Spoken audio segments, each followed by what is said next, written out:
All right, ladies and gentlemen, it's time to wrap up those conversations and make yourselves seated, or we will make you be seated. It is the Global Financial Leaders Investment Summit, and we are about to begin. So please make your way to your seats and prepare yourselves for what is to come.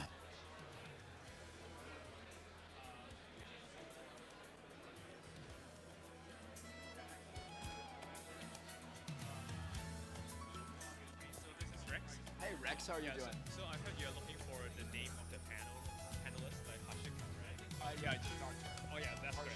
Thank you. Okay, That's I great. got her good. Great, thank How you. about Katie? Do you know Katie? Not sure actually. Okay. Okay, so I'll try to find her. I know how to say Katie, it's her last name. Cock, Coke, or Clark? Yeah, not sure actually. Okay, well, I'm sure I'll see her soon. Okay, great.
嘿，早晨，早晨，早晨，大家好，你好，你好，你好。Konnichiwa, annyeonghaseyo, salamat datang Hong Kong, bonjour et bienvenue, willkommen. Ladies and gentlemen, good morning and welcome. I am Andrew Work, and on behalf of the Hong Kong Monetary Authority, the Securities and Futures Commission, and the Hong Kong Academy of Finance, I'd like to welcome you to part two, if you will, of the Global Financial Leaders Investment Summit, something we like to call Conversations with Global Investors. We are here to talk investment. Why? Because economy-wide growth, jobs, and human thriving arise solely from investment. It is productive investment that allows individual inventors, entrepreneurs, workers, and institution builders to thrive. Now, malinvestment is the scourge that we all fight every day. Productive investment is the lofty goal that we aspire to uplift civilizations. Whether you are involved in the front action cut and thrust doing financial war, or whether you are involved in the more thoughtful business of think tanks, like the Hong Kong Academy of Finance, we are all trying to find a path through the fog of war. Today, we are going to clear away some of that fog by hearing from the greatest minds in investment from around the world here today at the Hong Kong Stock Exchange. Now, if you are in the fog of war, make no doubt about it, you are in a war.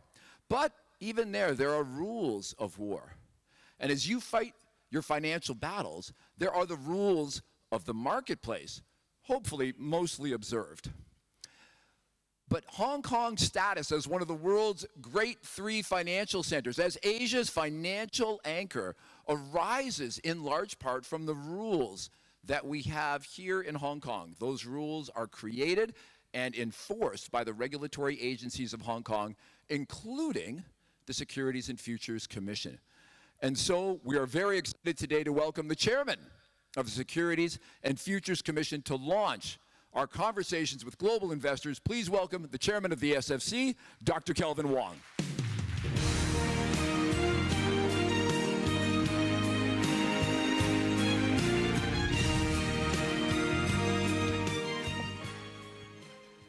The Honorable Mr. Paul Chan, Eddie, distinguished guests, ladies and gentlemen, good morning.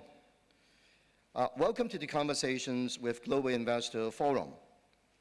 This is the final event of the Financial Leaders Summit, but certainly not the least.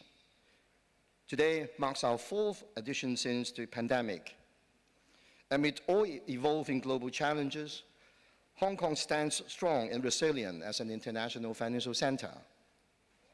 The theme this year is tracking through shifting terrain. Despite the global change, the collective wisdoms of top investment leaders in this hall is vital for us to stand afoot in today's seismic transformation. Your expertise across macro, technology, alternative assets, and more is vital for us to navigate today's complexity and chart our way forward. On one hand, markets now demand caution. Geoeconomic fragmentation, rising debt, technological disruption, and concentration risks all put pressure to our resilience. On the other hand, opportunities persist. As the saying goes, nothing ventured, nothing gained. Diversification matters more than ever. Spreading out risk across regions and asset classes delivers stability and performance. This strategy remains robust even in uncertain times. Amid this wave of global diversification, Asian markets shine as an anchor and stay resilient, providing growth certainty and effective hedges for investors. Similarly, IMF recently expects Asia to be the best and the biggest driver for global economic growth this year and next. In Hong Kong, we are making sure our capital markets set the standards for Asian excellence. As capital market regulator, the SFC remains committed to one clear mission: defend and enhance Hong Kong's status as a leading international financial center. We are steadfast in implementing effective regulation through our dual mandates of maintaining integrity and fostering development. It is also our essential duty to enhance Hong Kong's market performance and wealth creation capabilities. As we work together with other regulators, including the Hong Kong MA, to protect investors and build global trust. This year, progress has been strong, especially in asset and wealth management. We support growth through a richer product landscape and greater fund market connectivity. We champion innovation through tokenization and digital assets. We also uphold integrity and trust through an unwavering commitment to international standards. Most importantly, collaboration with global stakeholders makes our mission and achievements possible. This year, global investors have shown renewed confidence in Hong Kong, especially as the leading gateway to China. Those who waited before are now returning and are ready to share the vast dividends of the Greater China markets. As Asia's #1 financial center, the city continues to top the global IPO league table. This year, we completed some of the world's largest IPOs, attracting top sovereign funds and institutional investors. Funds raised have more than tripled year on year, a testament to the efficiency of our premier listing platform. As a vibrant asset and wealth management hub, the city's AUM has doubled over a decade, with Hong Kong's domiciled funds growing even more strongly. This showcases the opportunities from our unparalleled mainland market access. Therefore, you can have full confidence in Hong Kong's world-class financial sector and regulatory frameworks. We will build on this strong momentum and unlock even more new opportunities for global investors. Finally, I would like to encourage all of you to make the best use of your time here. This means not just staying in the meeting room today in Central, but also getting on to the streets to experience the glamour of the local cities and scene. Now let us begin our productive discussions today to shape our strategies for tomorrow. Thank you. Thank you very much, Dr. Wong. All right. And what a great way to start. It was just 2 years ago that I was up here on this stage at the Global Financial Leaders Investment Summit when I welcomed to the stage Paul Chan, fresh back from Saudi Arabia, shaking the sand out of his shoes. And so it is again. He is just back from Riyadh, where he has been out there continuing to build bridges for Hong Kong. He continues to do that every day, building bridges for our city, guiding Hong Kong back into the black and providing leadership and stewardship of our official financial institutions. And he has been doing this for 8.5 years now. Very impressive. He is also the honorary chairman of the Hong Kong Academy of Finance. He's always ready with a handshake, a smile, and the sharpest numbers in the room. Please welcome Paul Chan, the Financial Secretary of the Hong Kong Special Administrative Region of the People's Republic of China.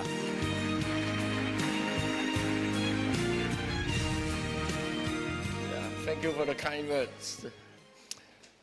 Kevin, Eddie, Julia, distinguished guests, ladies and gentlemen, good morning. It is a pleasure to join you again. Today's discussion centers on identifying new growth engines across geographic sectors and technologies. In that spirit, allow me to share a few observations which I believe are factors shaping the investment landscape and why Hong Kong is where you want to invest in. Let me begin with the transformative power of artificial intelligence and digitalization. I understand that you have heard a lot about it over the past 2 days, but it is no exaggeration to say that AI has indeed become the defining keyword of our era. from boardrooms to classrooms, logistic hubs to laboratories. AI is shaping the way we live, work, play, and communicate. According to the World Trade Organization, up to half of global trade growth, this year, is estimated to be driven by AI-related expenditure. Global private investment in AI has already exceeded $190 billion this year alone. But these figures reflect more than just enthusiasm. They signal a structural shift. AI is no longer confined to a single sector. It is a powerful enabler across sectors: finance, logistics, healthcare, smart manufacturing, and beyond. China recognizes the strategic value of AI. In the recommendation on the 15th five-year plan laid out by the fourth plenary of the CPC Central Committee, AI plays a central role in advancing digital China. They call for accelerated breakthroughs in foundational, they call for accelerated breakthroughs in foundational theories and core technologies, robust supply of computing power, algorithm and data, and comprehensive application of AI plus across sectors, industries, culture, and societal governance. Here in Hong Kong, we share a similar vision, which is to be realized by a twin-engine strategy, developing AI as a core industry and promoting AI as an enabler to upgrade traditional sectors. Our strategy rests on 6 pillars: computing power, algorithm, application scenarios, data, capital, and talent. And we are well positioned. 3 of our universities are ranked among the global top 20 in AI and data science. As NVIDIA CEO Jensen Huang noted, some 50% of global AI researchers are Chinese. Amid geopolitical tension, an increasing number of these researchers are coming here, using Hong Kong as their base for academic research and application of research outcomes. He also remarked that the Greater Bay Area was the only region in the world mechatronics technology and AI technology simultaneously reside.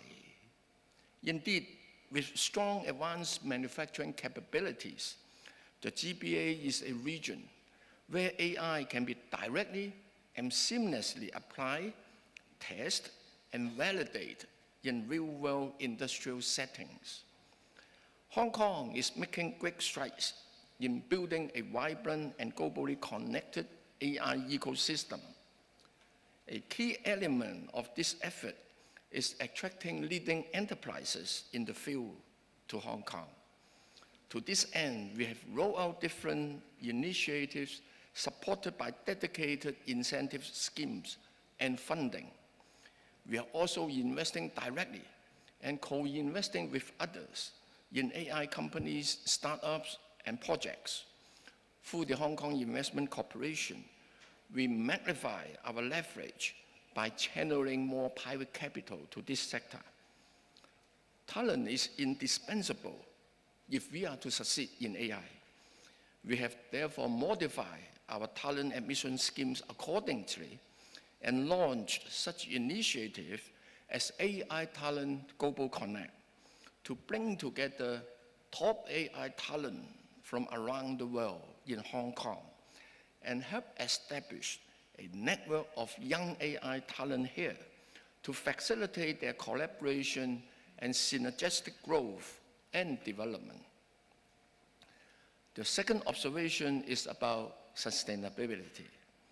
For the world at large, despite the United States' withdrawal from climate commitments, The momentum for net zero transition elsewhere remains strong, particularly in China, which is expected to invest nearly $820 billion in energy transition this year, accounting for around 40% of the global total.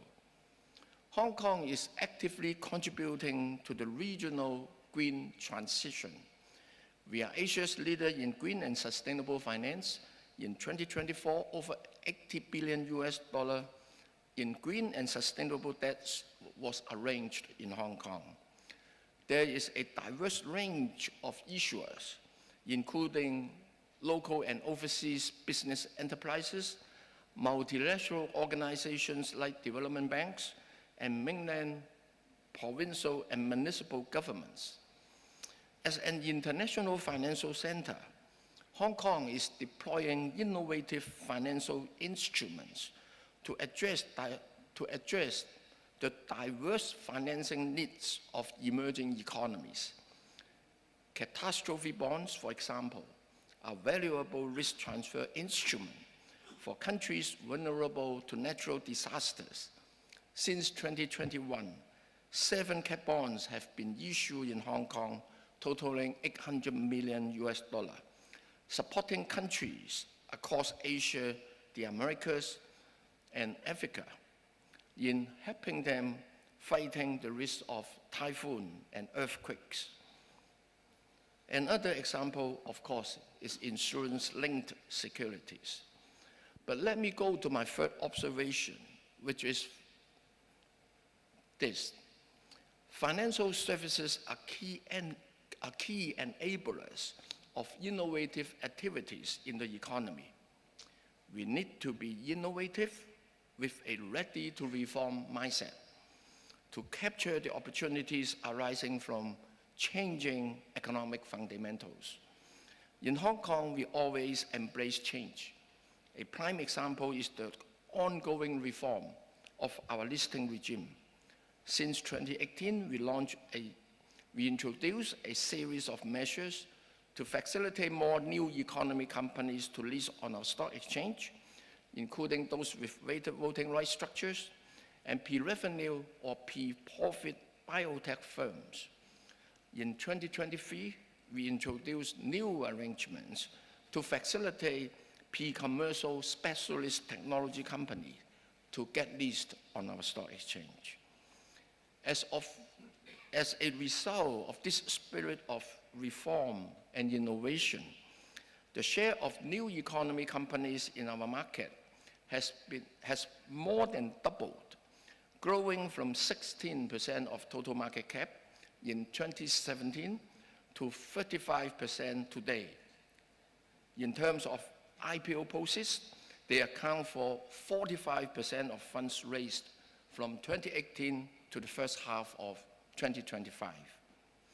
Indeed, we see substantial room for growth in our capital markets.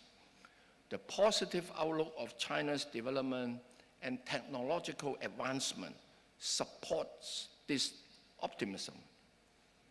At present, the combined market cap of Hong Kong, Shanghai, and Shenzhen stock exchanges stands at approximately 100% of China's GDP.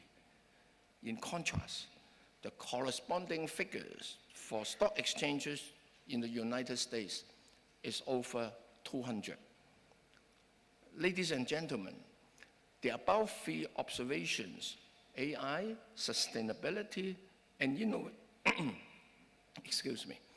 innovation in finance, demonstrate the agility, creativity, and innovative spirit of Hong Kong in navigating changing dynamics in the global and regional economic landscape. That is why Hong Kong offers tremendous growth opportunities. We are connecting capital with ideas, innovation with applications, and investors with new opportunities across Asia and beyond.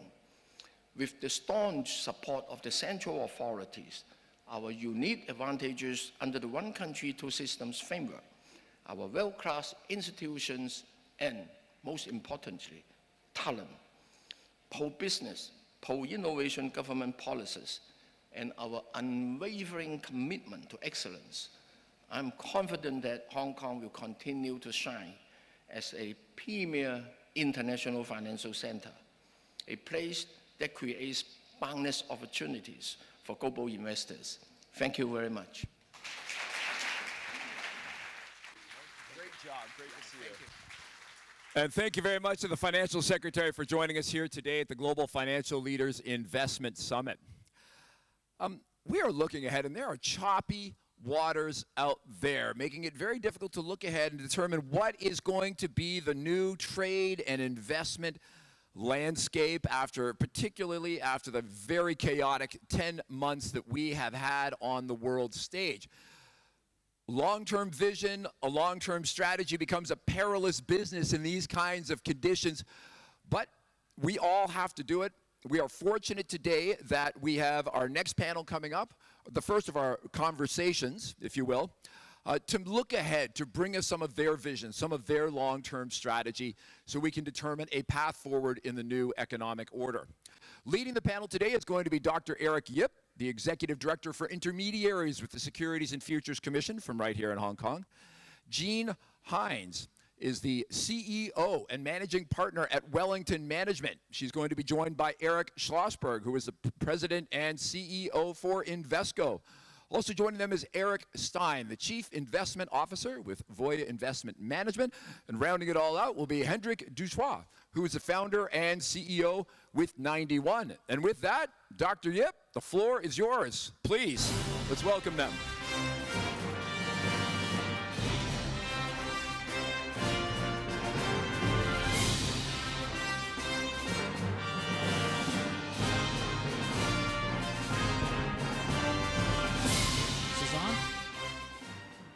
Can you hear me? Yes. This is a great day here, and I don't need to do the introduction because we have all of our panelists, distinguished panelists, introduced. The one thing that I want to supplement is that they are all from my favorite cities. We just talked about that. So we have Jean and Eric, also a very good name, from Boston. And then Andrew, also from my favorite city, because in Atlanta, my favorite football team, New England Patriots, came back from the biggest comeback in all time in 2017, beating the Atlanta Falcons. And Hendrik, I didn't tell you that my best friend is actually from South Africa. So you guys are cool, yeah. So, and my boss is downstairs, and also my whole board is downstairs. But Julie said that I'm supposed to be entertaining, but I'm not. I'm impregnated now. So we are talking about very serious stuff, new economic order. And I try to set the stage to talk about geo-economic fragmentation. Just quote some figures. According to a WTO report, there has been like 1,300 of trade barriers being introduced since 2019 and 2023. That's a significant increase from previous years. That result in about 12% drop in foreign investment, 12% drop in the trading blocks between China and US. A lot of the multinationals are thinking about reshoring. Now, if you talk about trade barriers, to me, it's more a result. If you look at the cost and consequence analysis, that's more the consequence, the results. I want to start first exploring what are the reasons for trade barriers. And then if you have to predict, is it going to get worse, better, or more or less the same? Why don't we start with Eugene? So I think the part of the reasons for the trade barriers, if I have to take a big step back, if I go back to earlier this year when President Trump of the United States announced the tariffs, I would say it was done in maybe an imprecise way, but there are probably some reasons behind. If you take a step back and what is he trying to solve for. There's over time things happen that that create anomalies, and I think probably in Europe it was defense, right? Your defense was one of them. I've been a healthcare investor for over 35 years, and one of the anomalies as well has been how the U.S. funds almost all of the research. It's starting to happen in this area as well. I'm very excited about the future of biotech in China and Hong Kong. It's super exciting. But right now, the U.S. and the U.S. population actually funds, through drug pricing in the U.S., funds all the research now that happens in bringing new medicines to the world. And so that's an anomaly, right? So you have these anomalies that have existed. And so part of the blunt instrument of the tariffs is trying to solve for that, but it's trying to solve for it in a very blunt way. But I think those are some of the things that are behind some of the moves that we've seen this year. So Andrew, down from Atlanta, you think this is going to get better, worse, or pretty much the same? Well, first, thank you for having me again here. Thank you to the HKMA. I'm going to take the less popular position on this and say we'll look back in 10 years and fragmentation will be better, and we'll look back and we'll see a connected global economy, connected global markets. I just don't think we can go backwards. And I think innovation, technology, and frankly, the consumer is what's going to drive it. All right. So, Eric, your view? Yeah, I would say, to me, two main points. Just the concept of tariffs, and this was a big takeaway I had when I was down at the IMF meetings in Washington last month, is here to stay from a U.S. perspective, unless we get a massive sea change of a traditional center-right or center-left party back, and I don't see that right now. So tariffs, I don't like them. I'm a free market person at heart. I'm in Hong Kong. Thank you again for having me in the kind of the center of free markets. But tariffs are here to stay from a U.S. policy perspective. I think it's going to outlast the current administration. So I'd say that's number one. And then number two, maybe I'll disagree with Andrew, is really this U.S.-China fissure, to me, is structural. There can be cyclical up and downs. Now seems better post the meeting with Trump and Xi, but I think there is a structural fissure. I still think we're in an era of globalization. We're not deglobalization, but I'll say we're in re-globalization with these two distinct economic blocks, and then some countries that are more unaffiliated, maybe in a third block. All right. Thank you, Eric. And Hendrik, you have the last say. So, my name's not Eric on the panel, and I wasn't called Eric by the first speaker, so I'm all right. And I can therefore be slightly different. I grew up in an emerging market. I grew up in a world where the West preached a certain orthodoxy until they got competed out of existence, and then they changed the rules. That's what's happening here. And it's driven by domestic politics. It's driven by weaker, by issues at home, and therefore not global issues, and therefore we're going to have a different globalization, but we're all going to understand that nations are driven by their own interests and their own domestic interests rather than this idea of a fair global order for all imposed by a benign hegemon. So that means you've got to understand what happens inside each region, each country when you invest, because that's going to drive the policy logic.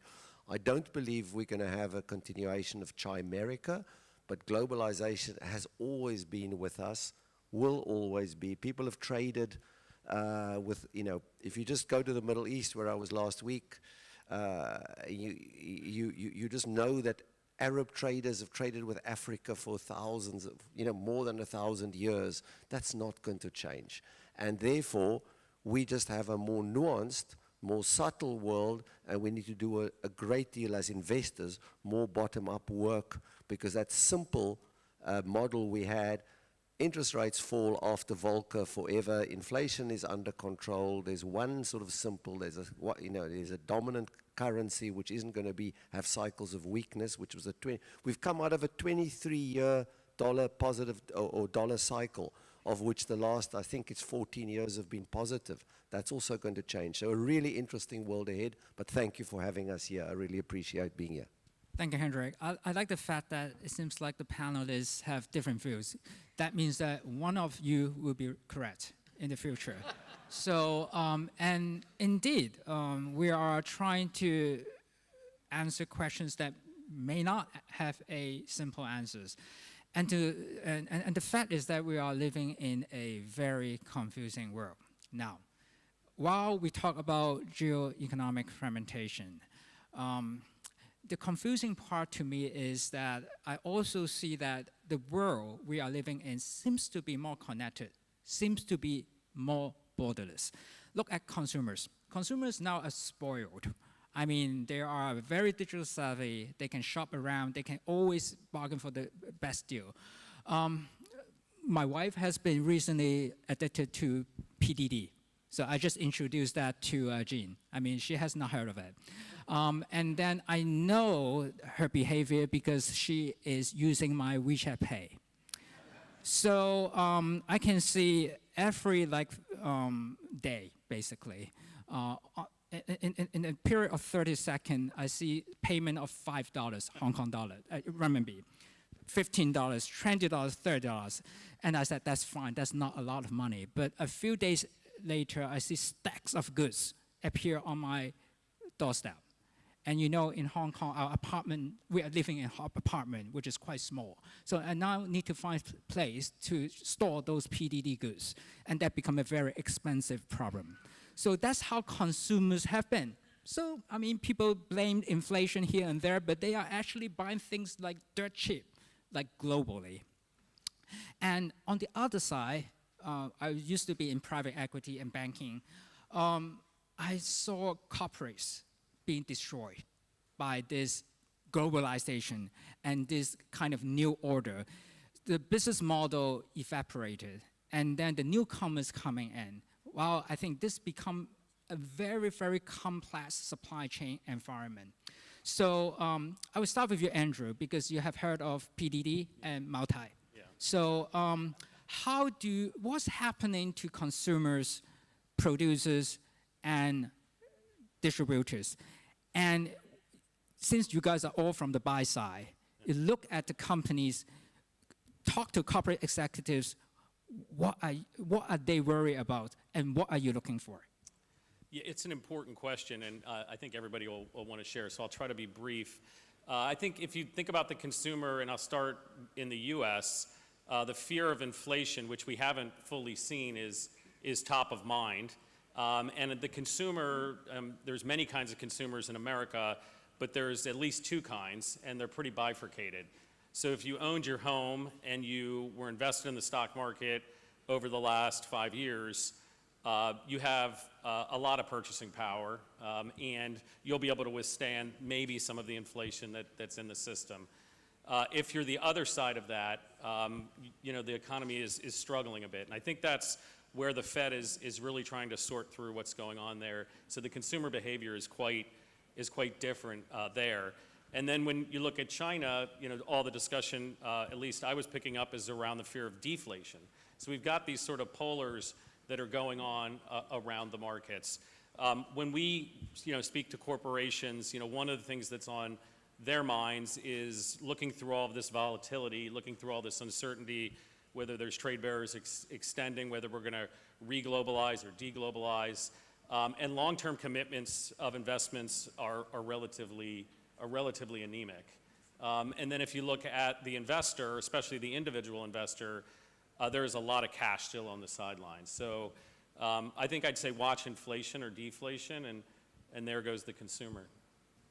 So what's your view, Eric? I mean, inflation, deflation, which factor is going to override the other? And I think also important is that when you look at the different sectors, are there particular sectors that are being more affected, or there are more opportunities?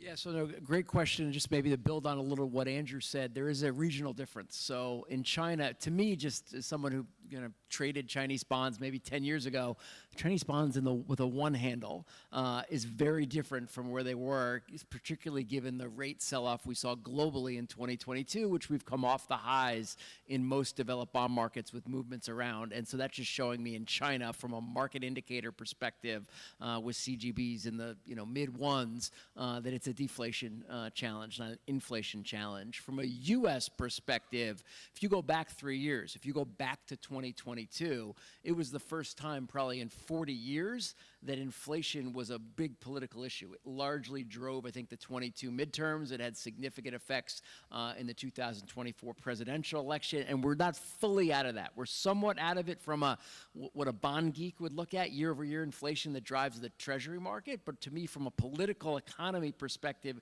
it's what people pay for basic goods and services, particularly food, energy, shelter, things of that nature, and the price level has come up, even if the rate of change has slowed. So that has both political effects and, to Andrew's points, has economic effects, because those typically are not the consumers that have had the house price and asset market inflation. So that's on the consumer side. And then from a corporate perspective, to me, the most interesting thing really is the supply chain, something you heard almost nothing about until COVID. COVID really got companies and particularly investors focused on all the supply chain issues. And then even now with the tariffs and the back and forth between the US and China, corporate executives that are manufacturing from a global supply chain are more focused on it. I think we're getting, again, from this economic fragmentation perspective, somewhat more fragmented supply chains. Right, so I know Gene and Andrew, you're heading to Tokyo.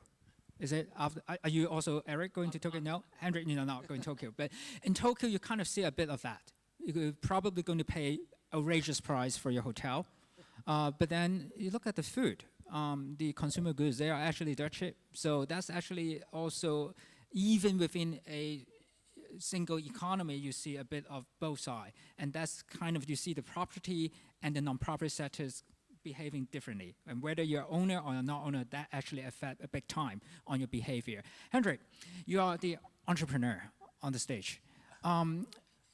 Really, I also observe a lot of new entrepreneurship in the world, because there's a lot of disruptions going on because of the new order. If you look at companies, if you look at sectors, how you analyze from an entrepreneurial point of view? I mean, some marketing guy, and I still have to give him credit, but when he invented the sort of strapline, investing for a world of change, I thought that was great when he came up with it. I now realize how difficult it is, how fast change is, how the world is accelerating. And it's not just AI. We spoke a lot about that yesterday. Quantum's coming after that. The way we do things will change fundamentally, and that's what I really enjoy when I come to China and I see the creative kind of entrepreneurial part or fintech part of it. And I'm very fortunate to have been on the board of a very large investor, the largest in Tencent for many years, and I sort of view it from that point of view. So for me, if you invest in businesses, you've got to invest in businesses where management have that entrepreneurial streak, that they can move fast enough with the times. Backward-looking institutionalism, which is essentially plaguing our industry, is something which is going to be, you're going to pay a heavy price for that. So I'm very excited, and what I'm really excited about, if we were sitting here, I was thinking about it this morning, if we sat here 50 years ago, when Larry Fink started in finance, this would have been a colony. It was largely British audience talking about British companies dominating the area, trading with China. 50 years, if we were here over 60 years ago in the Middle East, Abu Dhabi would have, in fact in 1961, Abu Dhabi had one building, one. Go look at it today.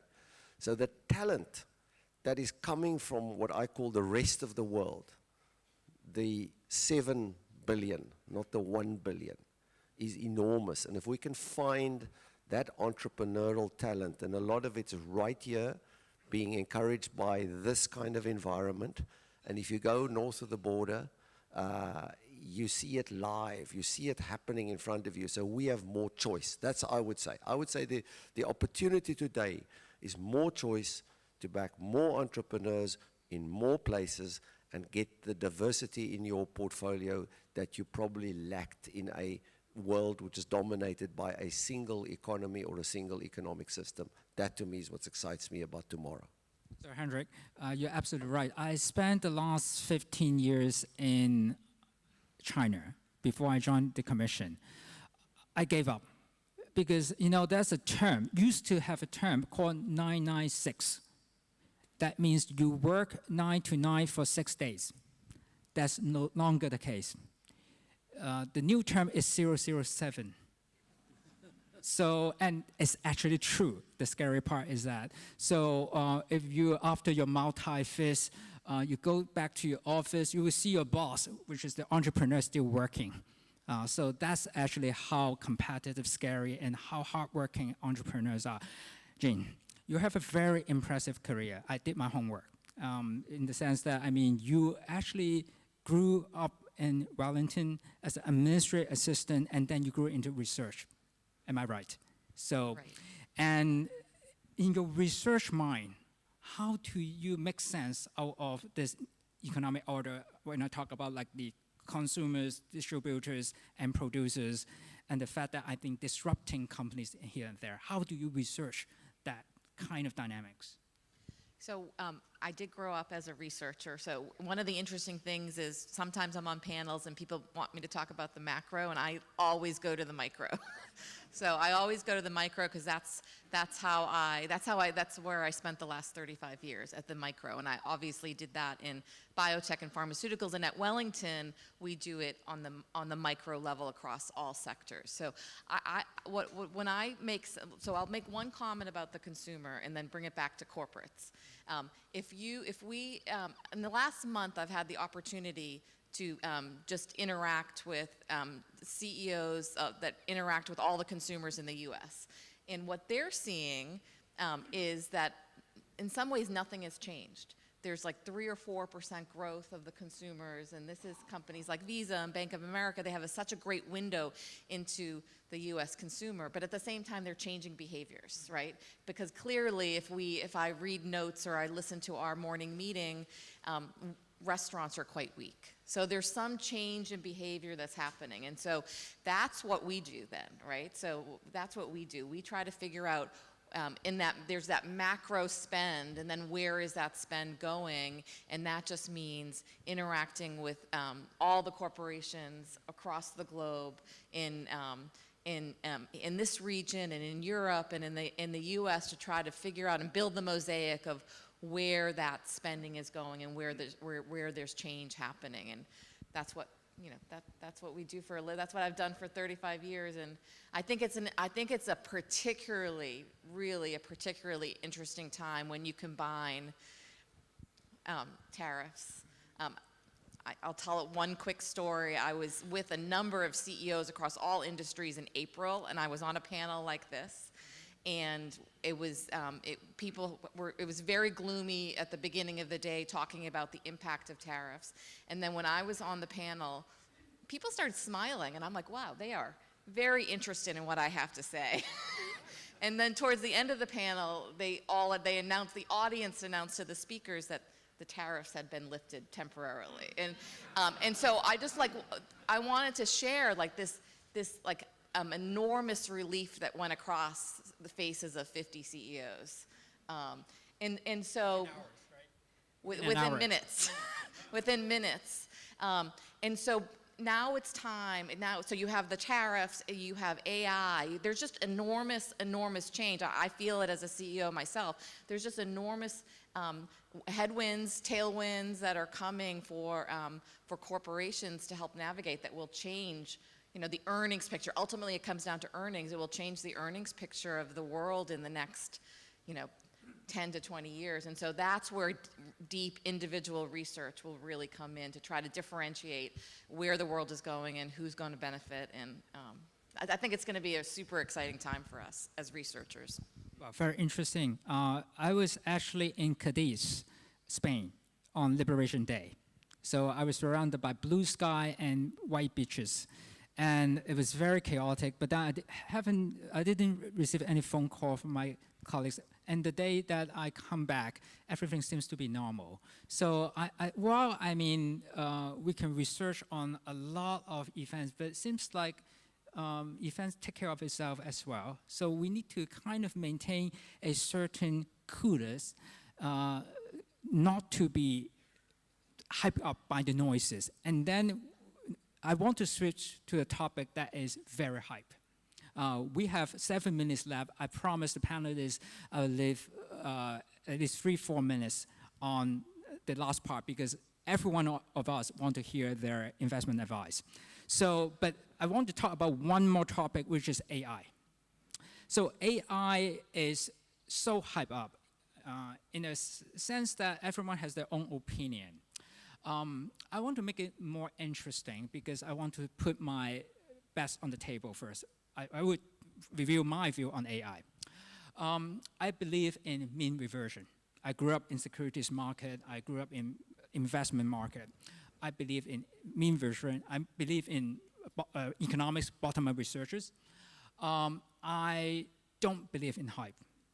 And I really, I mean, when it comes to AI, to me, I think I believe in AI, but I think most ventures at the end of the day will fail, just like what IMF has weighed in recently, saying that this is very much like the dot-com bubble. Now, my question, we only have like 2-3 minutes to talk about this. Is AI overhyped, or is AI Taylor Swift, which means they stay hot forever? Andre, you're the entrepreneur. It's absolutely not overhyped. Maybe the markets are overhyping some AI stocks. That's different from saying the impact of AI is over. This is a change which is going to be massive and has only started. That's great. Eric? Taylor Swift, full stop. All right. So, and as a father of a teenage daughter, she'll be proud that I brought up Taylor Swift on a panel. To be honest, for the record, I was bearish on Taylor Swift when she was out. I don't like her music, so I was wrong. Yes, yes. Andrew? I've been to a Taylor Swift concert, and I can definitely say it's transformative and it's not overhyped, and I'll say the same for this. The only thing I'll say is, with any major innovation, change, and any transformation, there are going to be misses, and there are going to be places where it might get overhyped, and I just think that's a feature of innovation, not a bug. All right, Jean, you have 4 daughters. 4 daughters who Taylor Swift or not? grew up with Taylor Swift, and I went all over the world to bring them to the Eras tour. Went 3 times. Right, yeah. And you enjoy it? I'm a Swiftie. Become a Swiftie. I was a driver in the front of the car for 15 years, and then now I'm a Swiftie. All right. So AI, is it Taylor Swift or not? AI is definitely Taylor Swift. So Taylor Swift. So 4 against 1. So in the sense that I have been proven wrong in Taylor Swift, I probably will be proven wrong in AI, just because I think at the end of the day, I do believe in technology, I believe in AI. It's just that also I'm very scary when people kind of get excited just by the mentioning of the term AI and Gen AI. So that is something that we try to avoid. Couldn't agree with you more. Yes. Yeah. So there are still some pretenders, some kind of for real. Now, last, we have 4 minutes, 1 minute each. Investment advice, and that's, again, in our pre-meeting, our panelists is very sensitive in the sense that because I'm a regulator, they're not going to talk about things that have conflict of interest. But I mean, I'm testing your also compliance culture and compliance mindset. So Eric, start with you. You are the new CIO. Yeah, we have a strong compliance culture at Voya. So advice, maybe just some opinions on markets. And I really liked what Mike Gitlin said yesterday, more focused on 2036 than 2026. But I'll start with 2026. Even though I think AI is Taylor Swift, I'd actually buy the S&P 493, kind of X the Mag 7 on a 1-year view. But on a 10-year view, I think things that the world is short, compute and energy, are really good places to invest. And then to bring it back to the panel of economic fragmentation, I think the dollar still has a lot of reasons to exist and be strong and be used, but at the margin, we are in a world of de-dollarization, of more hedging of dollar assets in this and other parts of the world. So I think we're likely in for a weaker dollar, similar to what we've seen this year. Andrew, Invesco's view. Yeah, I'm going to go caveat with all the compliance. I'm going to go with basically 2 simple principles that we were all taught at the beginning of our careers, and maybe sooner, will feature in 26, and that's be heavily diversified and keep some dry powder for many of the reasons that you just said. The narrowness of the markets over the last several years means that there's going to be a broadening out where rates are potentially going or likely going. EM, smaller cap, mid cap are all places where I think people have been underinvested and they're going to catch up. And then in terms of keeping the powder dry, I think there is some point where we're probably closer to a correction than we are to 10%, 20% up from here. There will be opportunities to work your capital, so have enough liquidity. Jean. So I 100% agree with the 493, and I don't think it's just a 1 year. I think it is probably multiple years, and that doesn't mean that I thought the energy panel yesterday was probably one of the most fascinating, where I learned the most, and so clearly the amount of energy needed and the ability for those companies to make money will still be strong. But I think what's missing in all the analysis is how AI is going to impact this is not the internet. AI, I love the analogy of it's electricity. It's going to impact every single company in the world, and those companies are trading at much lower multiples than those 7 stocks. And so I think how every company benefits from innovation with AI efficiency will, I think, bolster the PE and the earnings of companies around the world in ways that we probably don't realize yet. And so being more active, and I know I'm talking our book, but I do think being more active, being more diversified is probably the way to go in the next multiple years. I'm going to be unashamedly talking my book. It's diversification from the dominant market today, a new dollar cycle, which I'm not thinking the dollar is going to disappear, but there is a dollar down cycle starting. There's a massive asset diversification away from the US starting, going into smaller markets. There's an entrepreneurial boom in Asia, particularly in China, which we need to get. And then, of course, energy. I don't know how to access it at the right price, but it's a hell of a lot cheaper than AI. And then finally, really being short on governments. So in other words, the world lived off government debt for a long time. Back the private sector in this complicated world and you'll win. I still have 14 seconds. I'm going to steal 30 seconds from the audience. In 3 seconds, tell me what you like about Hong Kong, Jean. I love the dynamism. It's just an energy. Energy. Andrew. I like seeing a lot of young people back out and about in Hong Kong. Eric. Free markets and Lan Kwai Fong. All right. Free markets, food, and fun. All right. So we should give a round of applause to our distinguished panelists. Thank you very much. Thank you very much.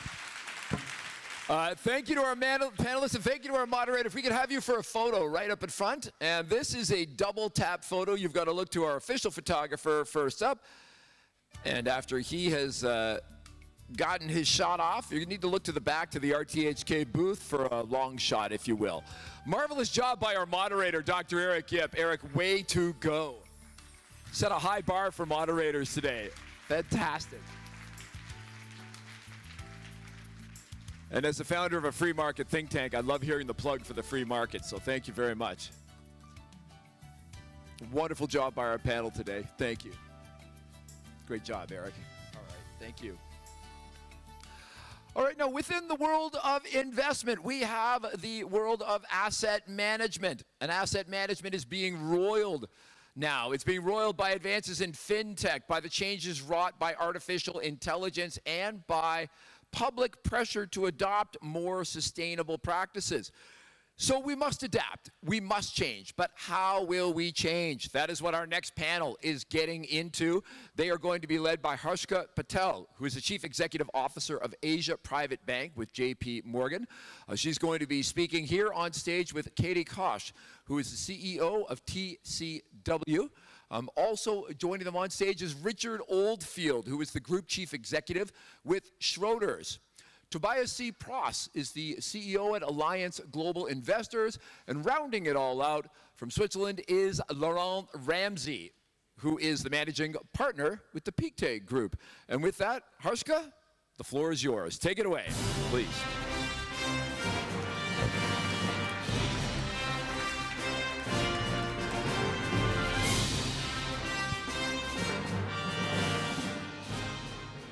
Right, well, good morning, everybody.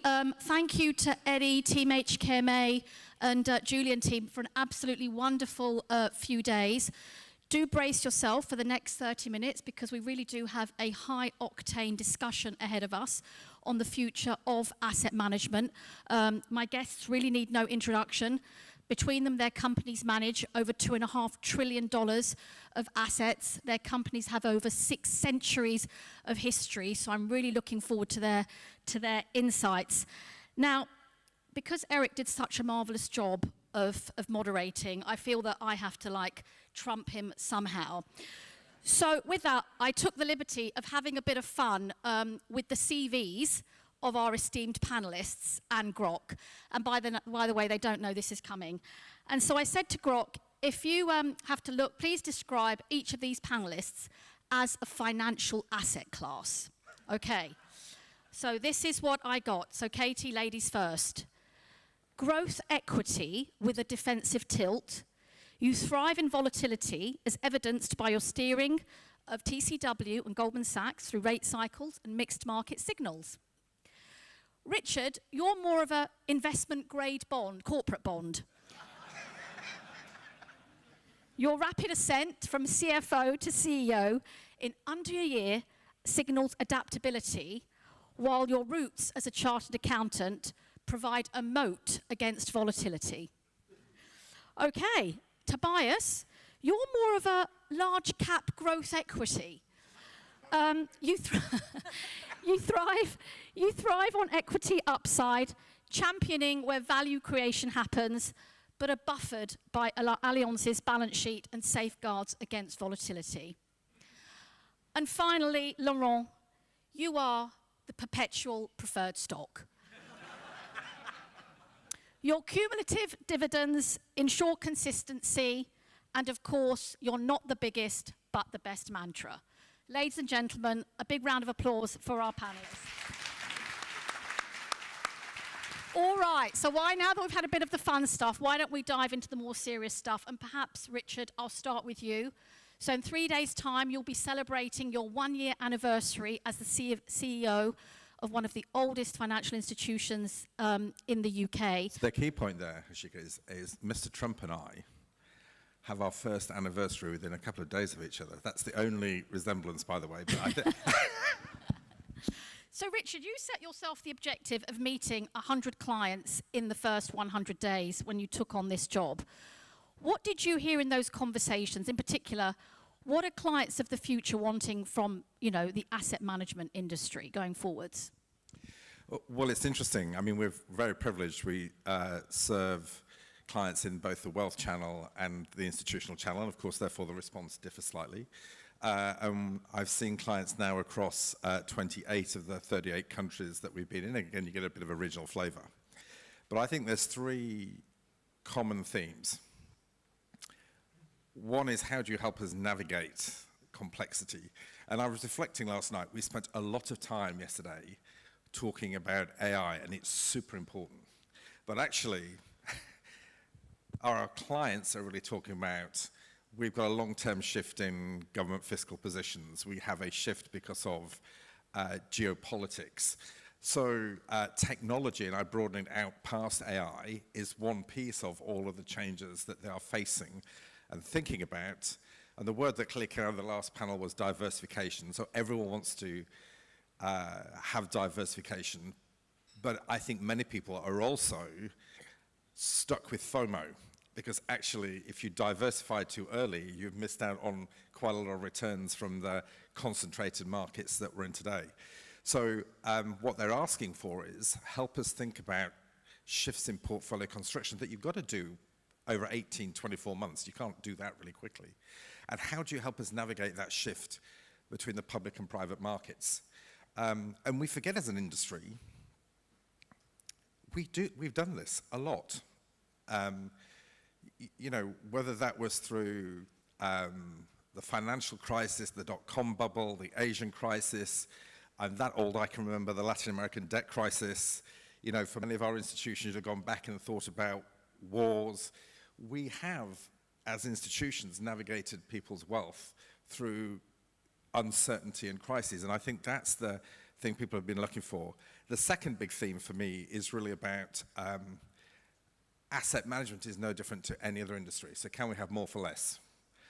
more insight, more support, and by the way, can your fees come down? And I don't think that's any different to any other industry. And the third thing that probably reflects more of Schroders than anything else is sustainability is still important. So don't give up on it. And we've embedded sustainability because we think it's a really key input into investment choices, because it's about opportunities, it's about risks, no different to actually how we think about technology change. So a very clear message for us has been, don't give up on that. Great, thank you very much.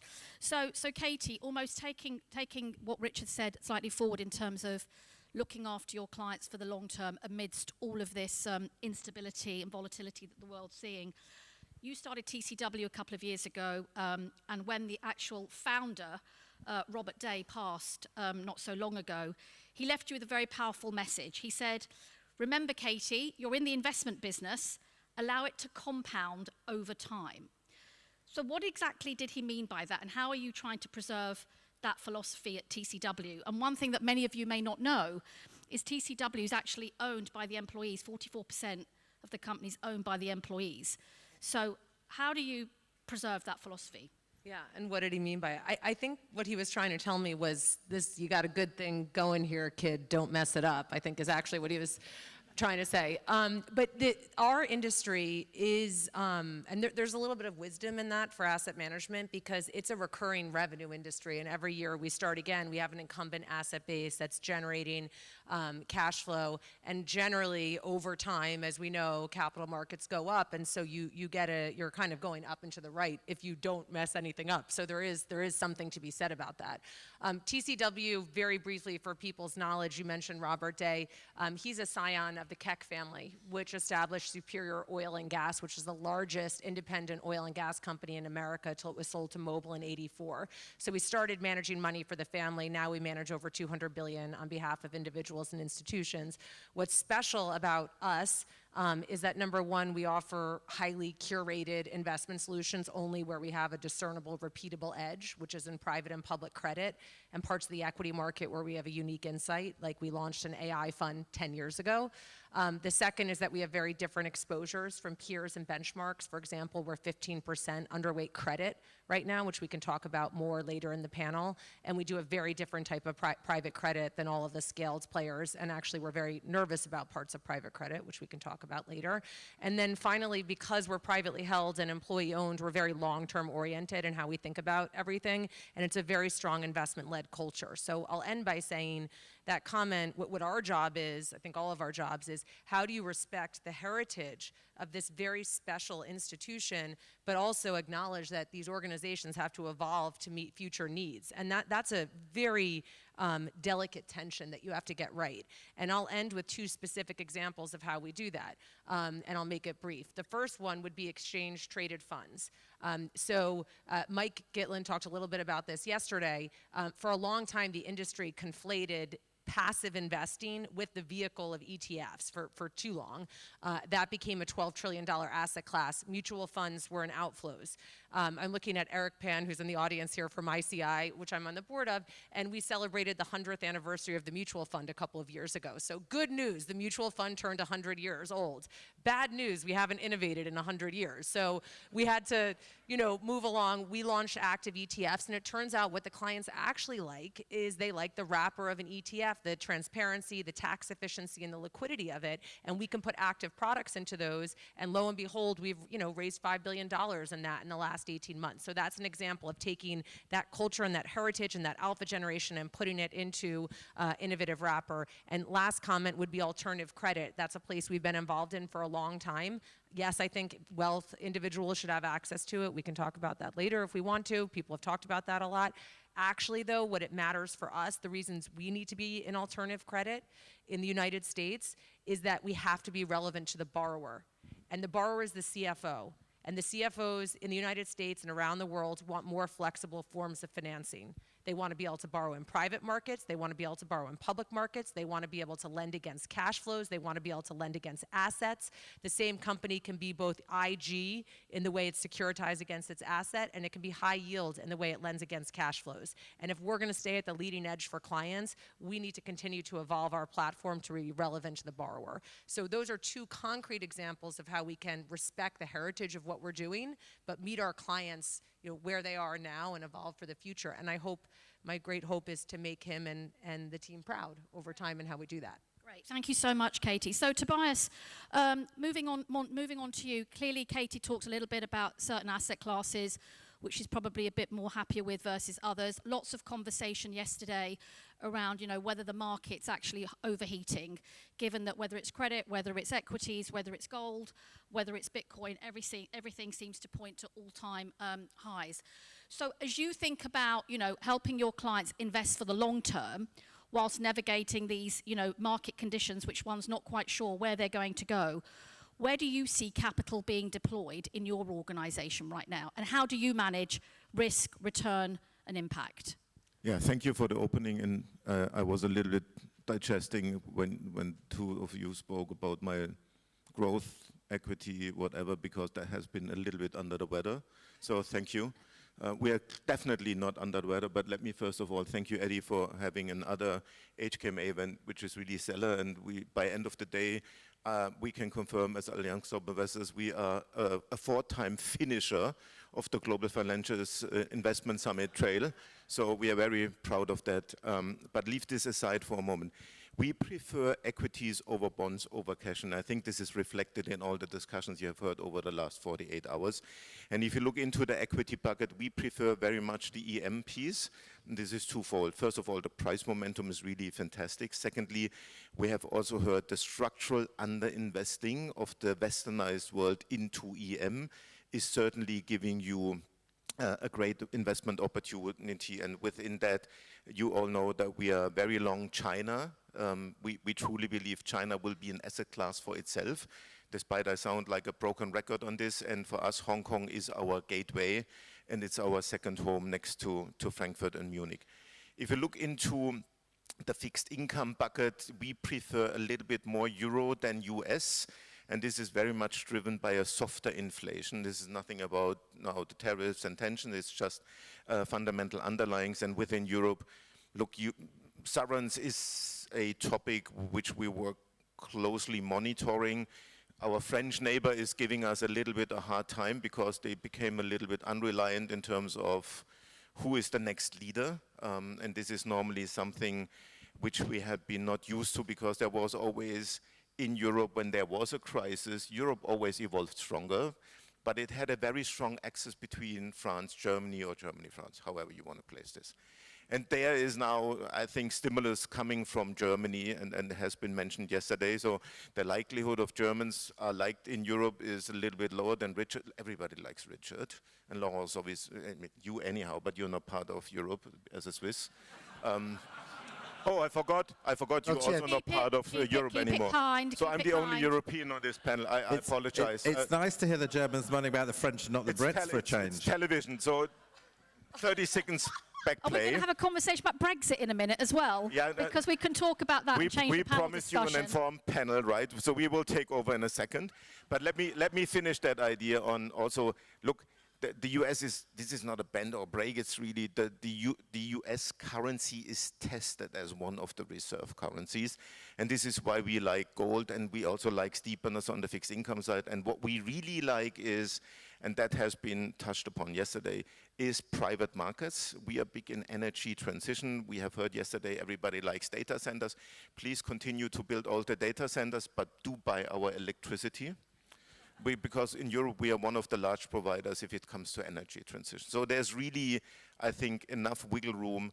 So it's, as Richard said, it's really our investment style which goes beyond alpha, which we try to educate and to help and navigate in these times. So given that, what's the portfolio of the future? Is it 60-40?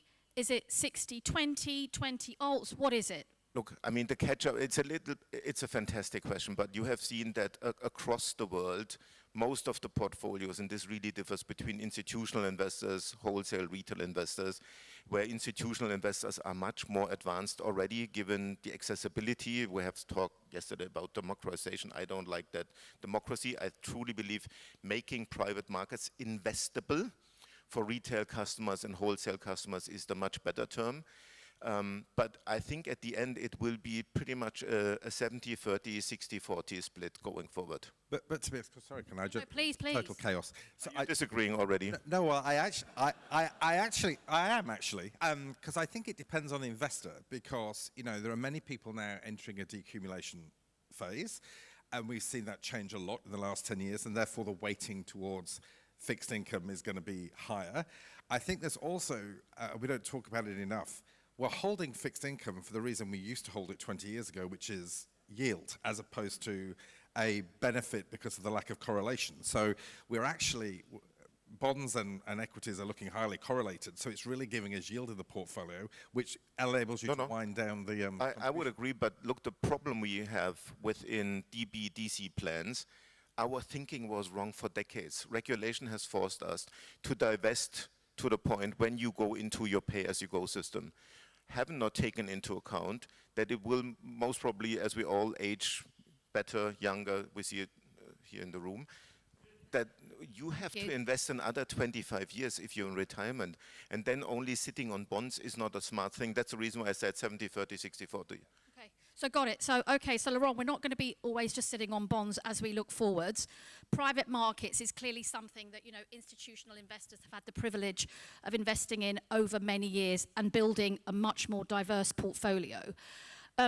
You were famous for saying, as a lot of asset managers lean into the launching of evergreen funds, right, and making private markets more accessible to high net worth and retail more broadly, you said, be careful of making something illiquid liquid.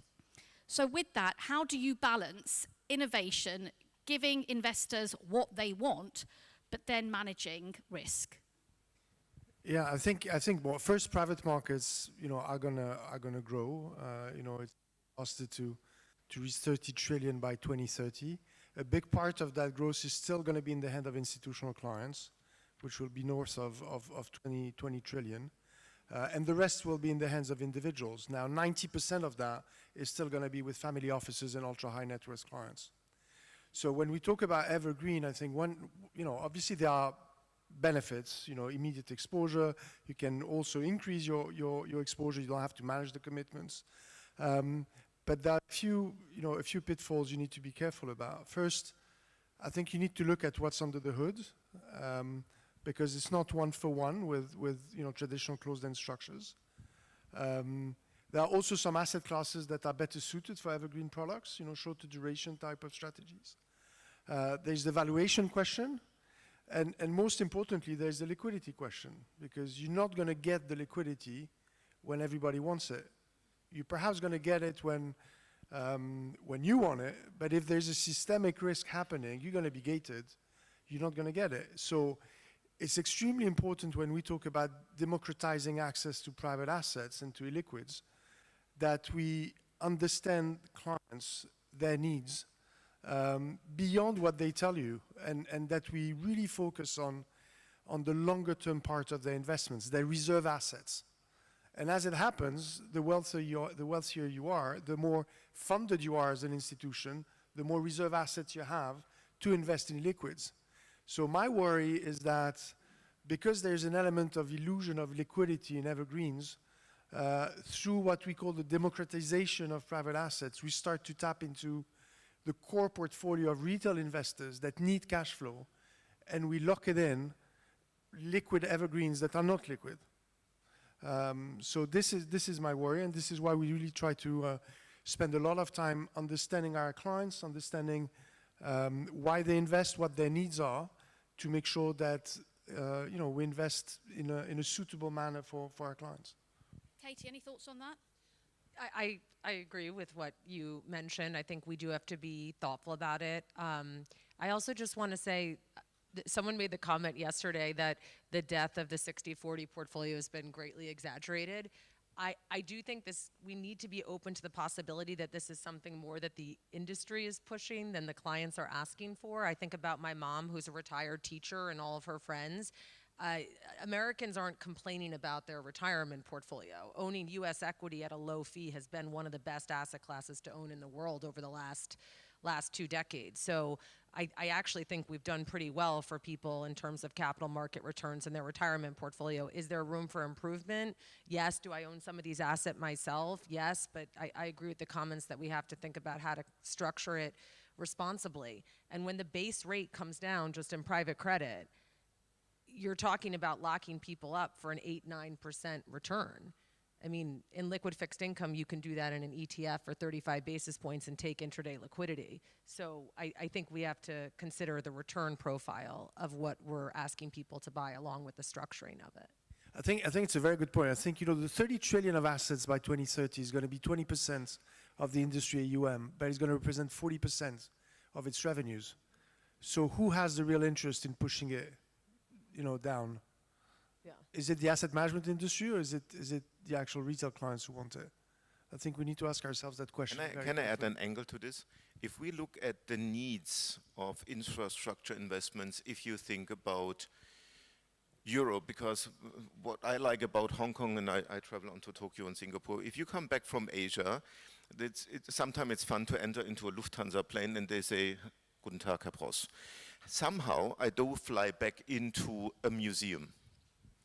Right? So if you travel Europe, our need in really renewing grids, making grids available and that electricity can flow from the north to the south, where we have water, where we have wind in the south and west to east, will need governmental stimulus. And as we have seen after COVID, some governments have a very stretched balance sheet. So it will need the money from retail investors. And if you look at Germany, and I think the same is true, the savings rate in Switzerland, in the UK, look, the Germans sit, just to give you a number, on 10 trillion cash.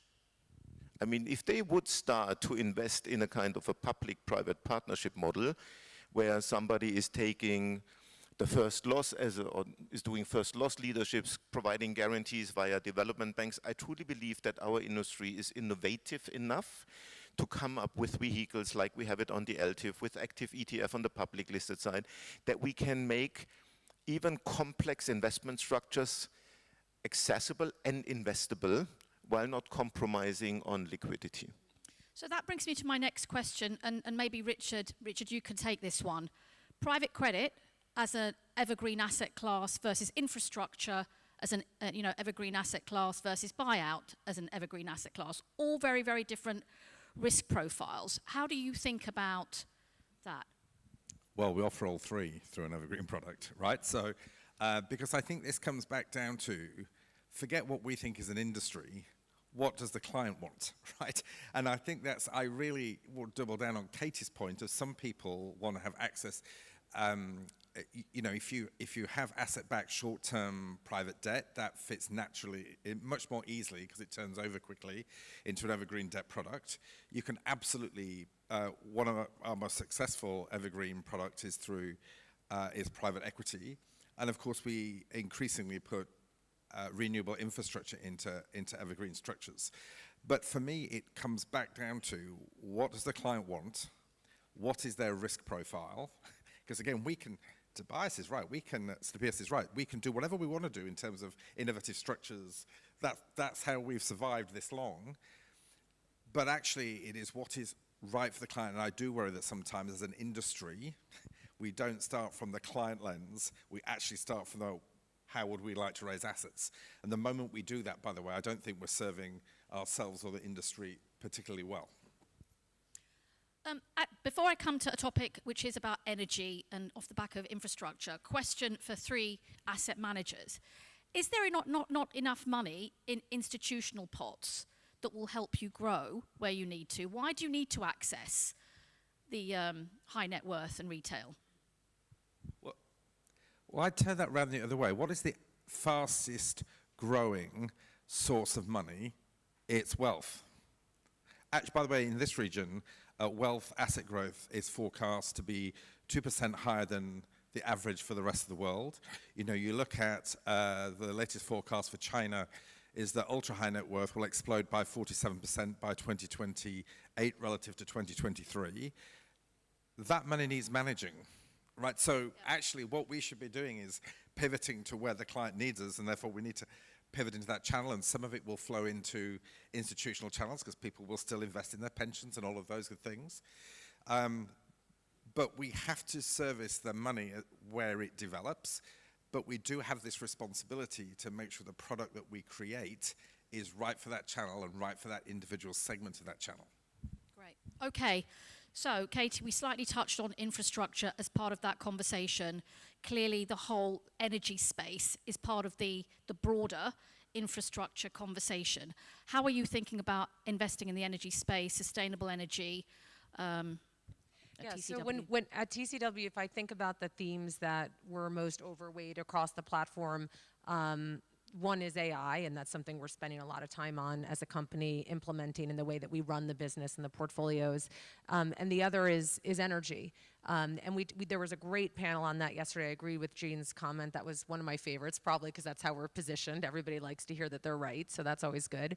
But there was a lot of comments on there around the massive shortage that we have. And just for people's edification, in order to achieve the dream of AI, we have a lot of work to do in the US in terms of energy. And in our portfolios, we're overweight the creation of energy in alternative forms, wind, solar, nuclear. There's 90 nuclear plants in the United States. Only 3 have been built in the last 10 years. There's 10 just taken online now. And in the more efficient production of energy and storage of energy. Part of it is AI, as I just mentioned, but actually it's also because we are reshoring manufacturing and we're electrifying other things in the United States, including EV. So energy is a sector that grew effectively at zero, so didn't grow for 20 years. And now we're looking at the next 20 years and it's going to have above GDP growth. And it's an incredible place to be invested whenever that happens to any sector. When you go from below to above GDP growth, you can capture outsized returns. And that's what we're doing in our portfolios. I just want to end on a comment about society quickly and climate, which is there was a comment made yesterday, I think Eddie might have made it, that green energy hasn't been canceled in Hong Kong. And I think that's amazing. Hong Kong has a lot of amazing attributes, and China, and its leadership on this front is notable. I want to put forward that I actually think we're at a really interesting inflection point in the US, where the United States may take a leadership position in driving clean and alternative energy, but in a very unexpected and very American way, which is that we tried very hard to persuade people that it was the right thing to do morally, and we all watched Inconvenient Truth and saw the pictures of the drowning polar bears, and I don't say that lightly. Like, I am a climate victim, by the way. I lost my house in a wildfire this year, and my town, and 4 employees at TCW did, and my kids were at a camp in Texas, in Kerr County, that had a catastrophic flood. Like, I have personal impacts to climate, and our clients are struggling it with insurance companies. It's a real issue. America knows it. We couldn't do much about it. We tried hard to get around it. Nothing happened. It got politicized. Now, though, in the strategic chessboard of capitalism, to get to that promised land of AI, we first have to climb this mountain of energy. And in order to do it, we need every single type of energy, including alternative energy. And nothing motivates an American like climbing that mountain to make all that money on AI. And if there's $60 trillion of labor and we can get 15% more productivity of it, I predict you, we will climb that mountain and we will become the leaders in alternative energy, but for a very unexpected reason. That's what I think. Okay, thank you so much. All right, so no panel is complete without talking about AI, clearly. So I wouldn't want to, make the audience feel left out that we haven't touched on it. Laurent, why don't we talk about it with you and Tobias? You've both talked about embracing AI in your organizations. Lots of discussion around, lots of money being poured in, but what is the actual end utility going to be over and above just making us a lot more efficient? So can you talk about AI in your organizations in the context of how it's going to help you make more money? Look, I think we do not differ from anybody else in the room here. We went from a testing, piloting phase into implementation, and I think along the value chain, the most obvious pieces are what we do on client reporting. How do we help portfolio managers to digest data in a better way? But it's not healing all wounds. And look, our industry pretty much is under cost pressure. Now you can take two angles on AI. I mean, if you ask McKinsey, they will tell you 30% always is possible to take out cost. The problem really is, if you communicate this to your staff, it also needs a cultural shift that they accept employment of an AI employee. So do you get a completely virtual, augmented version of yourself next to you in the team? And would you accept this? And I think this is the biggest challenge in our industry, to not only convey the message that AI can certainly do a lot on the productivity efficiency side, but the question really is where to deploy quickly to showcase to staff and to clients that it's worth the way and the effort. And I truly believe this is just the beginning, and I have heard the Taylor Swift comment, so I have two teenagers and one grown-up at home. So Charlotte would say Taylor Swift, maybe. The boys would say, yeah, Taylor Swift is cool. So I have a two-third, one-third at home, but AI is, look, it's unstoppable, but I think it needs to be carefully deployed, and we also have to say, if it's only about efficiency, what do we do if we let a third of our staff go? So what do you do with that? So we are rather in the camp that we want to deploy it on the top line. So it's a growth accelerator. So do more with the same amount of people is certainly the way forward. No, absolutely. Laurent, anything to add there? Yeah, perhaps three points. The first thing we're doing for when we look at 2030, we have a couple of principles that we have outlined. One of them is to try to be lean and mean.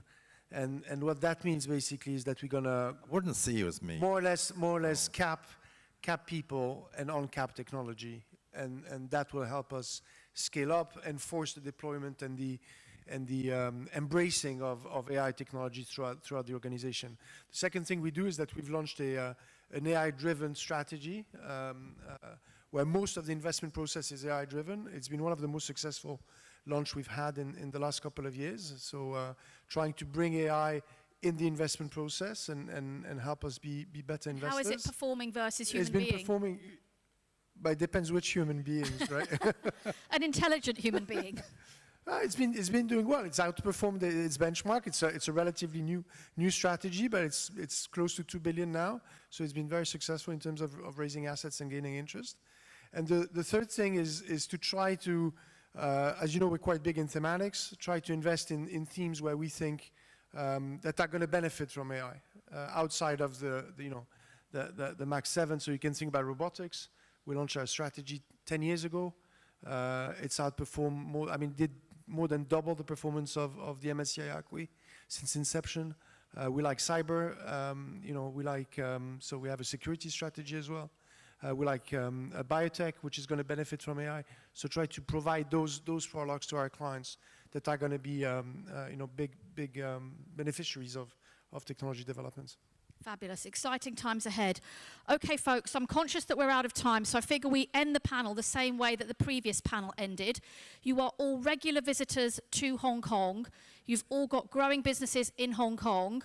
Laurent, Hong Kong in one word. Well, somebody said already Long Kwai Fong. No, that's not one word. One word. I went to the man first because you usually us women talk a lot, which is why I was going to give you more time. Energy. Energy. No, that's not one word either, Tobias. But look, Hong Kong is so beautiful, you cannot describe it in one word. So it's like a nuclear plant. It's cheap and endless power. And now we wonder about Brexit. Right, Richard. Energy. Energy.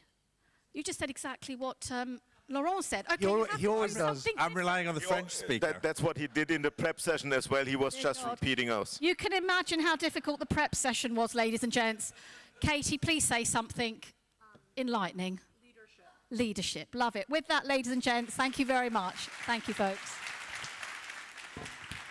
Thank you very much. Harska, you've done a marvelous job. If we can get you front and center for a photo. And once again, we've got a double hit with our official photographer down in front. And then look to the long distance for the RTHK.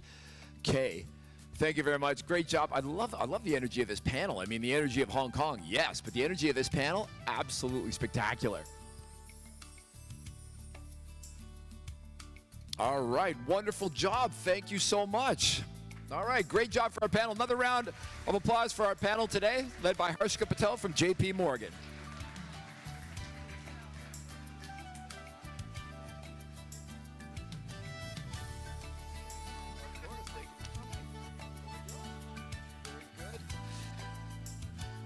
All right, so thank you very much. Now, as we look forward in the world of investment, we don't know where the big picture issues or the minutiae of regulatory changes will take us. And so we have to build flexibility and resilience into our organizations. There's a little party going on down here. I might have to go sort those guys out.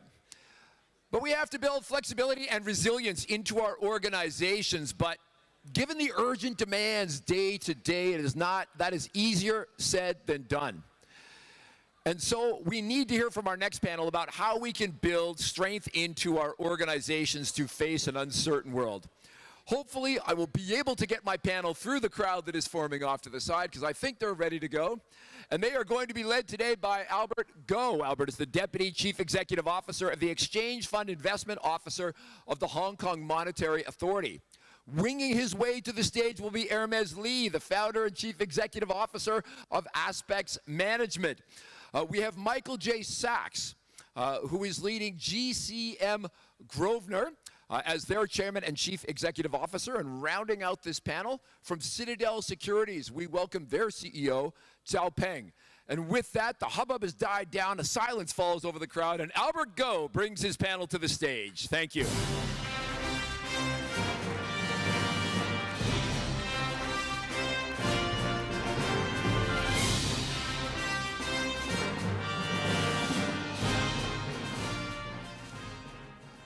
Welcome to the panel on charting rough waters.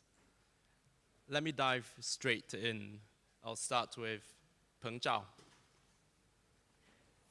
Peng, welcome back. You're the rockstar CEO of Citadel Securities. Your personal journey has always inspired us. As a child, you possessed all the qualities that any Asian tiger mom could only dream about. Tall, good-looking, child genius with a high IQ.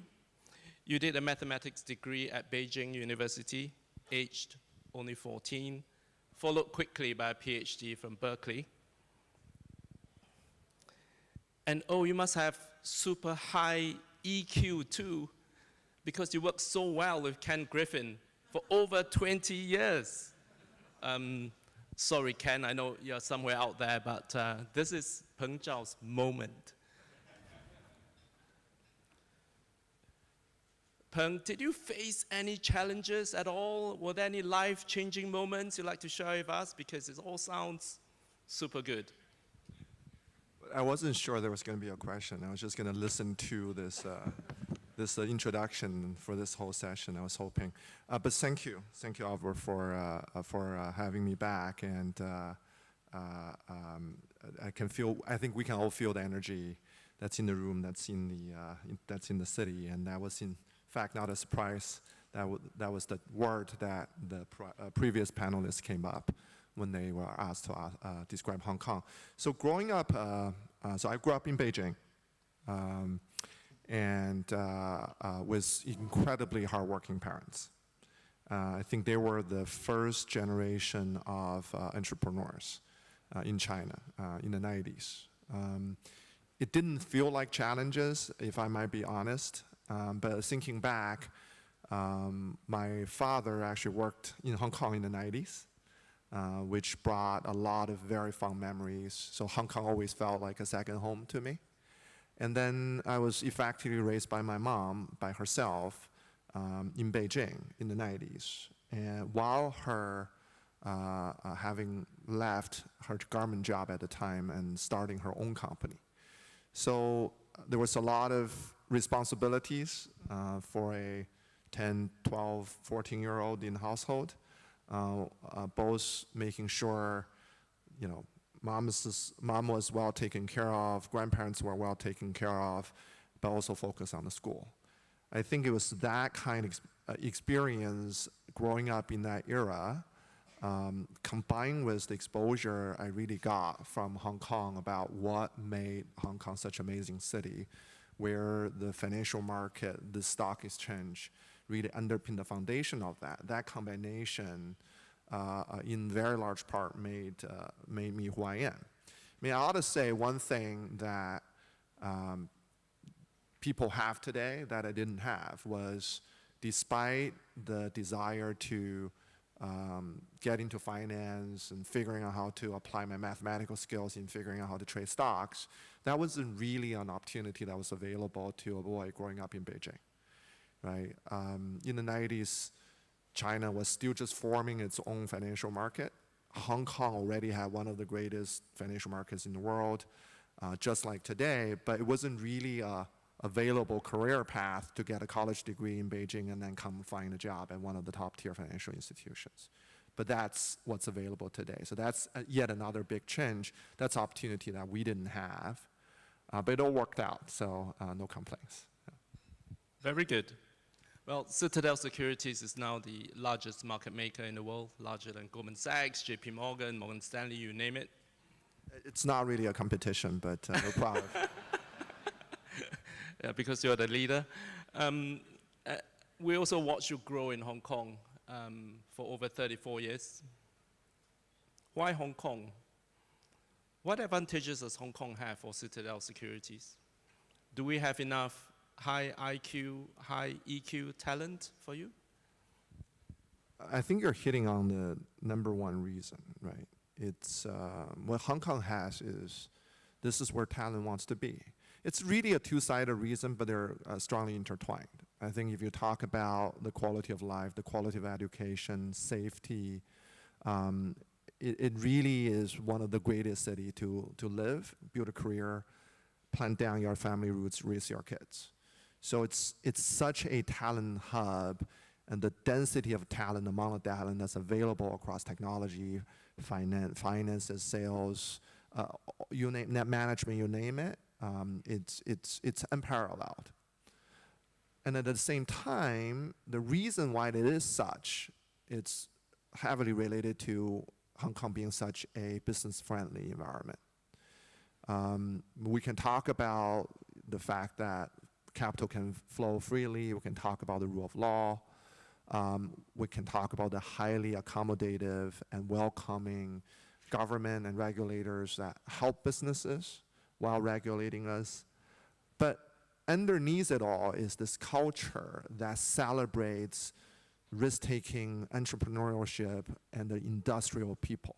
So if you're someone that is ambitious, is willing to take the risk, willing to put in what it takes to make something out of your life and make something and build a career, this is one of the best cities to be. And for that reason, together with everything else, talent is here, and therefore we have to be here. Thank you for that. Last year, you talked about Citadel Securities' approach to AI. You said that it usually takes old-fashioned automation instead of AI to get the job done. Bloomberg reported recently that you have an operations manual. We know that it's not a little red book because apparently it weighs 50 pounds and has 5,000 instructions in there. It is this meticulous, data-driven approach that has helped you beat Wall Street's giants in trading. Can you tell us more about how you set these goals for your colleagues? You don't need to spill the secret sauce, just tell us your approach. Well, so first of all, it's interesting. Let me make an interesting observation first. I I studied statistics for my PhD. We did a lot of the foundational work that led to the various different AI breakthroughs that we're seeing today. Even for me, I find it really difficult to both keep up and make the right decisions in terms of what areas of AI machine learning we should be leveraging in the business. So it's a little bit interesting to see global finance CEOs, the vast majority of whom have no background in AI machine learning, all speculating where's the future of AI and where this is all headed. Just want to point that out. But I think what I said last year remains true. The way we organize data, manage data, the way we map out our workflows and our processes into understanding what's the input of each one of these steps, what's the output of each one of these steps, and how does that lead to either an investment decision or talent decision or a trading decision, defines a firm.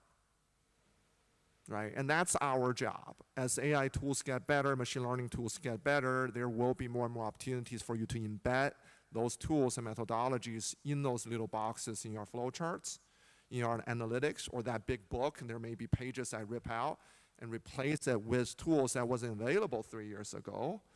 But in a way, whether you write it down or not, that book of your flow, your processes, your inputs and outputs, your technology components, your talent components, that is the firm.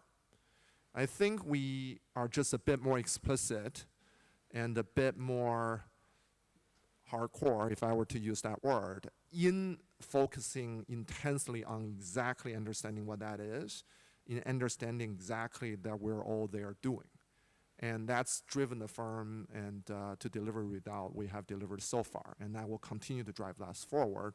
And AI or not, that doesn't change. And as technologies get better, including AI, I think that process will get supercharged even more. Thank you very much. That's inspirational.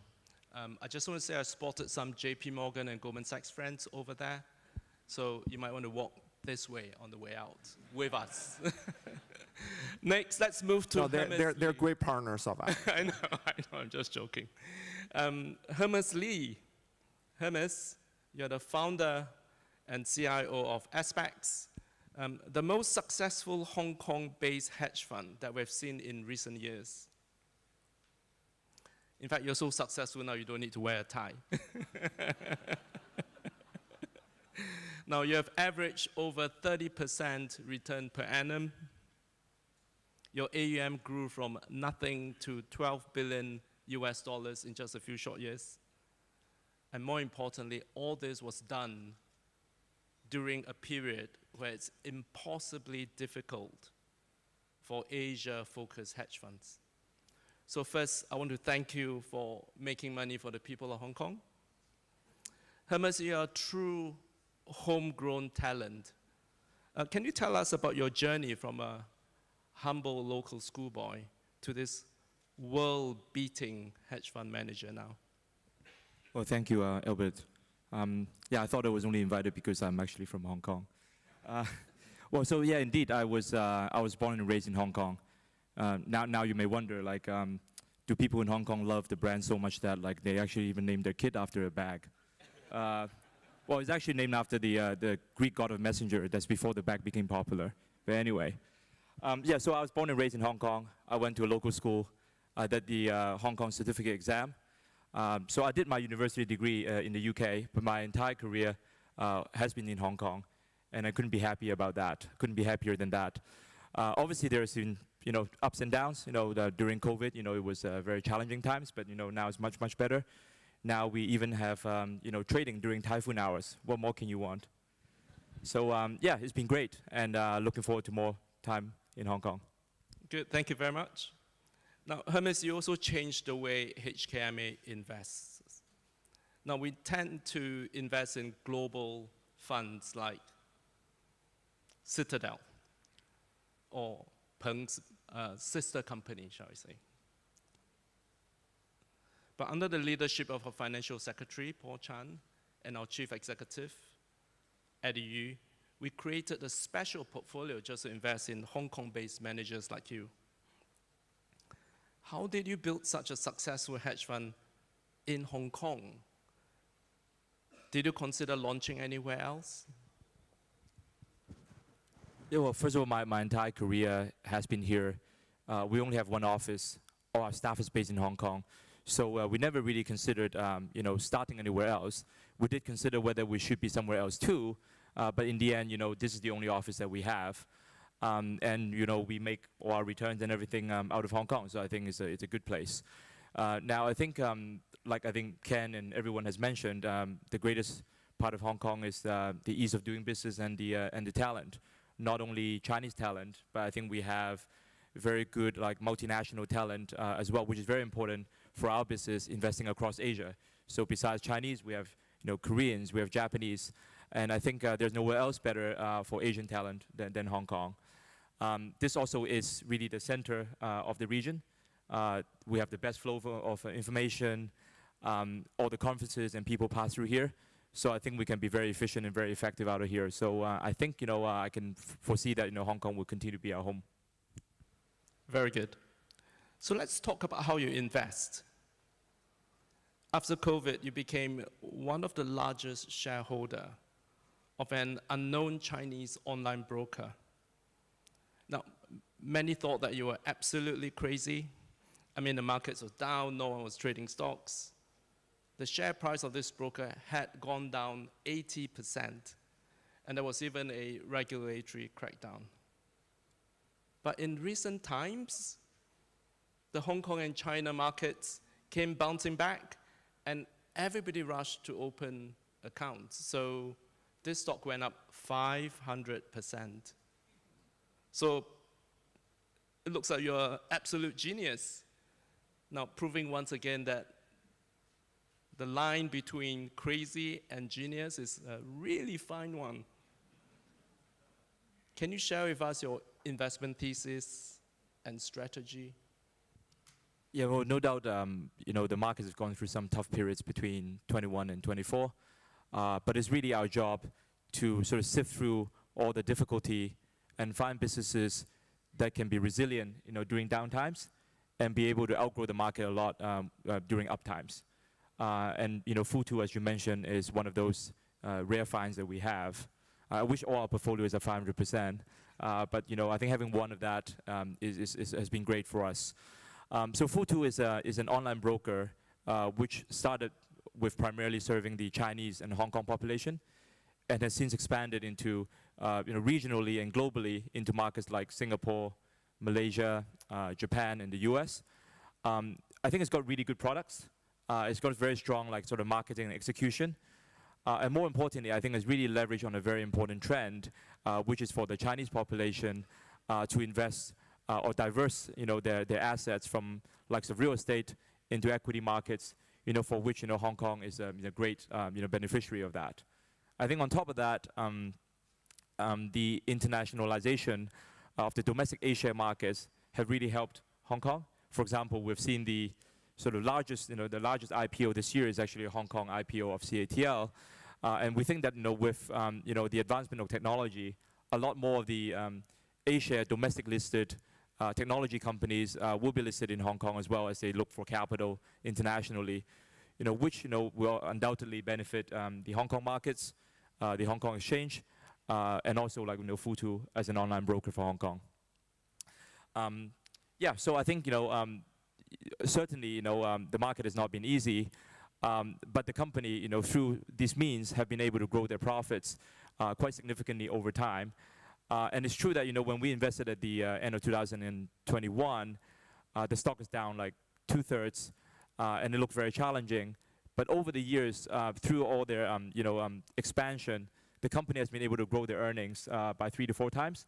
And I think, so long as you're able to sit on your investment and you're investing in businesses that can grow, eventually, I think the share price will become aligned with their earnings. So ultimately, the share price is also up 4 times, similar to the earnings. Very good. Keep those up, that's what I'll say. Okay, let's turn over to Michael Sachs. Michael, you are a very rare breed these days.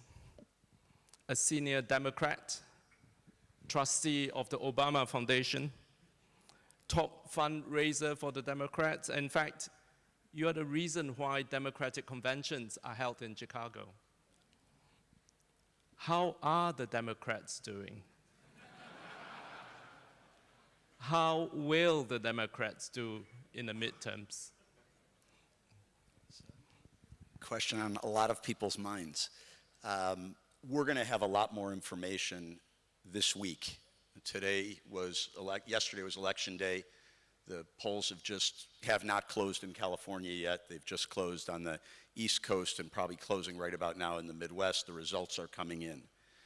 I think that the most important thing to watch for is both turnout of Democratic voters, which is an indication of passion, of engagement, and also, very importantly, how the independent voters break, where the independent voters go. And I can say that as we were coming up here, one of the important races, the governor's race in the state of Virginia, was called for the Democratic candidate, a woman named Abigail Spanberger, first now woman elected to be governor of the great state of Virginia in history. And it was called very quickly, about an hour and 15 minutes or so after the polls closed, and it seems the independents have broken strongly for the Democrat in that race. And when we sat down, it wasn't yet called. It could be by now, and I suspect it will be shortly. Also, the woman running for governor, the Democrat in the state of New Jersey, was well ahead with about 35% of the vote in and looking like she was going to win. And that's also good Democrat turnout, but significant shift among independent voters. Interestingly, two women, both absolutely moderates, absolute, set down the center of the political spectrum. And the campaigns focused on two things. One, pushing back against the president, and that was a significant percentage of the ads that were run in the Virginia race were essentially not running against the opponent, but running against the president. And two, affordability. And affordability, which is, I think, a roll forward of our conversations about inflation and some of the results that we saw in the elections in '24, is very clearly front and center. They talked about affordability, I think not as aggressively as the mayoral candidate in New York, the Democratic Socialist mayoral candidate in New York, Mamdani, pushes a affordability agenda, but those were kind of the themes. So there will still be a fight for sort of, I say, the soul of the Democratic Party, how progressive, how centrist, but these elections this week and what happens out in California on Proposition 50 which will redistrict California to create some more Democratic seats in response to what was done or about to be done in Texas, will have an impact on how the races are run in the fall of next year, and I think, who's in control after those races. And while it looked pretty dark for a while, I wouldn't count the Democrats out completely yet. So, good. Switch back to Hong Kong. So, Michael, you have been one of our trusted partners in alternatives for many years now. You have also helped us build up our Hong Kong-based manager program. Could you tell us why Hong Kong is still the largest base for hedge funds and private equity in Asia? Sure. To some extent, it's almost like a trick question to me, because when you look at it, there's really not it's not much of a conversation. It's not like a close conversation. The conversation is Hong Kong, London, Hong Kong, New York. It's not Hong Kong, other Asian capitals, and a place to base sophisticated investment operations in Asia. It's a hands-down winner. I've been coming to Hong Kong since the 90s. From the minute that the airplane would make that hard right turn to go into Kai Tak, your pulse would kick up, your adrenaline would kick up, and you would feel that the entire time you were here in the city. Literally, we were coming out here to look for investment opportunities in the early, mid-90s, and it was one of these privileges. I know I'm talking to a hometown crowd here, but where you would experience a city that actually vibrated, that you could feel the energy of the city. COVID hit Hong Kong hard, had a lot of change. COVID hit Hong Kong hard, and I think it tempered some of that for a while. People left and pulled back on their Hong Kong operations. But it feels to me like that's in the rearview mirror, that energy is back and is very real and strong. And all of the fundamental, I almost would say like structural or architectural advantages of Hong Kong, the talent pool, the educated workforce, the quality of life. I was with somebody yesterday, they were talking that the commute has gotten up to about 25 minutes from someplace, and it's kind of it's 25 minutes, it's actually a commute. Come over to the United States for a while, live in one of our big cities and see what a commute is. So it is the quality of life, the culture, it's just all, there's no real, competitor in the region, in my opinion, for a service business, for a financial service business, that needs access to markets, ability to travel, rule of law is great. And so it will stay the leader going forward, in my view. We have many important people from Hong Kong Inc. in this room. Is there one thing that Hong Kong can do better?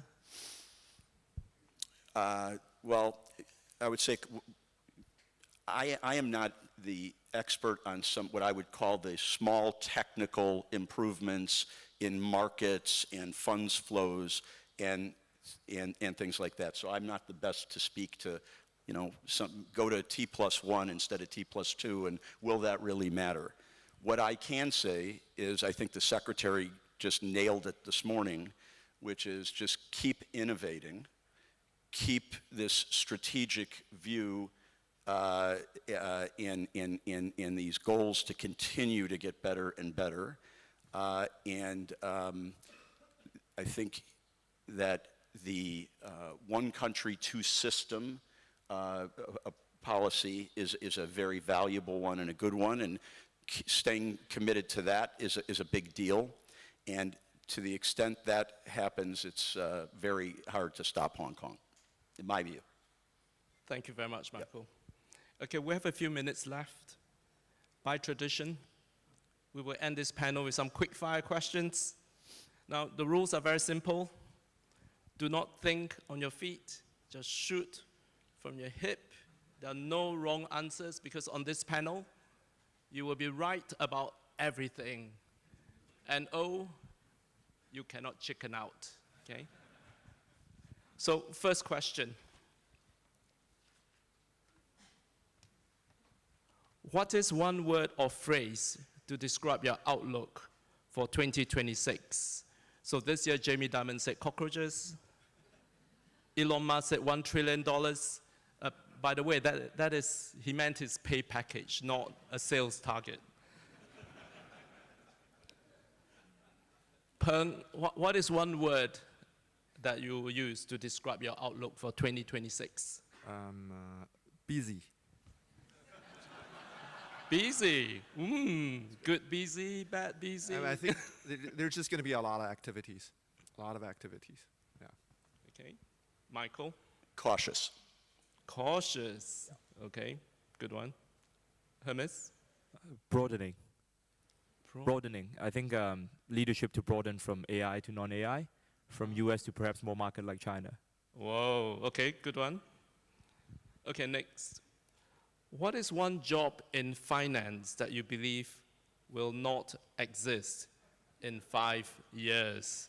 Now, I think I'm going to start with Peng, because Citadel Securities has been, wiping out a generation of stock traders out there. But Peng?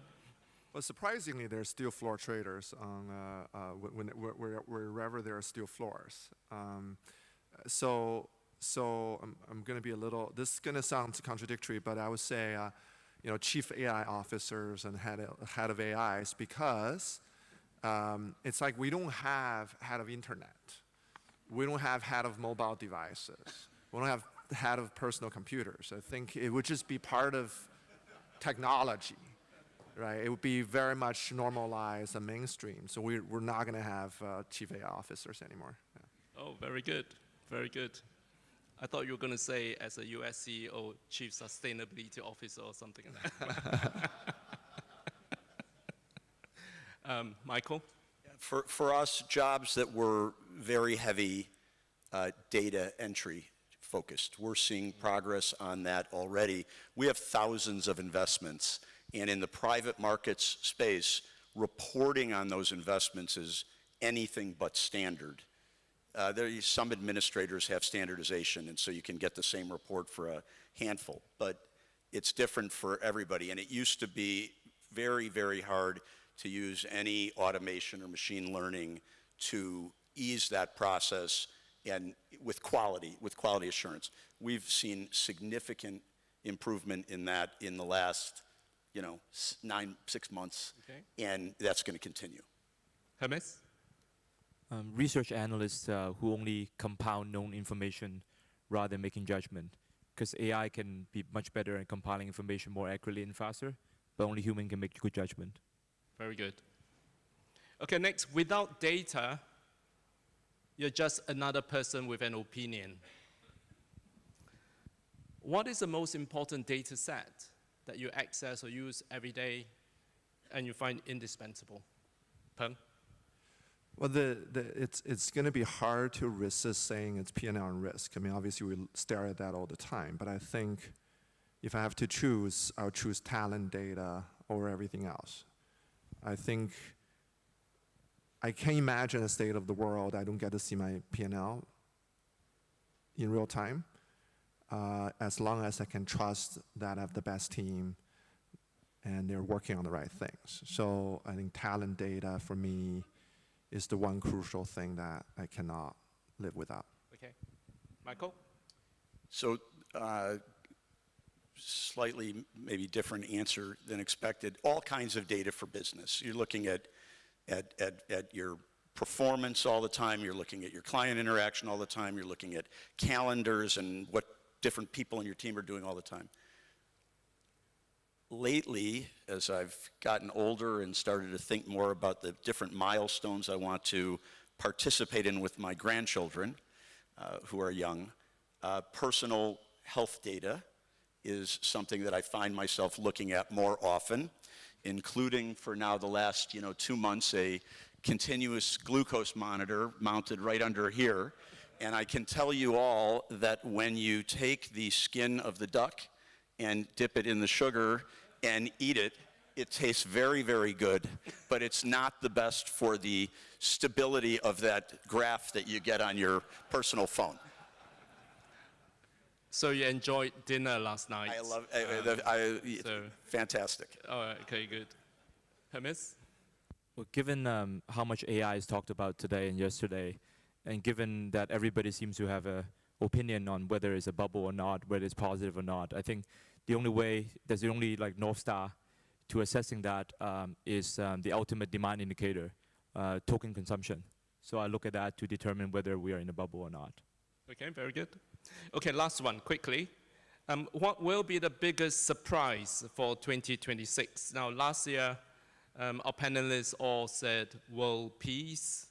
I think they came close, we have fewer wars, but not quite there yet. I'll start by saying when I tested this question, I came across a good answer. And that is, despite the appointment of a dovish Fed chair, the Fed remains independent. Ooh, okay. So maybe that's wishful thinking, I don't know. But maybe let's start with Peng. I go back to the first answer I gave, which was, I think 2026 is going to be a very busy year, but I think maybe disappointingly, when we come back here and have this conversation again, a lot of the fundamental tensions in the system will not be resolved. We still don't quite know whether AI is a bubble or not. I think a lot of the fundamentals that is driving geopolitical tensions will not be resolved. And so there will be a lot of activities, but not necessarily resolution to a lot of the puzzles and challenges that we have in the world. So ironically, it's going to be more of the same next year, I'm afraid. Yeah. Michael? So I'm going to give you two quick ones. The first one, I don't know if it's really a surprise, but I want to pander to Eddie and to the HKMA group and say that when we're here next year, we will be celebrating that Hong Kong is #2 on the Global Financial Centers Index past London. And that's a prediction, but I don't know that that's a surprise. I think that we can see that. The surprise, I think, and this is a surprise because I don't think it's viewed as high odds, the traditional checks and balances associated with the legislative branch of the US government may re-emerge in the coming year. If these elections indicate that the Republicans are in trouble, you could see Congress, more members of Congress start to stand up and push back and require some of the oversight that is technically supposed to be taking place. And I think that is not viewed as likely today, but I think that is a possible surprise or change that we could see. Thank you, Michael. Hermes? I think the China market has done pretty well for 2 years in a row now, but we still see a lot of people who said, they will never invest in the China market again after COVID and after all that. I think we might find some of these people putting some Chinese stocks back into their portfolio next year. People have short memory after all, and they like performance. Broadening. Thank you very much. We're out of time. Please join me to give panelists a round of applause. Thank you very much. Marvelous job. Gentlemen, front and center for a photo. There we go. All right, and once again, have a look to our official photographer right straight down the middle, and then adjust your gaze to the long distance for RTHK, Hong Kong Din Tai, for those of you that listen to a little bit of local radio. There we go, and I do like an old Kai Tak airport story. So that was much appreciated. Fantastic. And there we go. The long shot, gentlemen, and away you go. Thank you very much for joining us today. All right, good to see you. It was great having you guys. Thank you. All right, great job. Now, the people in this room are responsible for devising complex strategies to choose, to hedge, to diversify, to optimize so many factors like liquidity, time horizons, access, and so many more. But this is a very complex business. It's difficult to make sense of it, and then you put the public and private markets, the interplay between them, and the role that alternative investments play, it becomes a very complex picture indeed. And the question is, how do we make any sense of it? I will tell you how. We invite Martin Metsoy to come and join us with his panel. Martin is the former Chief Strategy Officer of the Exchange Fund Investment Office. He's ready to go, and here they come with the HKMA. He's joined today by Nicholas Gioc, who is the Managing Partner and Chief Investment Officer at Farallon. Also joining us is Chris Cradell, who's the co-founder and CEO of PAG. We've had his other co-founder on this stage a few times. And Tony Yoselev is the Managing Partner and Chief Investment Officer with Davidson Kempner. And with that, we're ready to go. Martin, please take it away. Okay, thank you very much. First, what I would like to do is just set the stage for this panel on liquid alternatives. So we've heard a lot about illiquid alternatives, private equity, and real estate in previous sessions, and now we would like to turn to liquid alternatives reconceptualized. And for that, to set the stage, I had three quick slides I wanted to show you. The first one is just introducing our panelists, where they're located, how long they've been in business. So it's a 20 to 40-year story with presences in San Francisco, New York, and importantly with Chris in Hong Kong. And you can see the AUM figures on the board as well. So next slide is regarding what I am referring to as the hedge fund or liquid alternatives world with respect to the traditional asset classes and illiquid alternatives. So you can see that if you add up listed equities together with liquid fixed income markets, you wind up with a figure of close to 250 trillion US dollars. And that compares to roughly private equity and real estate markets, which we've been talking about, which are about 10 trillion. So hedge funds AUM is roughly 4.5 trillion. So those are the relative orders of magnitude that we're talking about. But the influence of hedge funds is much larger because of the use of leverage, which we will talk to a little bit later on. And the final slide, which will lead up to my first question to our panelists, is recent performance of hedge funds, volatility, correlation to long-only markets. And there the story is, for the industry as a whole, attractive returns, low volatility, and in fact, these panelists evidence even lower levels of volatility, and low to negative at times correlation to equities. So the first question that I'd like to ask Nicolas is, what is the role of hedge funds in an investor's portfolio? So when I was previously at HKMA looking at the hedge fund portfolio, it had characteristics, this is 20 years ago, of absolute return asset class, so LIBOR plus 5. And then 2009 happened and the portfolio was down, the market as a whole for hedge funds was down close to 15%. So absolute return and then minus 15%. And then since then, it's known more as a alpha asset class. So Nicolas, what is your view on the right way of thinking about hedge funds in investors' portfolio? Thank you very much, Martin. And of course, thank you to Hong Kong and the HKMA for having us. And congratulations to the HKMA for the fantastic organization of this event. So thank you.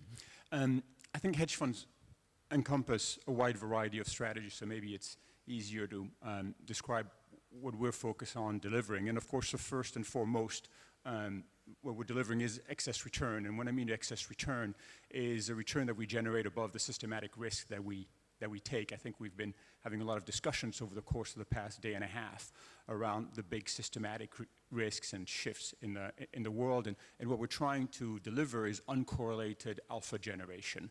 And so when I'm thinking about our portfolio, it's about whether this management team in this listed company in Japan will actually follow our proposals which will enhance value. It's about whether the antitrust regulator in this merger will approve this specific deal or not. It's whether we, with perhaps a few other creditors, will be able to restructure the balance sheet of this company or that company. And so the sum of all those idiosyncratic risks should be uncorrelated to systematic risk factors, and that's how we generate returns. And so indeed, I think the 500 basis points over SOFR is a benchmark. I think the expectations of the industry as a whole is also to at least match equity markets over long periods of time. It's a little bit harder when they are going up 20% plus a year every year. But that's certainly the target with a volatility which is much lower than that. And so we provide this excess return, uncorrelated idiosyncratic risk, and that allows people in this room, allocators, to build a portfolio on that. So beyond the excess return that we provide our LPs. We don't think of them as client, we think of them as partners, to build a portfolio where they can take more risk, take more systematic exposure, say on the AI trends, say on the energy prices trend that might happen in the US, outside of us, and they can take that directly, perhaps in a different fee structure, and we are a complement to that. I think we also provide, as hedge funds, liquidity appropriately for our LPs when there are drawdowns, because hopefully we have more upside capture than downside capture. And finally, certainly as a multi-strategy fund, we have a business, of course, with an office in Hong Kong. We've been here for a long time. Actually, this is where I started my career in 1994. But we have businesses in Europe, of course. We've based in the US and in Latin America. And we do, all the strategies that we do, merger arbitrage, we do fundamental strategies, we do credit.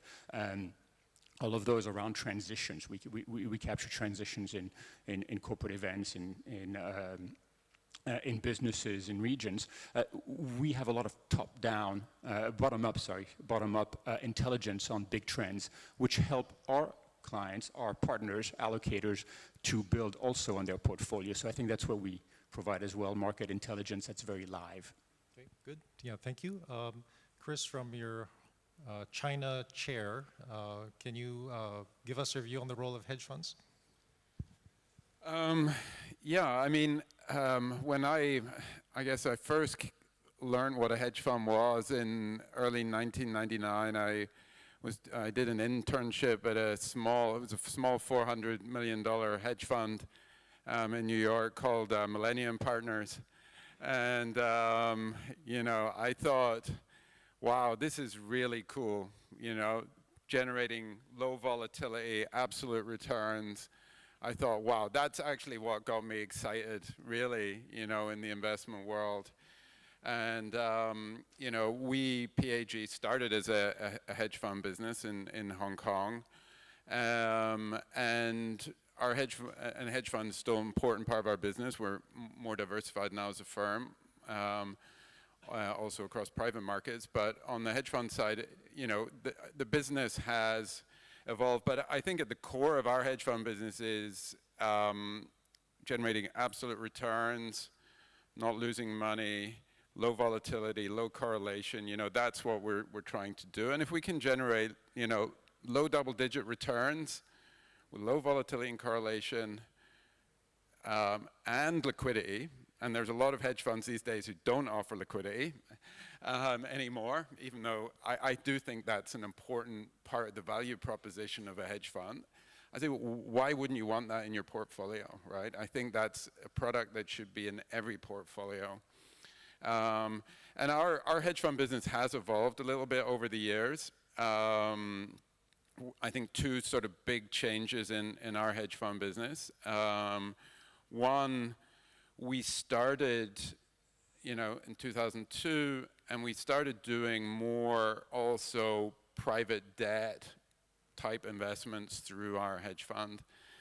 And I have to say, it's why I'm a huge skeptic on these semi-liquid products, these sort of retail wealth products on privates, because from personal experience, managing liquid investments in an open-ended structure is extremely difficult. And, you know, we decided, you know, we would not do that anymore. Open-ended funds are liquid. Illiquid investments go into closed-ended funds. So that was one change. And secondly, we now manage 4 different hedge fund products. And 2 of them are CIO-driven. So there's an individual who's really driving that strategy. And I think they're super talented, doing an amazing job. And then we have two products which are related, which are multi-manager, which is more the Millennium, you know, type model where we have, you know, we have 70 portfolio managers running different strategies, and we allocate capital. And I think, you know, there's room for both of these models, but you know, they have their pros and cons. But yeah, I'd say, you know, the objective is always to generate those absolute returns. We're not in, again, there's lots of different flavors of hedge funds, people who take different levels of directional risk. Our products, we don't, and I think it's something that can fit in multiple portfolios. Okay, thank you.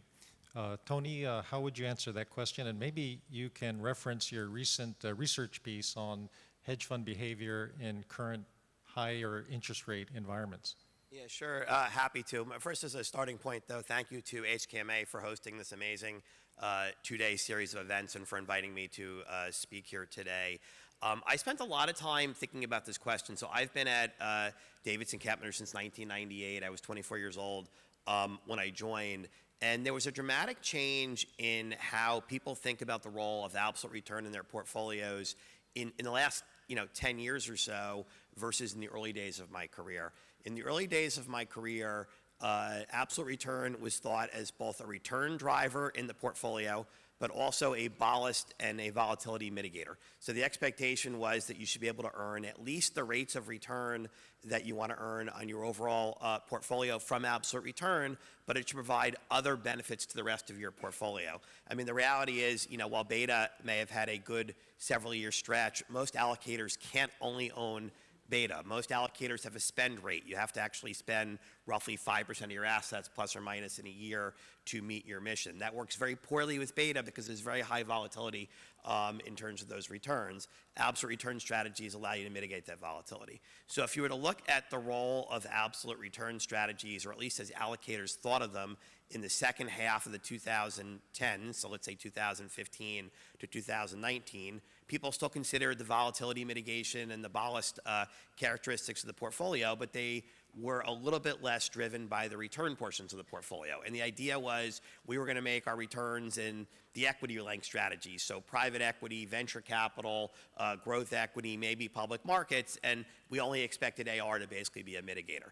Obviously, in a year like 2022, and quite frankly in the last 3 or 4 years in private equity and venture capital strategies, that's been a terrible idea because those strategies have actually produced very little rates of return. Venture capital, as an example, has good decades and bad decades. You made a lot of money in venture capital in the 2010s and the 1990s, and you made practically no money in venture capital in the 1980s and the 2000s. Like, these things go very long periods of time.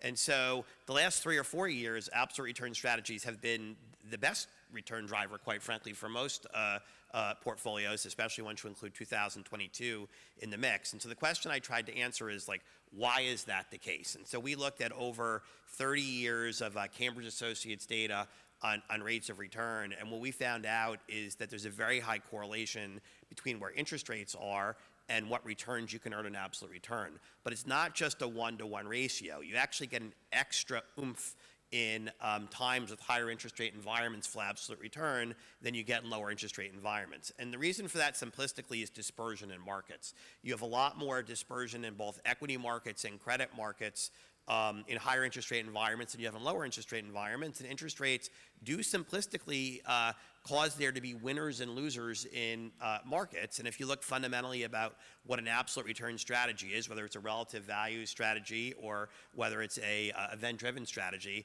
fundamentally it's in the difference between separating winners and losers. And so I personally think the 2020s, and you've seen this in the returns in the last 5 years, are a decade of absolute return being a very strong strategy, in a decade where people are going to be able to look to absolute return to at least earn the overall rates of return that they expect to earn off their portfolios. But it's not random in terms of why this has happened this way. It really is about the record rise of interest rates that you had in the Western world in 2022 and 2023. And I think that story has many years of legs to it.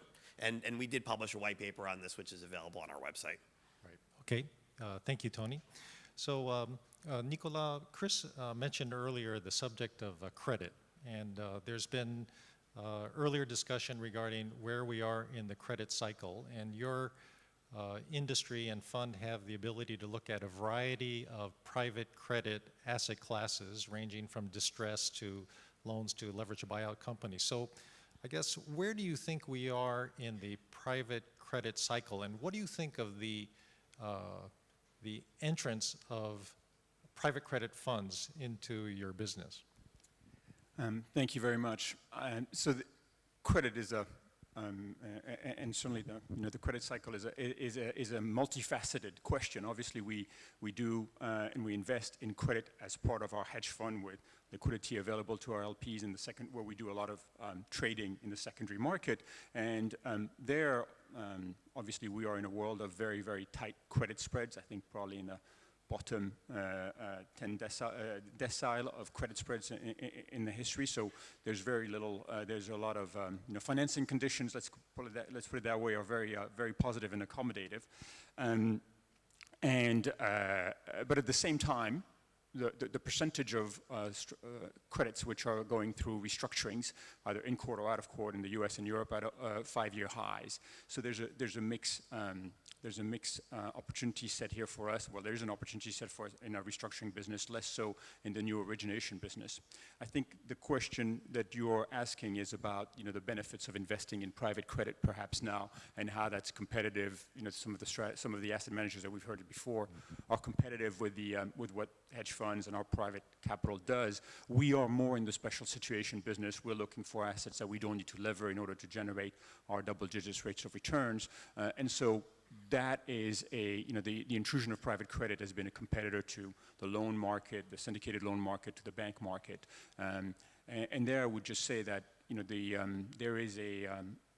there is sort of an all-powerful laws on future returns for credit. Yes, they start off with your current, with the spread and the total return at inception, the yield to maturity, and your expected loss. And we are at all-time lows in terms of credit spreads, and rates are likely to come down. And at the same time, the past 10 years worth of losses are at, in most US and European markets, are historical lows as well.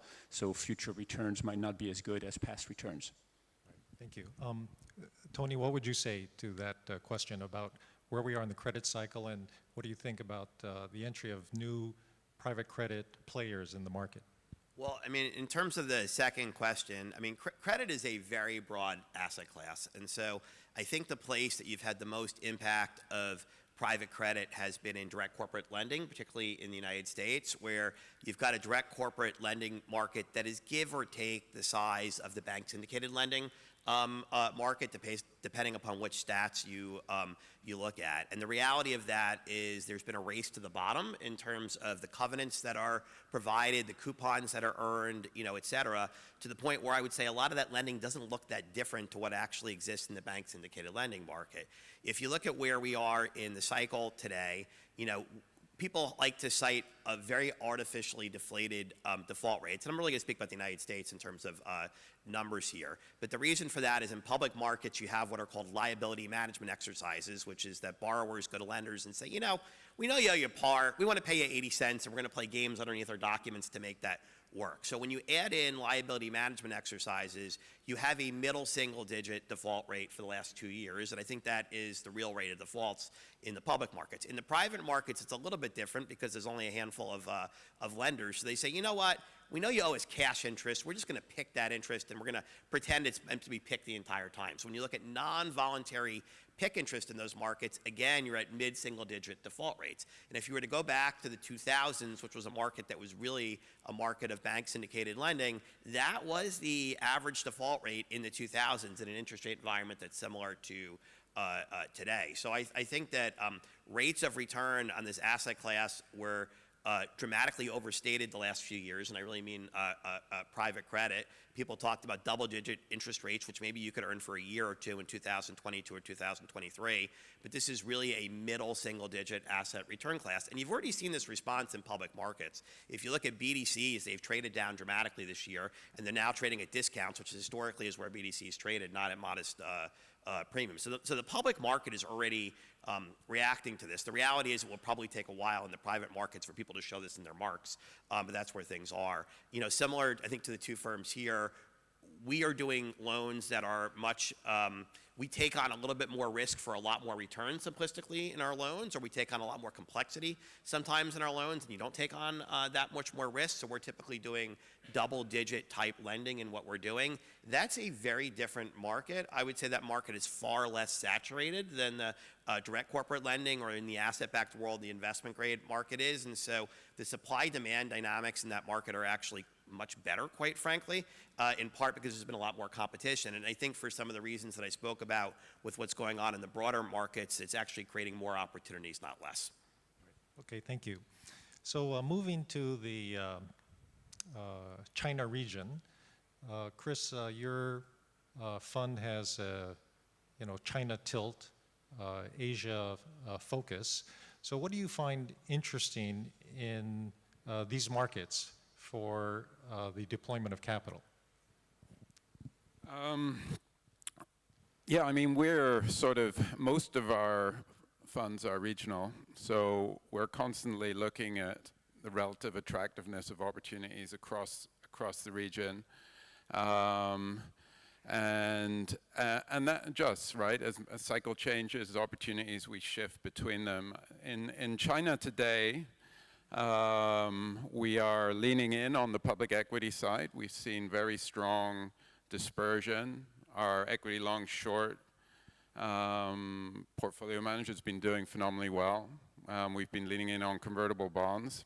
There's been a lot of issuance of very, very high quality companies. I think this is something that's not really appreciated. Now, Asian convertible bond market is now much larger than Europe, and 80% is large cap investment grade. So, you know, Asian convertible bonds, if you look at the biggest issuers this year, Ping An, Alibaba, in the US, they're mostly crypto companies. So again, you know, I think this is something which not many people have fully realized yet is the markets, and obviously Hong Kong, China are the biggest part of that. You know, the depth, liquidity, and quality of companies is been increasing all the time. So, you know, I think that's really still a long-term trend. We're less active on credit side in China. You know, a big part of the credit universe in China was always also the property sector, where there's still a lot of balance sheet repair going on. And right now, interest rates in China are low, so anyone credit-worthy can borrow very cheaply. So on the private debt side, you know, China's not very interesting. And then we're active on the buyout side and private equity as well. We like China, actually. Valuations are cheap, debt is cheap, there's almost zero competition, and there's some great companies. So, you know, so very much in China, we're very much equity focused, public and private. We are less active on the private credit side and less active on the real estate equity side as well. Okay. Nicola, how about your firm in terms of deployment to the region or China? Yes, I think our focus on the region has really been focused in China has been around the Hong Kong market, indeed convertible bonds, long-short equities, and it is currently a reasonably small portion of our allocation. We've been invested also in Japan for a very long time, and that has been an area of the market that's taken a big proportion of our general fund allocation and of our private capital deployment with this corporate governance transition, which is a very long-term opportunity set for us to capitalize on. Okay, thank you. And Tony, China versus India, your firm has a view on that in terms of capital deployment. Yeah, it depends on maybe which asset class. So first of all, you know, we've been investing in China for a long time, not as long as some of these folks, but for a reasonably long time. And we actually opened our Shenzhen office in, I think, 2021 during the middle of the pandemic, which was certainly a bit contrarian at that period of time. I would say in China, there's really been two places we've been focused. We do a lot of public bonds in China, so a lot of opportunistic credit, but really in the secondary market, we've done a little bit of direct lending there, but it's a smaller part of it. And then I will echo Chris's comments. The convertible arbitrage market in China specifically and in Asia in general, we think is a fantastic opportunity set. I will say there is more going on in U.S. converts just beyond crypto, but the Asian market's really, really strong in terms of a place to invest. We've been doing a lot in India in direct lending. Probably if you were to just look at what we're doing on the opportunistic credit side, we're more active in India today than we are in China, which is not to say that China's not a good market. It's just India, there's more going on. But India does not have the convert market or some of the other factors that we can invest in China. Great. Okay, thank you. I'd like to, take a step back and bigger picture. So the subject of this conference is tracking through shifting terrain. And, the IMF recently released their latest financial stability report, which they named Shifting Ground Beneath the Calm. So a lot of terrain analogies here. And one of the risks that they highlighted was the risk of non-bank financial institutions and the exposure that deposit-taking entities have towards non-financial institutions like hedge funds. And the figure they cited was close to $4.5 trillion US dollars. So I know each of you can only speak about your own firms, but in terms of how you think about a important systemic event taking place in your industry, I mean, how would you assess that risk, Nicola? I mean, as always, the risk to the system as well are when there's not enough loss-absorbing capital, and that tends to be correlate. And that's what creates a risk when the losses do come. If you just can't absorb them, and that's typically because they're levered, and when the hit ultimately hits the leverage providers, Our portfolio is very conservatively structured. Our long assets over equity are 120% only of equity. So the idea that hedge funds, I think, like the ones that are at this table, would create a systematic risk exposure is very low. But there are a number of big trades, especially around fixed income arbitrage in the world, which do have the capacity to create systems, but to create systematic risk. Having said that, there's such large systematic risk that they might trigger the intervention of monetary authorities. And by and large, I would say that certainly in the private credit world, there's plenty of I feel like there's plenty of loss-absorbing capital there, i.e., the investors in the fund directly might have to bear losses, but it's hard to imagine that the banking institutions that are providing the leverage there would be at risk. Right. Okay. Chris, any views? I think certainly from the private debt side, my general feeling is the sector is not quite big enough yet to be really a systemic risk, but I think there are areas that need watching. I think liquidity mismatches is one, private debt being funded through open-ended vehicles, and there are even private debt firms, in Australia funding themselves with daily liquidity retail funds. So I think always when there's a liquidity mismatch, that needs to be watched. I think it was mentioned yesterday, the insurance, using insurance to fund private debt and other alternatives. I think that needs to be watched carefully by the insurance regulator. I think there are also some maybe less institutional private debt firms.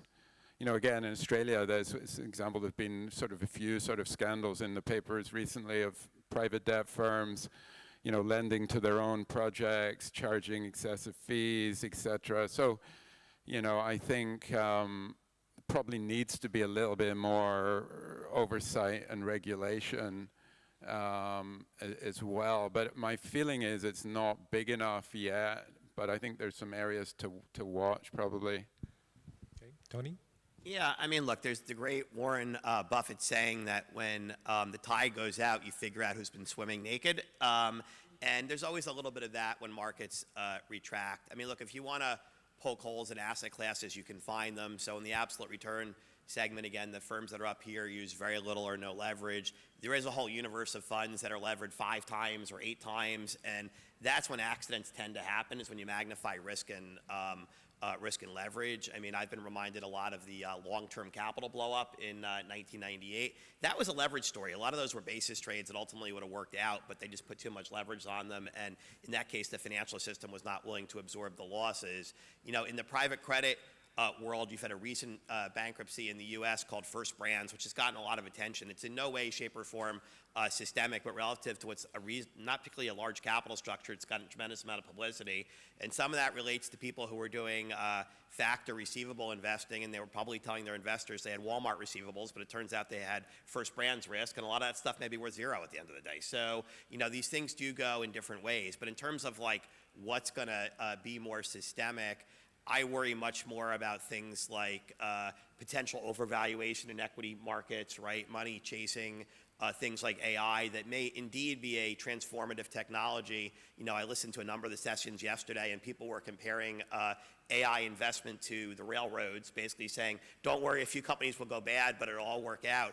there were many large financial panics in the United States in the second half of the 19th century and the first part of the 20th century involving the railroads. And the railroads were a massive value-destructing thing for investors in the entire lifetime. No one ever made any money in the railroads. It was great for the United States to have a railroad system. It was absolutely terrible for investors. So this idea that we're going to have some winners and losers and it's all going to work out, like, just think about that. Like, it may work out over a very long period of time, but you could have massive carnage getting from here to there. So that's probably not the best analogy for people to be using. Okay, thank you very much. So I'd like to express my thanks to our panelists, and thank you very much. Thank you, Mark. Great job, Martin. Thank you so much. Gentlemen, once again, if you can make your way to the front, our photographer is ready for action. Quick look to the close one, and then off in the distance for RTHK. With that, we are going to take a 10-minute break. It is only 10 minutes, so please make sure you are hydrated, unhydrated, however, whatever works for you, and be back in your seats in 10 minutes, ready for more action. We are leading off with AI after the break. I'm Andrew Work. Thank you.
Ladies and gentlemen, our intermission will be drawn to a close soon. We're going to be back in action here in Conversations with Global Investors.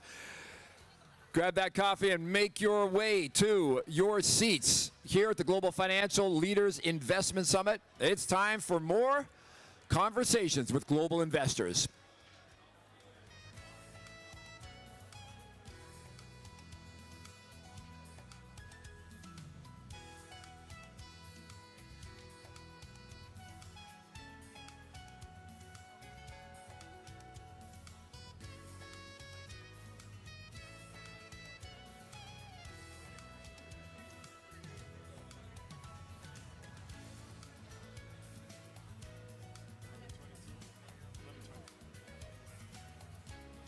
Ladies and gentlemen, discipline in investing is a virtue. And discipline in returning to your seats is also a virtue here at the Global Financial Leaders Investment Summit. We're about 1 minute away from getting back in action on our main stage.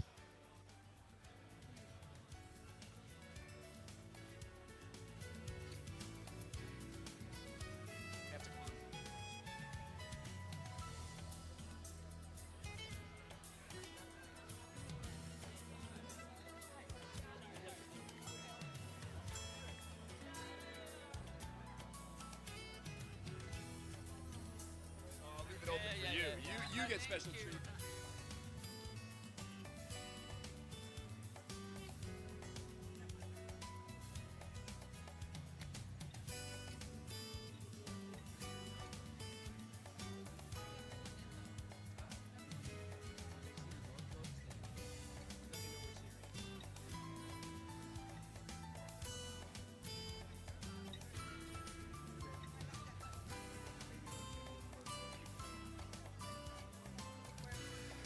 Ladies and gentlemen, we're less than 1 minute away from getting back in action here at the Global Financial Leaders Investment Summit. Please make your way to your seats.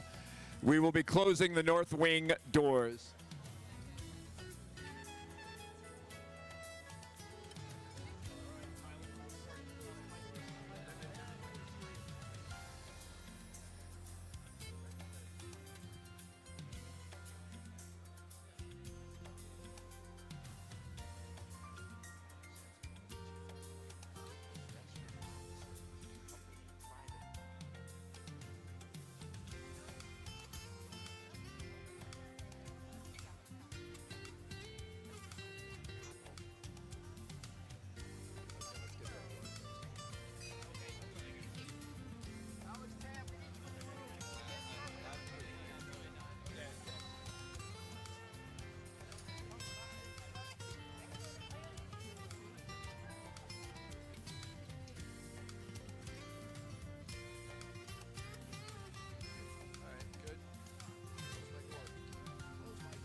Ladies and gentlemen, last chance. We are on a 30-second countdown to starting up again here on the stage at the Global Financial Leaders Investment Summit. Please return to your seats. Thank you.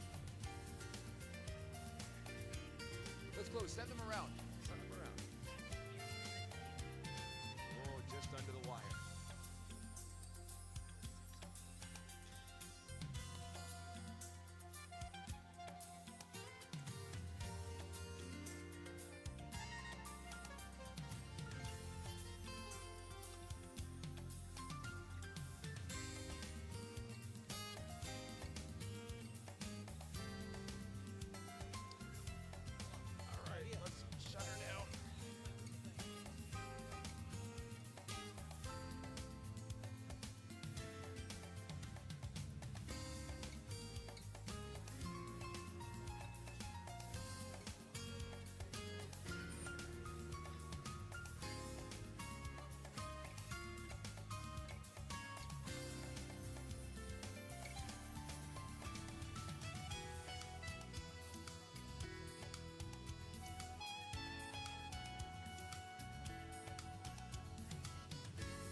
All right, and with that, we are back in action at the Global Financial Leaders Investment Summit.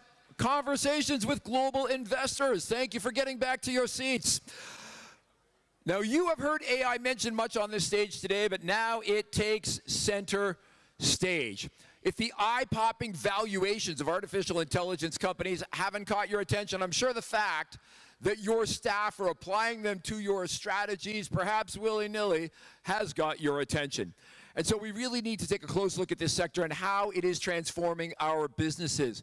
We've got the best people to do it on stage this morning. Samson Wong is going to be leading our panel. He is the Chief Investment Officer for Private Markets with the Exchange Fund Investment Office of the HKMA. Joining him up on stage is Richard Liu.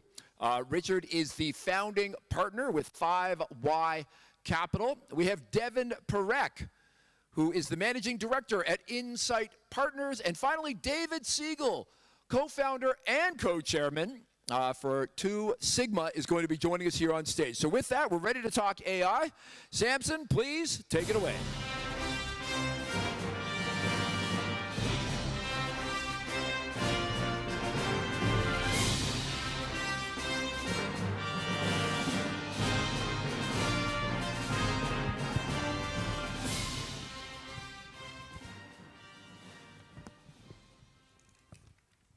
Well, thanks everyone for joining the Real AI panel today.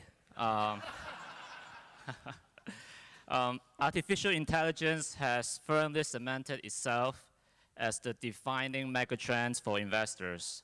We are seeing its staggering potential unfold this year with agentic AI automating workflow, generative video becoming mainstream, and robots achieving unprecedented dexterity. The opportunities are vast.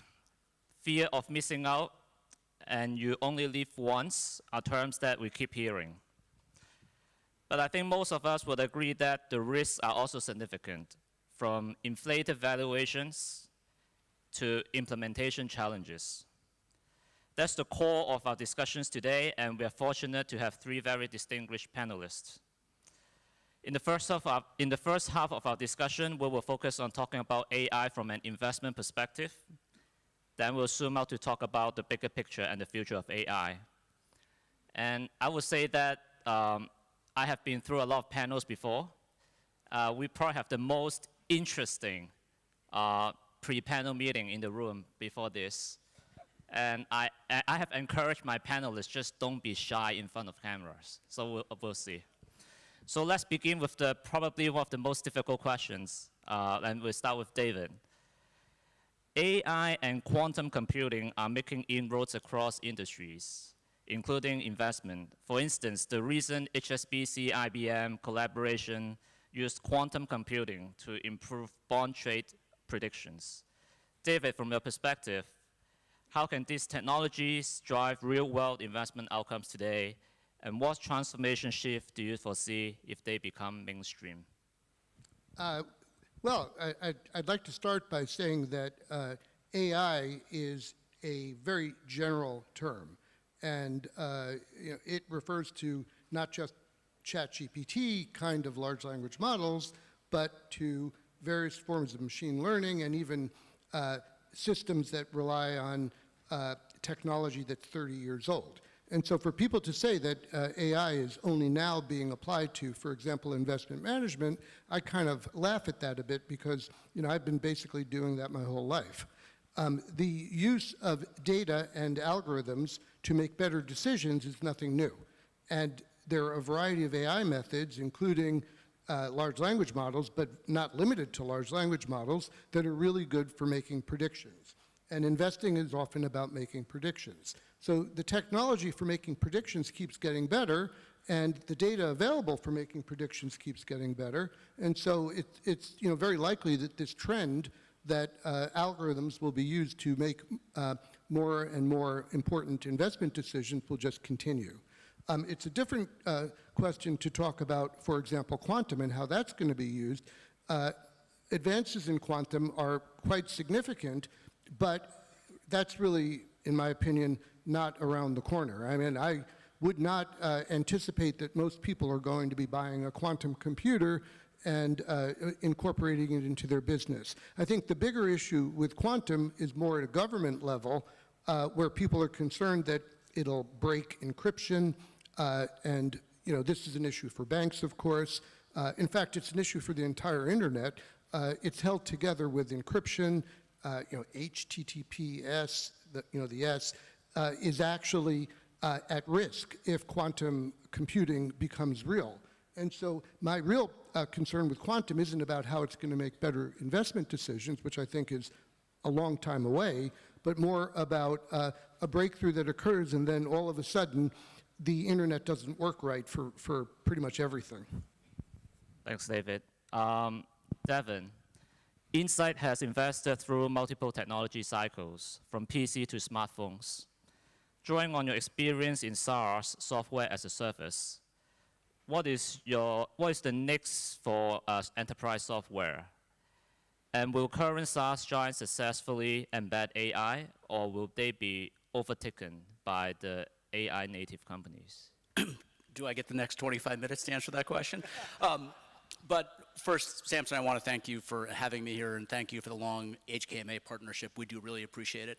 I think if you think about these transitions and you think about mainframe to client server, and then client server to SaaS, and then SaaS to mobile, and then kind of this AI, what you've seen in every one of those transitions, which is not surprising, is that some incumbents won in those transitions, and many incumbents lost, and new entrants came in. Salesforce would be an example of somebody who Siebel owned that market, and should have continued to own that market, but Salesforce disrupted it by being a cloud solution early. And so I would anticipate that you're going to see the same thing here. But I think that the way I would try to contextualize it is think about what are the companies that have the highest risk of disruption, or what are the characteristics of incumbents at the highest risk of disruption. And what I would say is if you think about software very broadly defined, you have horizontal software. That's relevant in any industry. I mean, Salesforce would be an example of that. HKMA can use it, a manufacturing company can use it, Insight can use it, but we all use it a very different way. And there's not the business process or data is not necessarily for our industry. And so we kind of customize it for our own use. And so if you talk to lots of customers, they would say, well, Salesforce is fine, but it's not great for me. Well, that has the highest risk of AI disruption, because you can now get two very talented coders and at very low cost build something that's purpose-built for you.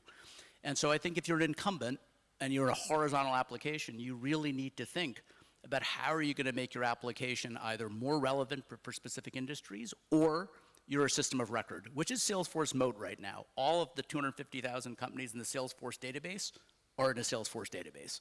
And if that were not the case, my guess is we might not be using Salesforce. We might be using a system that's built for private equity, as an example.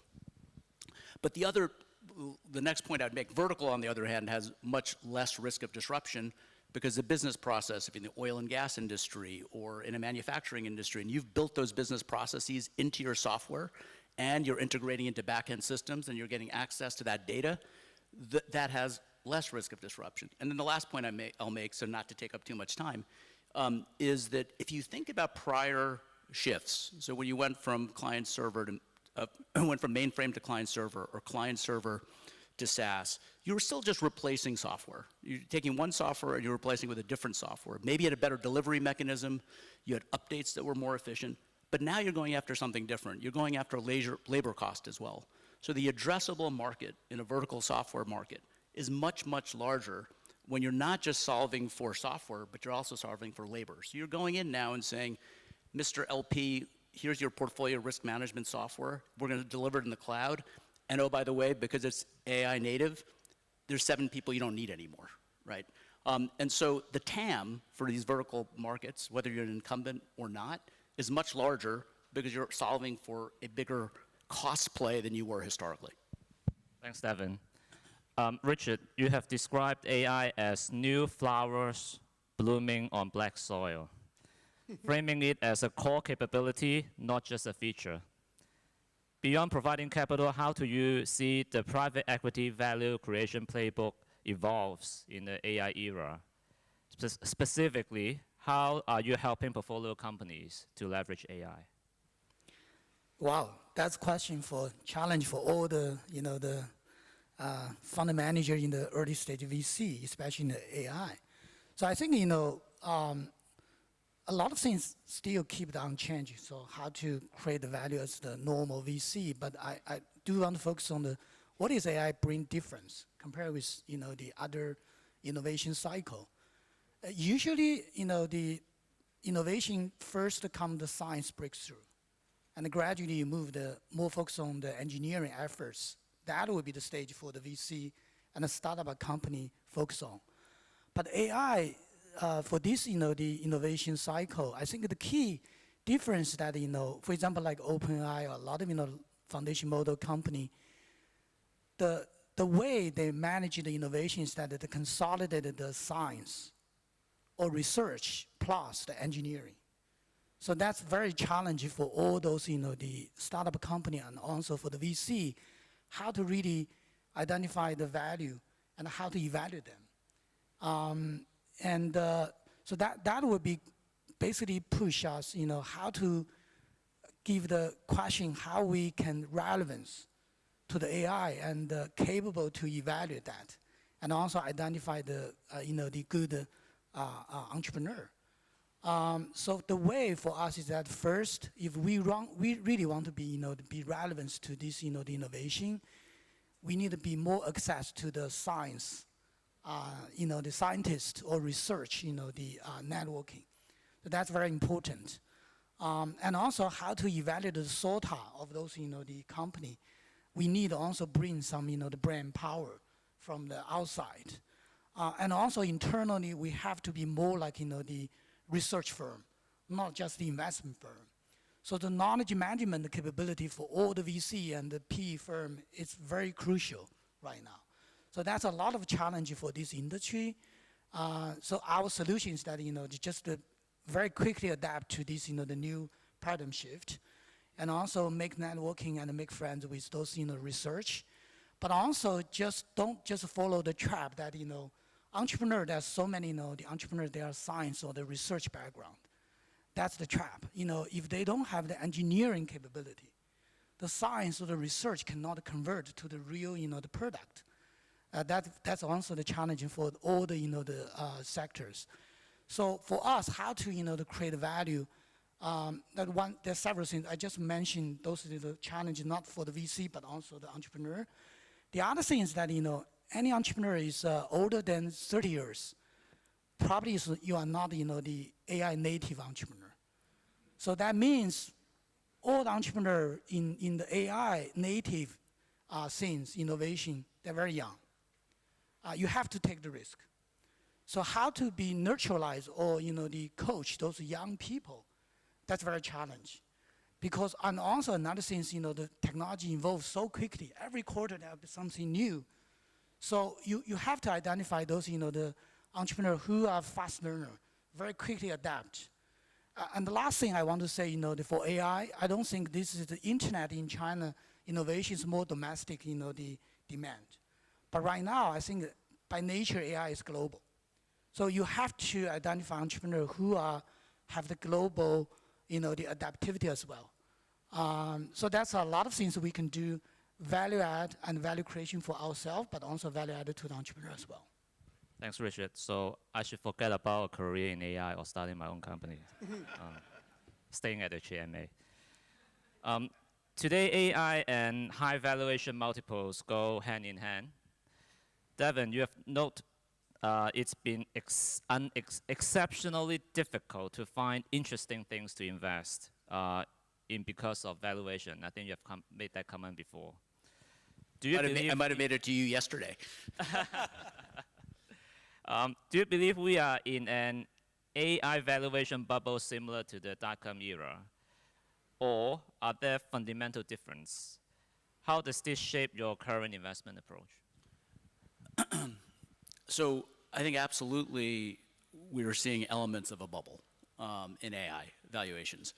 The challenge is, so one, let's first start by talking about what's a positive of a bubble. And unfortunately, it's not an investment comment. The positive of a bubble, and this was true in the telco industry, this was true in the internet, is companies are able to raise unlimited amounts of capital at very low cost of capital and build a lot of infrastructure. For the next 20 years, that's a good thing, right? Meaning we're going to have plenty of data center capacity. We're probably going to have, maybe we'll get creative about energy in ways that we historically have not been because the demand is needing to grow really fast. For a 20-year cycle, that's a great thing. And bubbles allow these bursts of investment to let you do that. So as a country, as a world, that's probably not a bad thing. As a fiduciary for HKMA's capital, it's not necessarily a good thing.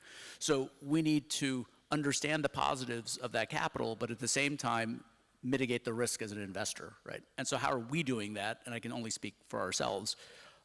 One, we're investing way slower than we were in 2021, right? So, you know, we've raised a fund a year ago now, as you know, and you know, we're only 25% invested. It would be very easy to be 75% invested. The second thing is, other way we're risk mitigating is by writing smaller checks in very high growth companies where we can double down if it's working, right? Now the valuations for those companies are still high, but we're taking much smaller bets than we normally would and then really doubling down on the winners. And I think you do, to my earlier point, have to think about the addressable markets of these companies very differently, right? And that is a big difference from the prior boom. You also did have in the 99-2000 time period, many companies that were raising money that had no revenue. And while there's some examples of that, we were talking about that earlier, by and large, that's not true of the companies. And then the last point I'll make, what is true is these are unprecedented growth rates, but they're also unprecedented burn rates, right? So if you look at, you know, OpenAI, and I'm just using numbers that they've publicly disclosed, you know, I think it's probably a $14 billion revenue company, but they've done $1.3 trillion of forward commitments basically to get capacity for compute, right? They've also forecasted $100 billion of revenues by 2027. The hard thing, and the question that somebody would ask me when you're underwriting is, well, what's the long-term margin? And I can't really answer that question right now. What is true is that the cost of buying AI tokens is going down dramatically. And what is that doing? It's dramatically increasing usage, right?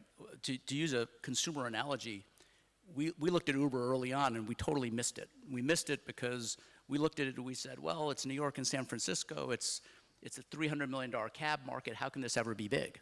And they ended up doing UberX. What was that? It was just reducing the price point, making it more accessible, and demand significantly increased. So I think we're seeing the demand significantly increase. And then the question, which I don't have the answer to, is at what point is the value of what you can do so high that people are willing to pay a very, very large premium for it? We're not at that point yet, because the average ChatGPT user is a free user. Then you've got some subs that are $20 a month, and you got me at $200 a month. You don't have a lot of people above that, right? But if we can do some of the things that we think is possible in science and other areas over time, we should be able to, the company should be able to extract more value. But anyway, I think I answered your question as to how we're mitigating our risk with respect to insight. Thank you. David, I saw you smiling and nodding. This is an important question. Do you have anything to add? Well, I agree. I would add one risk that people should consider is that many AI investments are actually quite correlated. It's really investing in the same thing, and meaning that you know, many of the AI infrastructure plays, the data centers, the people developing the LLMs and the cloud providers and so forth are, you know, many people have now pointed this out, they have a lot of you know, company investment relationships, and they're all essentially relying on the same sort of growth that you were describing. And then there's another class of AI investments that are more, I'd say, in the application space that are not part of that correlated bet on, you know, essentially infrastructure. And so, you know, I would worry more about, you know, the correlation issue here, and look more for things that are not part of that, you know, essentially same trade. Thanks. So now we'll zoom out a little bit, and this one may get interesting. So David, I'll stay with you. We are seeing divergence in the global AI ecosystem. largely open source in China versus more closed source in the US. How does this difference in model accessibility shape the development of commercial use cases and business models? Well, this is, I think, a really very fundamental question for understanding the industry, and I can't really answer it, but I can point out perhaps ways to think about it. People that are making closed source systems like OpenAI have the advantage that they can essentially perfect the product, make improvements to it, and pass it on to everyone using it. And that's a very scalable approach. And they can apply vast amounts of money to perfecting the product and improving it. The open source models at the moment don't have that advantage. And in benchmarking, they don't perform as well as, for example, the best that OpenAI has, although the gaps are surprisingly not necessarily as large as you might think. Now, this is still the early days. If you go forward 5 years from now, one possible scenario is that there will be a great equalization of ideas and technologies, and there won't be that much of a difference between sort of the open source stuff and the closed source stuff. In the software industry in general, if that's to be a trend, Linux is, most people believe, better for pretty much everything, which it's open source, than the closed source stuff that Microsoft has. And, but in the earlier days, closed source computing, the IBM era and so forth, had better software. And so I tend to think that if you look at the way that the technology world has played out, open source has played a big role because it allows forms of collaboration that you wouldn't get if you have a closed ecosystem. Okay, so I don't know what the answer will be, but I wouldn't bet against open source. The other comment I'll make is that, and people do talk about this, if you're betting your entire business on a closed source solution provided by a company, what happens when they change it? That will impact the outcomes that you're getting from an LLM. So some people may feel that their business will have far more predictability. Once they have something that's perfected and working, they don't have to worry about it changing underneath them. Finally, I'll say that this is inevitable. Over probably a small number of years, all the ideas for LLMs are going to converge, as I said a moment ago. And then what comes next? People building specialized models that are tailored directly to their applications. One of the difficulties with the closed source approach is they're working on general solutions that everyone can use. And it's not really easy to come up with, at least with today's technology, an LLM that's good at everything. And so ultimately you may have a fragmentation where there are different models that are much more applicable to certain kinds of problems. I don't want to keep going here, but my final point will be AI is not just one thing. And one of the best scientific examples of AI is AlphaFold, the protein folding problem, and that is not an LLM. That's a purpose-built system using many different kind of AI components to solve the protein folding problem. I would expect to see more of these purpose-built systems for different applications in science and industry. Thanks, David. Devin, you have something to add? Yeah, I mean, I probably don't view the open source as a significant. I think the LLMs have significant risks in their business model. There's no doubt about that. I think we hit some of them. Open source is not keeping me up at night as a risk. I think that the few reasons for that, one, if you think about open source models versus open source software, really here what you're really doing is you're kind of opening your weights up, or kind of the underlying weights of the model. You don't really have a big community of people who are making tons of changes to the actual model. That's like number one. Number two, I don't think this is where companies wake up in the morning and feel like they have an edge. If you talk to Fortune 50, Fortune 500 CIOs, and you say to them, let me have a meeting with you, tell me how you tune an open source model to customize it for you. I mean, they're still trying to figure out how to implement AI. Tuning a model is way beyond what they're thinking about. And I believe that that dependency, as these Anthropic is already selling to 80% of the Fortune 500. So I'm not saying that open source is going to have no share, but I think there's a lot bigger risks for the LLM models than open source. I think it's still, I agree with what you said. It's still the early days, though. I was trying to disagree, but. Yeah, no, but I agree, though. But I would only add to that it's still the early days. We're only a couple of years into this. And so when I'm looking out more, I don't think it's a risk tomorrow, but 5-10 years from now, I see a different kind of possibility of a different kind of convergence.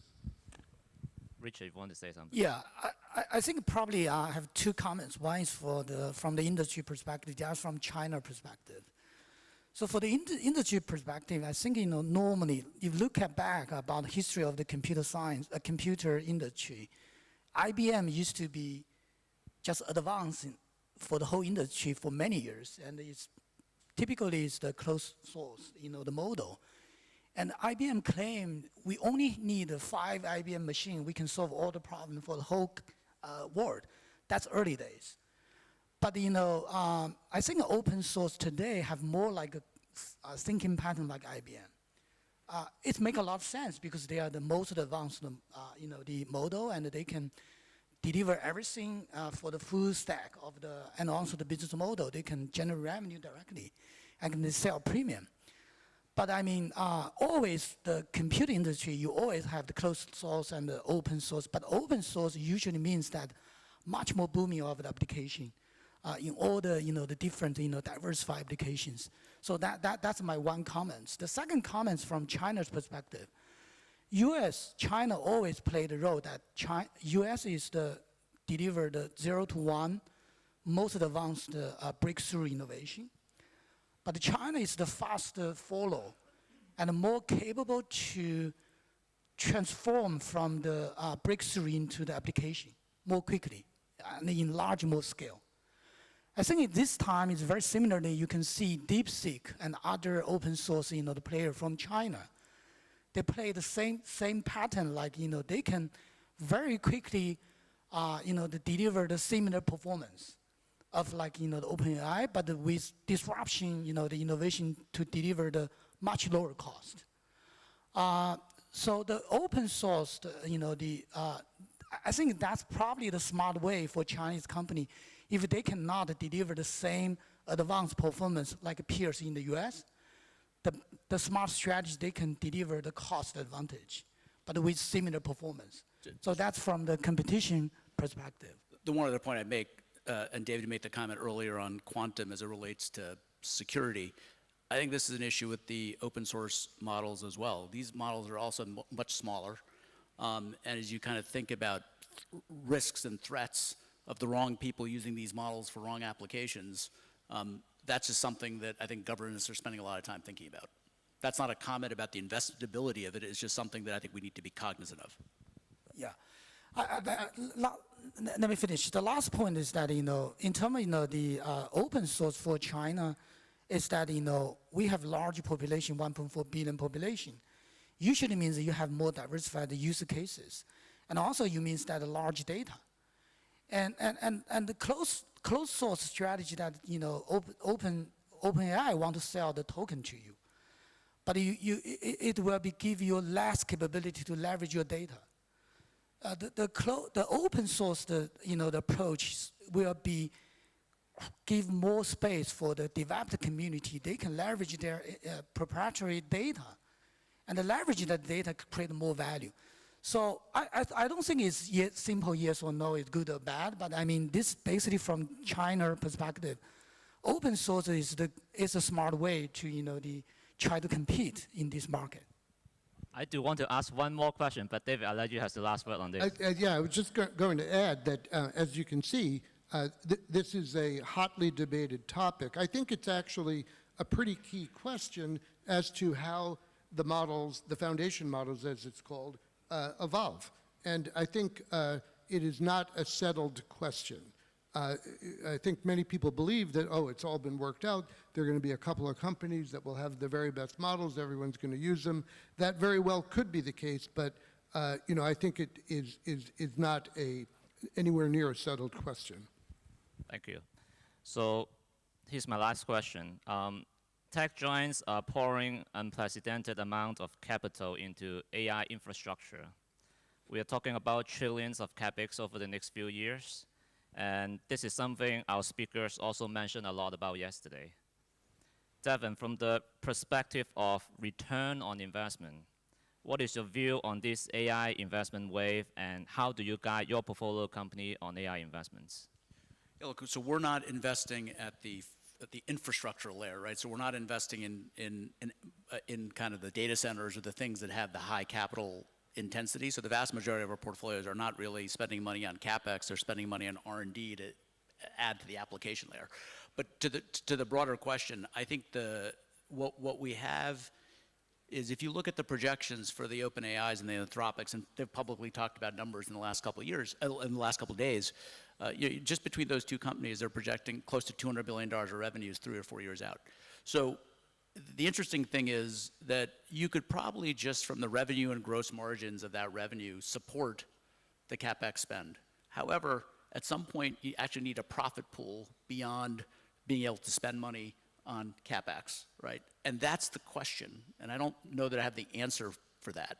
Anthropic also said they're going to project significant profitability in 2028. I hope that's true. But I think that I do think there's a scenario. I think the question really is, how quickly can we absorb all this capacity? And the one thing we were talking about earlier, which we didn't really get into on this panel, but I'll just make the point that we all kind of talked about, is you're increasingly seeing these large companies do these data centers off balance sheet, right? Facebook, for example, just did off balance sheet. These are all AAA companies that can raise money at the lowest rates of any company in the country, but they're raising money at 9 and 10, 11% off balance sheet because they don't want them on their balance sheet, right? Why is that? Well, they don't want to have that leverage on their balance sheet. Like, that's sometimes a sign that there's a risk to the amount of capacity that's being added and the speed at which is adding. So I think it's just something we have to continue to look at. You have to monitor the rate of growth. And if you see, I think what would stop this bubble, right? Like if all of a sudden Sam Altman came out tomorrow and said, well, sorry, I didn't mean 100 billion, I meant 50 billion. That's where you'd worry, because that would just suggest that the rate of absorption of this data center capacity is not keeping, the revenue is not keeping up. Right now it is, and the last point I'll make, which was talked extensively about yesterday, and I'm not an expert on, but energy, right? Satya Nadella made the point 2 days ago that his problem right now is not accessing chips, right, which is really interesting if you're NVIDIA. It's that I can't get enough energy into my data centers to plug those chips in, right?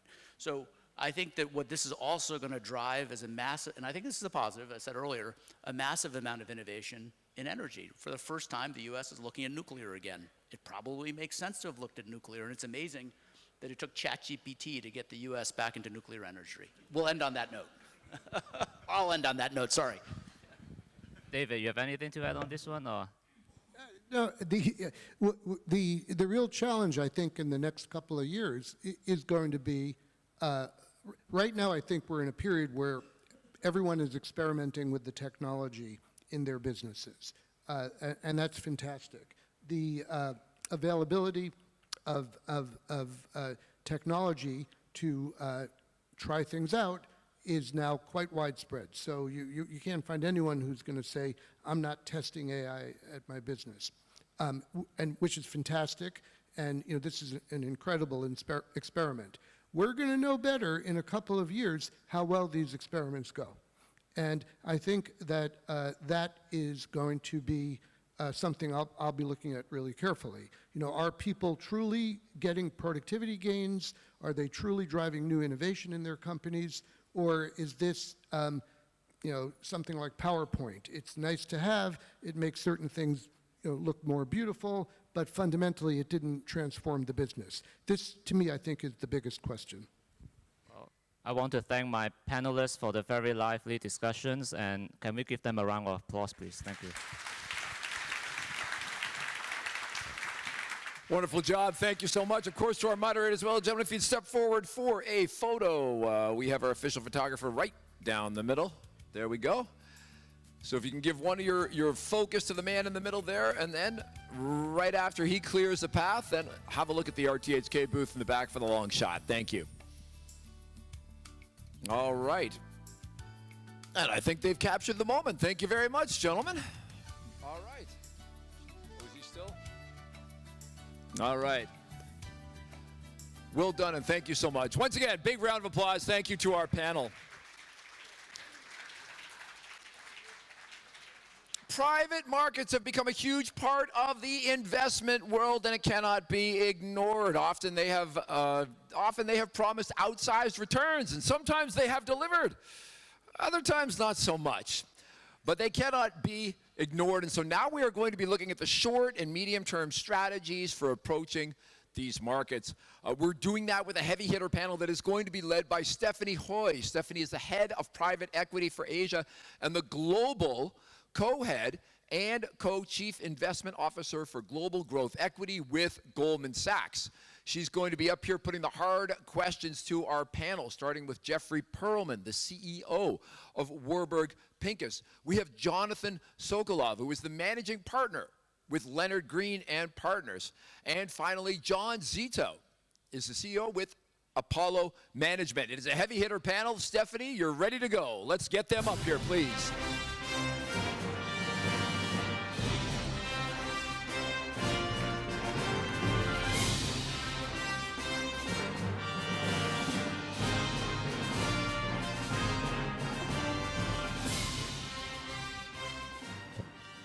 Very honored to be here today with a heavy hitter panel. So I just want to make sure that you know the lay of the land as to who and what they do with the AUMs first, and then the focus, and then we'll go to have a very interactive discussion. So maybe I'll go from the other side first. So John Zito, Apollo, synonymous with credit. The AUM, by the way, I have to keep looking at the AUM because it keeps changing. So last week it was 860 billion. Last night, congratulations on the results, closer to 900 billion, approaching a trillion very quickly. And mostly credit, so that's the stage for you, for John. And then John, just to confuse you, there's another John on the panel here. Jonathan, so it'll be easier to know. Okay, Jonathan, we're gonna go with Jonathan. So Jonathan is synonymous with the king of retail. All of you in the audience, if you had Shake Shack, that's him. If you have complaints, go to him. And $75 billion of AUM. Stay pure to the core. He is a US investor and retail being a part of it, but services increasingly very important to him. And we'll talk through what he's seeing in the trends there for the consumption. And then you have Jeff here. Jeff is more diversified, $100 billion of AUM. Started as a core PE investor, so we have roots similar, but since diversified into real estate as well as to capital solutions, i.e. credit. Also, he had his roots, he's back home here, he was in Asia for many years, and so we'll talk a little bit more about what he's seeing in Asia as a trend. So with that as the lay of the land, we'll start with something a little bit warmer, easier first. So you have been traveling the world, and if you could be sharing with us key themes and top of minds for investors and corporations, and we'll make it short before we go into each of you for your focus. So with that, Jeff, I'll start with you. Well, great. Thanks, Eddie and HKMA for hosting this great event. It's always great to be back in Hong Kong. Look, certainly I've been doing a lot of travel around the world, and look, I'd make a couple observations. One, certainly coming out of Liberation Day, I think investors and allocators around the world have started to, I think, rethink a bit of their U.S. exposure. It's not to say that it's going to somehow go from a hyper-exceptional level down to an average level, but I think a lot of folks are looking at bringing hyper-exceptional down to exceptional. And so think about it as maybe a 5 to 7% change in allocations. And I do think when they look at, do they steer that capital to Europe? Do they steer that capital to Asia? I think they look out, they see Asia with 50 to upwards of 2/3 of global growth over the next decade. And I think, the marginal dollar may end up more coming to Asia. So I think that's certainly one key area. We've heard enough probably over the last 2 days on AI, so I'll leave that one aside, but certainly it's the main topic of conversation across a lot of the meetings we've been having. Great, thank you. Jonathan. Thank you, and Eddie and the whole gang, thank you for having us all again in your beautiful city. So I, like Jeff, have been traveling around a much, but just to set the table a little bit. So 40 years ago, I moved to Los Angeles to join Mike Milken and Drexel Burnham and the junk bond crowd, really the birth of the private equity industry. and we had a fireside chat at our conference in the spring, and the title was Just Another Crisis. And as we look back over 35 years at Leonard Green and 40 years in the business, there's probably 10 or so major crises we've been through, and probably a third of the time we've been investing, we've been in a crisis of some type. Pandemic, war, 9/11, GFC, you name it. So for all of us, you have to keep that in mind. And it's easy to get negative and down on all the problems and all the crises, politically, geopolitically, militarily. So on this world tour that I've been on the past couple months, I was kind of uplifted by a lot of unifying forces that I saw out there that give me hope and optimism for business and for the world. I started in Riyadh, and Riyadh was having their comedy festival of American comics coming to Riyadh. Unthinkable, unimaginable just a few years ago. Then I went to Abu Dhabi. It was a Jewish holiday. I went to a synagogue. I went to services in a synagogue built and paid for by the government of Abu Dhabi, and that weekend was the NBA weekend. And then I went to Tokyo, and I went to a baseball game in Tokyo where the Tokyo Giants are playing. And then I went to Seoul, and there's an American artist having a big exhibit. And I went to Mexico City, and I went to Toronto. And everywhere I went, I did find just hope and optimism, and also tremendous entrepreneurship. There's a young group of folks, many of you in this room, that you're starting new things, you're doing exciting things, and in the end, we're a growth investor, and we just have to find growth. And there's so many good things happening in the world, in economies, that I think will overpower, the negativism and the conflicts and the tariffs and whatever else it is. So that was just kind of coming out of 2 months of kind of circling the globe, and I'm feeling excited and just empowered by what I've seen. That's great. And Jonathan, so globalization is not dead, so good to know that. Yeah, people want to be together. They want to work together. They want to share each other's musicians, sports, entertainers, hamburgers. I mean, Shake Shack is amazing. I mean, we have 50 businesses. We go into a meeting. Probably our smallest investment in the past many years is Shake Shack.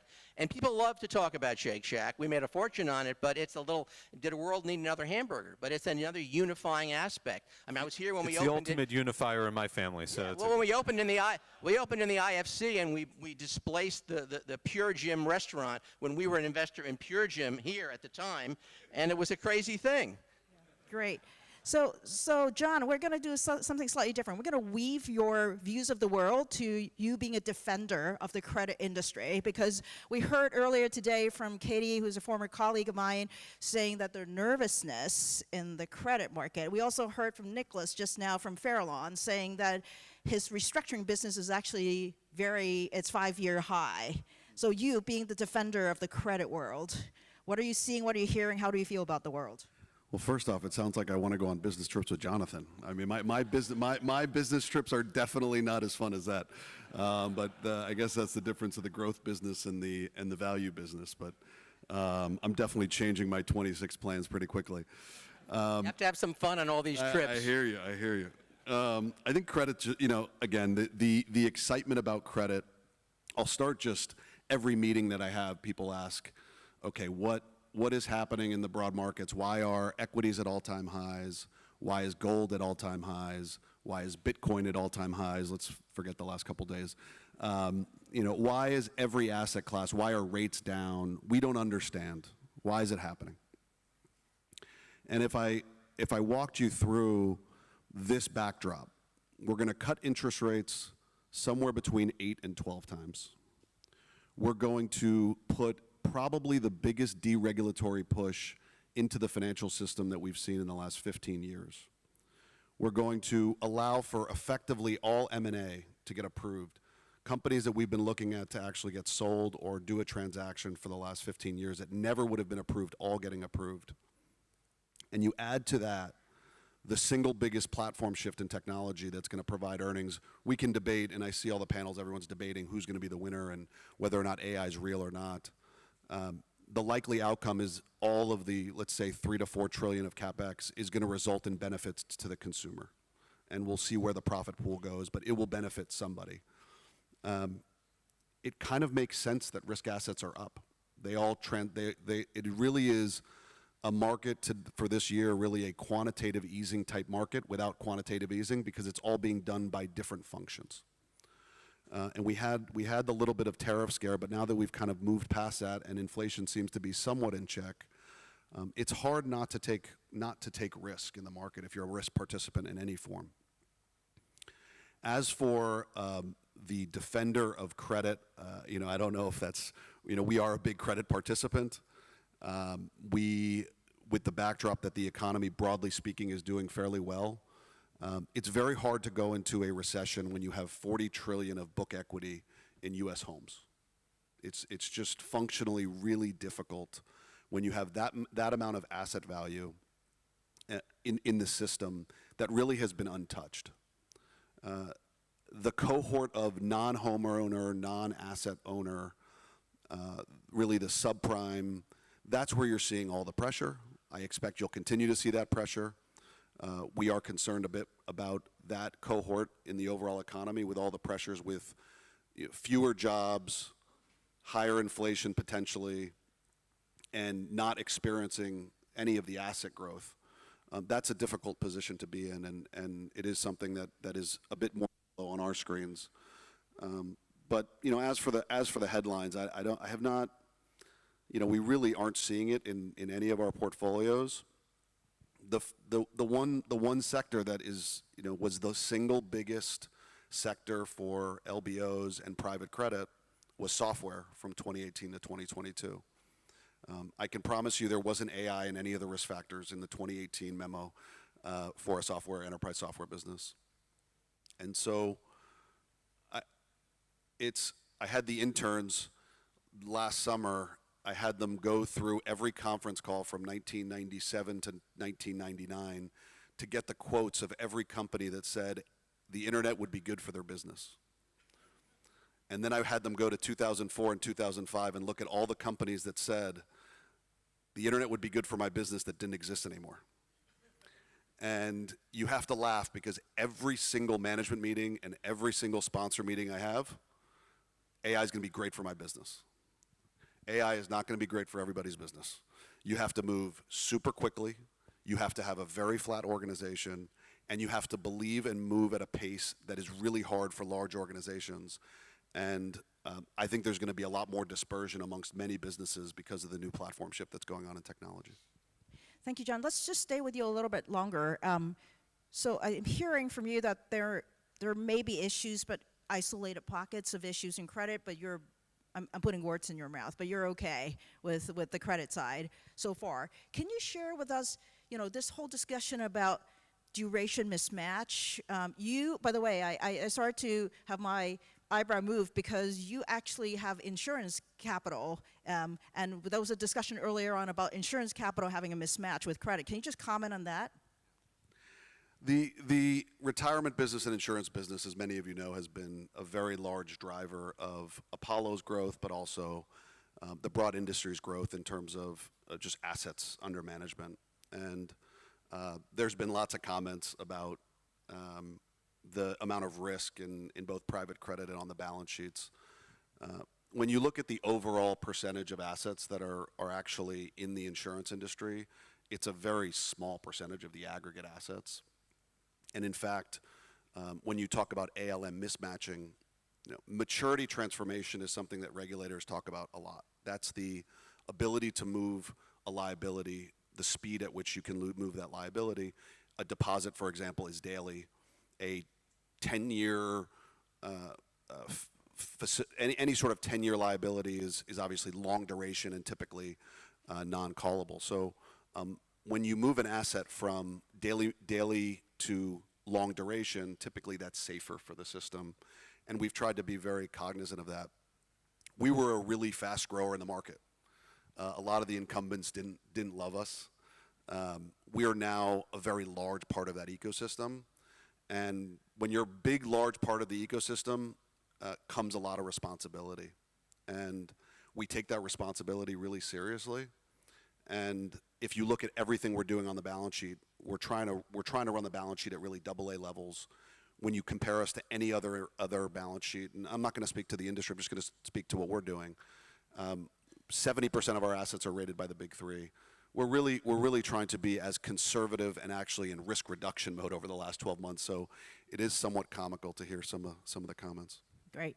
Okay, we're going to go to the elephant in the room for anybody who is invested in PE. And that elephant is called DPI. Okay, so why no DPI? Is it a prevalent issue for all PE investors, or are you experiencing life very differently? Jeff?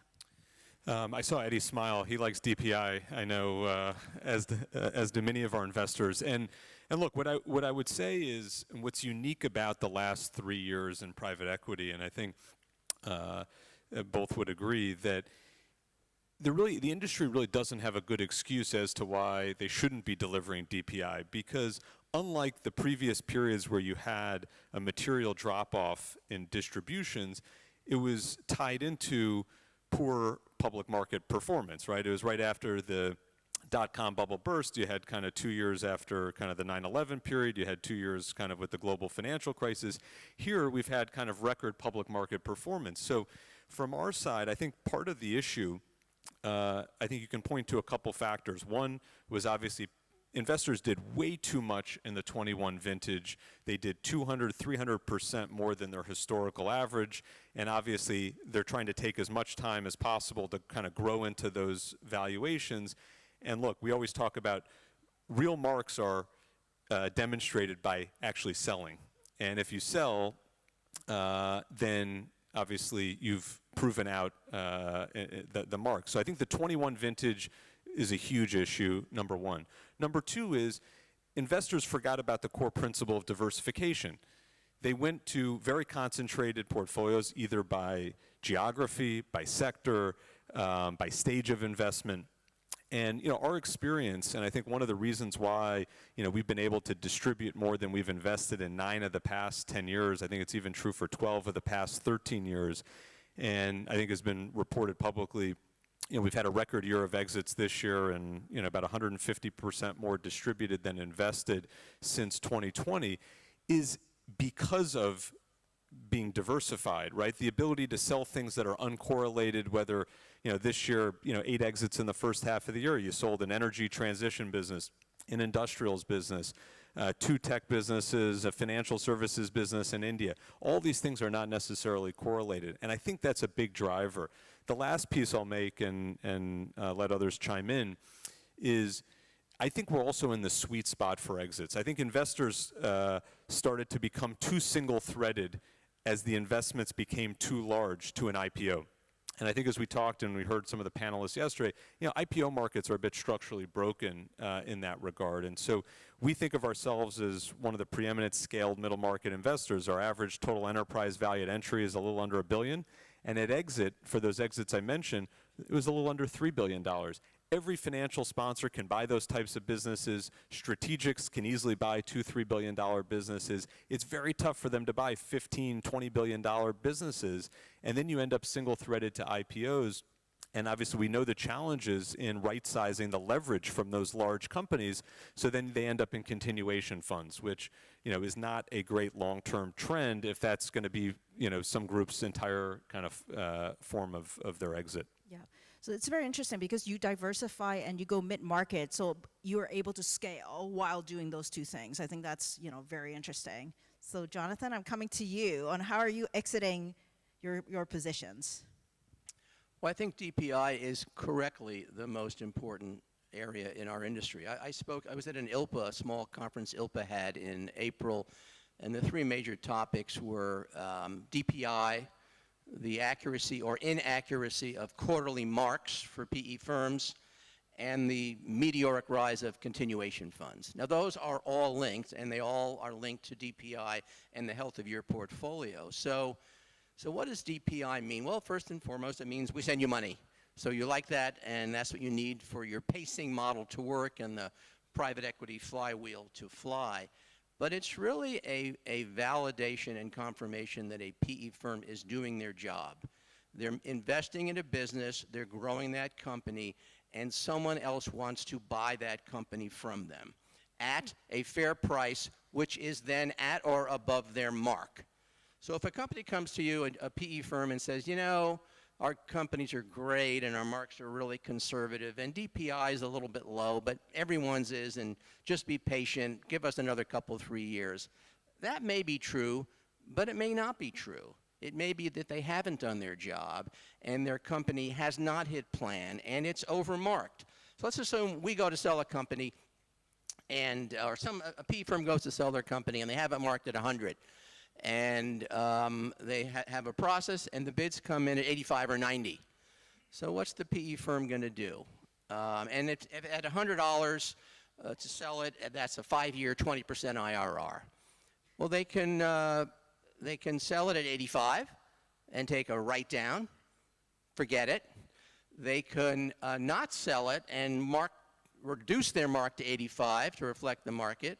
Never happens. Or they can just not transact and they can wait. Always happens. So if they have a good company and they sell it in a year at 100 and they wait, they keep their mark, the IRR goes to 17. In 2 years, 14. 3 years, 11.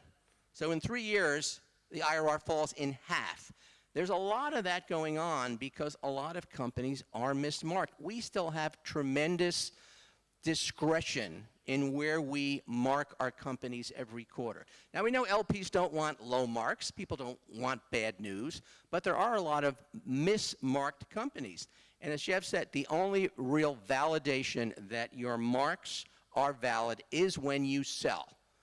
And have you sold at your marks or above your marks? So we all have these numbers we spew out. Our average sale is 20% above our marks. When I went to this ILPA conference, they said our industry is supposed to return 20% of NAV per year.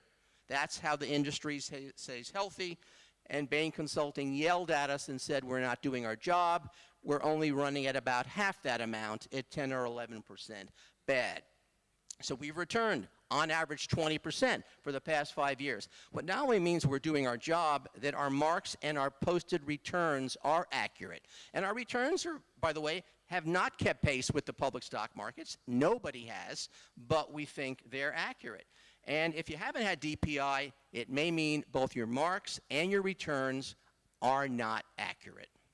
So the only thing I would just add to I guess the other scenario would be, instead of just holding, is, one of the areas that I think a few of us play in is capital solutions, which is, then folks trying to take that type of capital, which is obviously more expensive capital, to, kick the can down the road and preserve the mark on the valuation. It's been a great place for us to put capital because on a relative risk return, it's great for the groups like ourselves who are providing that capital. But it is pushing and kicking the can down the road. Well, and we talked about continuation vehicles, which was the third subject at ILPA, and basically it's a very imperfect, challenged model full of conflicts of interest, and we're thrilled we have it. We're thrilled we have it as a tool in our toolkit to help get exits in a challenged market. Generally, you're kind of selling some good stuff cheap. And we thought that was such an interesting development that we decided to raise a continuation fund to be on the buy side. So we have a fund now to invest in the CVs of middle market PE firms where we think they're selling their best companies cheap. We want to be on the buy side of that trade, not the sell side. So very interesting. I think what Jonathan, you're basically insinuating you have no issues on DPI because you're marking your books correctly, and there's a real market for that at this moment. And there are a lot of regulators in the room, so that will pique interest. We have plenty of issues. Yes. Nothing's perfect, but directionally, if you're doing your job, these are the results you should be getting. Okay, great. To that point, I mean, you should turn over your inventory every 4 to 5 years. That's the industry. That's what it's supposed to be, and I think not enough are doing it. Great. So I'm going to go to John. John, in your career, in your day job, you basically pick also the right GPs who know what they're doing, and you back them with a credit on some of these purchases. So there are many GPs out there. These two are the top performers in the industry. So can you share with us the good GPs, like what are the trends you're seeing when you actually give them credit? Yeah, I mean, look, these guys are being pretty modest. I mean, there's what, Joe, what do you say, 19,000 PE firms out there. The by and large, we cover, I think, close to 700, but most of our financing happens to the top 75, and most of them happen with firms that you can trust and have been with for really long periods of time. And these two guys are being, again, pretty modest, but they've been doing it for a long time. And by and large, if you play games with, the things that's being commented here, over time you'll lose trust with both your lenders and your investors. And I think over time it will be fixed, but it's probably taken longer than some of us would have liked. I do find it funny in the markets when a company can't go public. So then now they just sell to the CV market, which is just something I never thought I'd see in the market. And you have now not just single asset CVs, you have multi-asset CVs. And so what you're going to see in the industry is all this evolution, and it's happened in the credit business where, when we started in the credit business, private credit was lending to 3 or 4 car washes in some small town, and we'd roll up the car washes and we make a $50 million, $75 million loan and grow the business and partner with the sponsor for several years. And now private credit is an $11 billion loan to Intel. So the world has definitely changed in the credit business, and the equity business is changing. And the equity business, the opportunities to exit will change. The evolution of new evergreen products for equity will change, and at the core, the people who actually can invest the money well will be able to sell it to lots of different buyers. There's going to be lots of different buyers that you didn't think would be traditional buyers of private assets, and that's the big thematic that's happening. It's happening a little bit slower in equity, but it's going to happen. And most of these assets over time, I think, will end up being much more liquid than historically was perceived. We have a very good car wash chain. So now it's like 200 car washes, so it's like different. We'll make sure we show it to you. Okay, I have a few topics to cover, and I only have 2.5 minutes, so I'm going to be aggressive here, and we'll do rapid fire, but like pretty deep topics here. Okay, Jeff, China, Asia, go. Wow. No, look, Asia for us, we've been in Asia for 30 years. We'll just celebrate our 30th anniversary in India next year. As I said, we think it's one of the cheapest places to invest in the world right now. I think China, the challenge for the previous few years was that the valuations hadn't reset. Now that they've reset on a relative basis, it's getting quite attractive. I mean, you can buy businesses that are growing at 20% a year that you can all of a sudden buy for 5 or 6 times, EBITDA. The question is how long is it going to stay, like that? And so I think, so many of our peers have kind of pulled away both from China and from Asia. But I think as you look out, I think it's going to continue to be an interesting opportunity. And you take a market like India, the flywheel's working so well between the public market, both new issuance, the ability to sell down, the interest level from strategics, and obviously more private equity capital going in. So we just think that flywheel produces scaled investment opportunities. You can invest in more control now that you couldn't, 5, even 10 years ago. And again, you can come in and you can get out. And I think that's why I think India is going to continue to draw a lot of capital going forward. Great, wonderful. Jonathan, company building, what is your secret sauce in 30 seconds?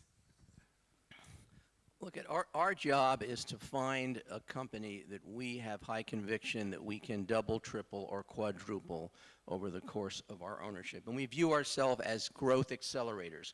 Are there 2 or 3 fundamental changes we can maybe make to their business model to make them grow faster, whether it's organic growth, whether it's an M&A, whether it's tech-enabling old economy businesses. And look, the first rule of any investment committee member at Leonard Green is why we won't lose money. We come from Drexel. We saw all the junk bonds. We went bankrupt. It was pretty ugly. So that's our first rule. And the second is, can the business go backwards? What could happen to really mess up the business? And this is the skill we've developed over 35 years. And if we double, triple, quadruple EBITDA, no matter what crisis comes, no matter what the stock market is or interest rates are, we will make money. We may not make as much money if multiples come down or this and that, but we'll still make money. So you must have conviction and be able to grow these businesses. Great. Wonderful. And John, you have the last word here. How do you manage $900 billion and still maintain quality? The paradox of scale and artistry is one that's really hard, and I grew up in the small markets business running a small hedge fund, and now I oversee, and I promised myself I would never be the $900 billion provider of capital, and didn't think that would ever become actually an outcome. So it's been a fun journey. The 60% of our balance sheet's investment grade. Our opportunistic business, our private equity business still has not actually grown in size. Our hybrid businesses, our opportunistic businesses in general, kind of up and down the capital structure, have still stayed somewhat inside. Most of the growth have happened in the BBB single A part of our business. And so that part of the business is all about origination and finding different asset classes that have super stable cash flows. And the alpha construct is a different construct. It's about earning an extra 100 basis points, 150 basis points, not earning 18% absolute rates of return. And when you think and you frame it that way, it's much more manageable, and it allows me to sleep at night and still perceive ourselves as great investors, which I think at our core we've always been and remain committed to that. So, we're pretty excited about continuing to grow, but mostly in the performing credit part of the business. Well, thank you very much. A lot of wisdom, a lot of materials, and we look forward to the next panel. But thank you for your time. Magnificent job, Stephanie. If you could, please step forward for a photo.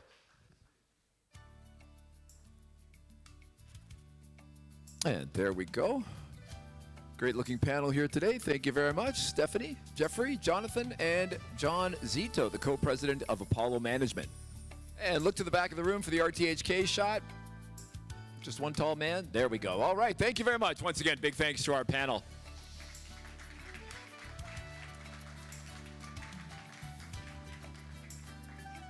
All right, gentlemen, we are moving on. Stephanie, give them a little prod. Fantastic. You heard me say it before, and I will say it again. Hong Kong is one of the big three among financial capitals in the world, and we are anchored here in Asia. And so now we turn our eye to Asia. Some of the smartest money I know is very bullish on China right now. You just heard a little bit of it there.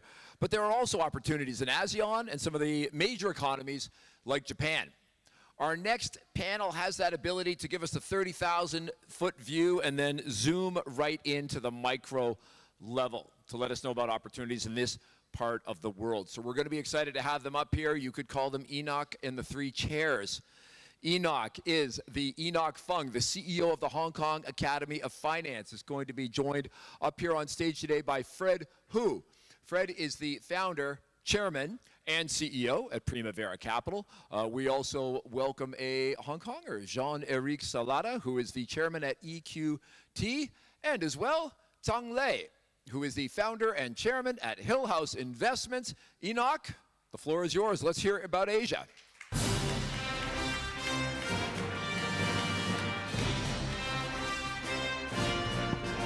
Thank you very much, Andrew. And ladies and gentlemen, a very warm welcome to our final panel. And let me just tell you for sure that we are saving the best for last. Now, throughout this morning and also in the afternoon, we've actually explored multiple themes about different asset classes. Today, as Andrew mentioned, we are actually going to delve deeper into Asia. Now, before I start all that, I should mention, as I said, this is pretty much a star lineup. They are all founders of their own investment houses, the three of the most influential investment houses in Asia. So we're going to get a lot of wisdom from these speakers today. So this morning, we've done rapid fire questions. We've also done Ask AI questions. I'm going to combine two and do one quick fire Ask AI question. So my rapid Ask AI question is this. I asked DeepSeek, what would be the most market-moving event in 2026 in one word? DeepSeek came back with cyber attack. All right, so I'm going to ask these gentlemen here, so starting with you, Fred, what would you be the one word for shocking the market next year? Mimic DeepSeek. Think, let him think. R1, R2, R3. Energy. Energy, all right. I would go with AI, the impact of AI on businesses. Okay, so AI. I would say one word called deliver. We have talked too much. They need to deliver. That's a good reminder of this panel, actually. So we will move on. Now, as I mentioned, you all are founders of your own investment houses, and you are definitely very well reputable across the world as well. Of course, you have got significant operations in Hong Kong.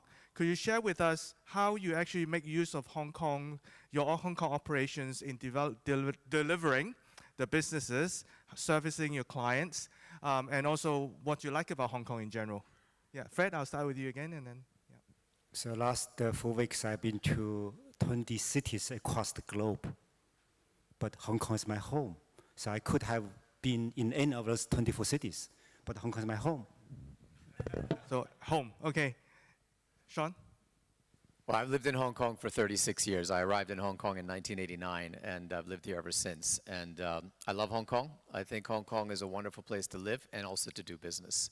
And it's where we started our business and where we're now headquartered, not just for Asia, but in my new role as next year I've been nominated to chair EQT globally. I'll still be based in Hong Kong for that. So one of the few global private equity firms that actually has a chairman in Hong Kong. I think Hong Kong, you know, to me, Lei's going to probably mention that we like to go wake surfing. You know, that's one of the things that's beautiful about Hong Kong is that in addition to being a great place to work hard, but you can also, within 15 minutes, you can be on the water or you can be on the trails, as we heard in the HKMA summit. So I think in terms of balance, life balance, work-life balance is fantastic. Yeah. I would add to that because one claim to the fame for me is to actually teach Jean to wake surf in Hong Kong. Still learning, but students better than teachers. I think one thing hugely underestimated is how, because every time we have conference and meetings in the central, actually just 15, 20 minutes away, you are in the water. And John and I were talking about this. We highlight 4 trails. Next year, the conference, let's highlight the Hong Kong water. Okay. Yeah, please, Frank. So I'm not as risk-taking. John got to contribute his wake surfing video to the... Yeah, I'm not as wild as these two guys, but you know, I love Hong Kong. I enjoy outdoor and hiking, and you know, for really the merit of Hong Kong, I just think for me is very simple. Hong Kong is the best of both worlds.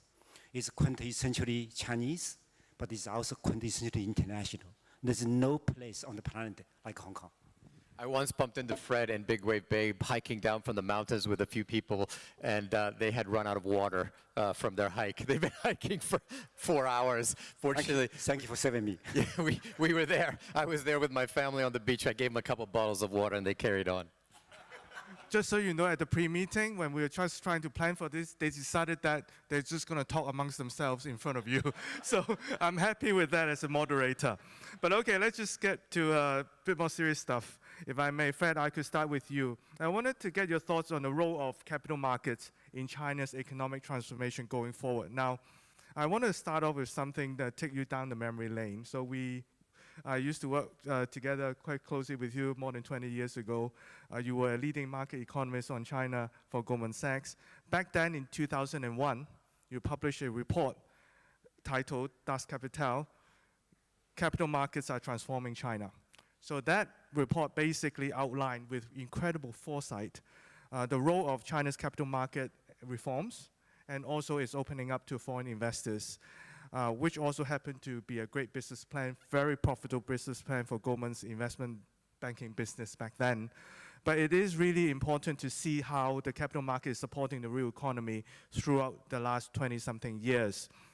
So looking forward with all the economic transformation going on or planning to do, particularly under the 15 National 5-year plan, what do you think the role of the capital market is for China's economic transformation going forward?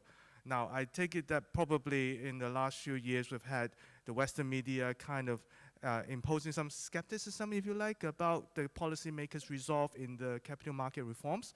But we've heard yesterday from the policymakers at the summit that they are very determined in pushing and promoting the market reforms. So what's your take on that? Well, first of all, I'm amazed, Enoch, you could still remember the research paper published 25 years ago. Awesome. So as you can tell by the title of the report is Das Kapital in German from Karl Marx. That itself reminds us, this room, investors, that the stock market is the most capitalist of all institutions. And the Chinese leadership, despite all the ideological biases about China, was enthusiastically pushed through capital market development. So 25 years ago, Chinese stock market is emerging, ranking number 8 globally behind each of the G7 countries. 500 billion in total market capitalization, of which maybe 10–20% were free float. So it's really, really insignificant in the global capital markets. And today, Tencent alone is much bigger than the entire market cap of China back 25 years ago. So now, China is second largest after the US, bigger than any other G7 countries except the US. But the good exciting thing is there's still so much potential lying ahead. In terms of market cap, GDP, US is over 200%. That's why, US has a stock market over 60 trillion, where China is about 15 trillion. So that says, this is actually, by the way, Warren Buffett's favorite metric. China is cheap. Okay, there's far more upside in coming years. Number of companies, actually, there are more public companies in China than in the US. 5,000 versus 4,000. But again, since the diversity, stock selection, Lei and is expert, across so many industries, you want to get a diverse equity portfolio. And the bond market, the same, 30 trillion, second only to the US. So huge potential ahead, and capital markets are definitely going to transform China and ensure sustainable economic growth. Also empower Chinese middle class to have retirement savings and wealth effect to spend. So make Chinese economy much more sustainable over mid and long term. Thank you, Fred. So can I move on to Sean? I wonder if you can reconcile something that, building on Fred's comment, something a bit more contradictory, which is that you're looking at the data on the capital raise for China-focused PE funds and VC funds. They've actually slowed quite a bit in recent years because of maybe slower headline growth, the more sort of uncertain macro environment. So as I said, how do you reconcile that? What do you see as the current state of the PE and VC ecosystem in China? And what sort of catalysts are you looking for in kind of seeing a recovery in that market? Yeah, I'm actually bullish on China, and I'm actually very bullish on Hong Kong as a result of what's going on in China. If you look at the 15th five-year plan that's just come out, the points that are emphasized there, innovative manufacturing, investment in technology and AI, supporting the consumption, the shift to consumption. And the fourth one is really the capital flows in and out of the country and encouraging more foreign investment and opening up of services. That's really going to benefit Hong Kong. And as I look at what's been happening in China, we've been through a difficult period with sentiment and with a cyclical downturn. But I was just in Beijing last week, actually, for a few days, and what you're seeing on the ground in terms of innovation is just mind-blowing.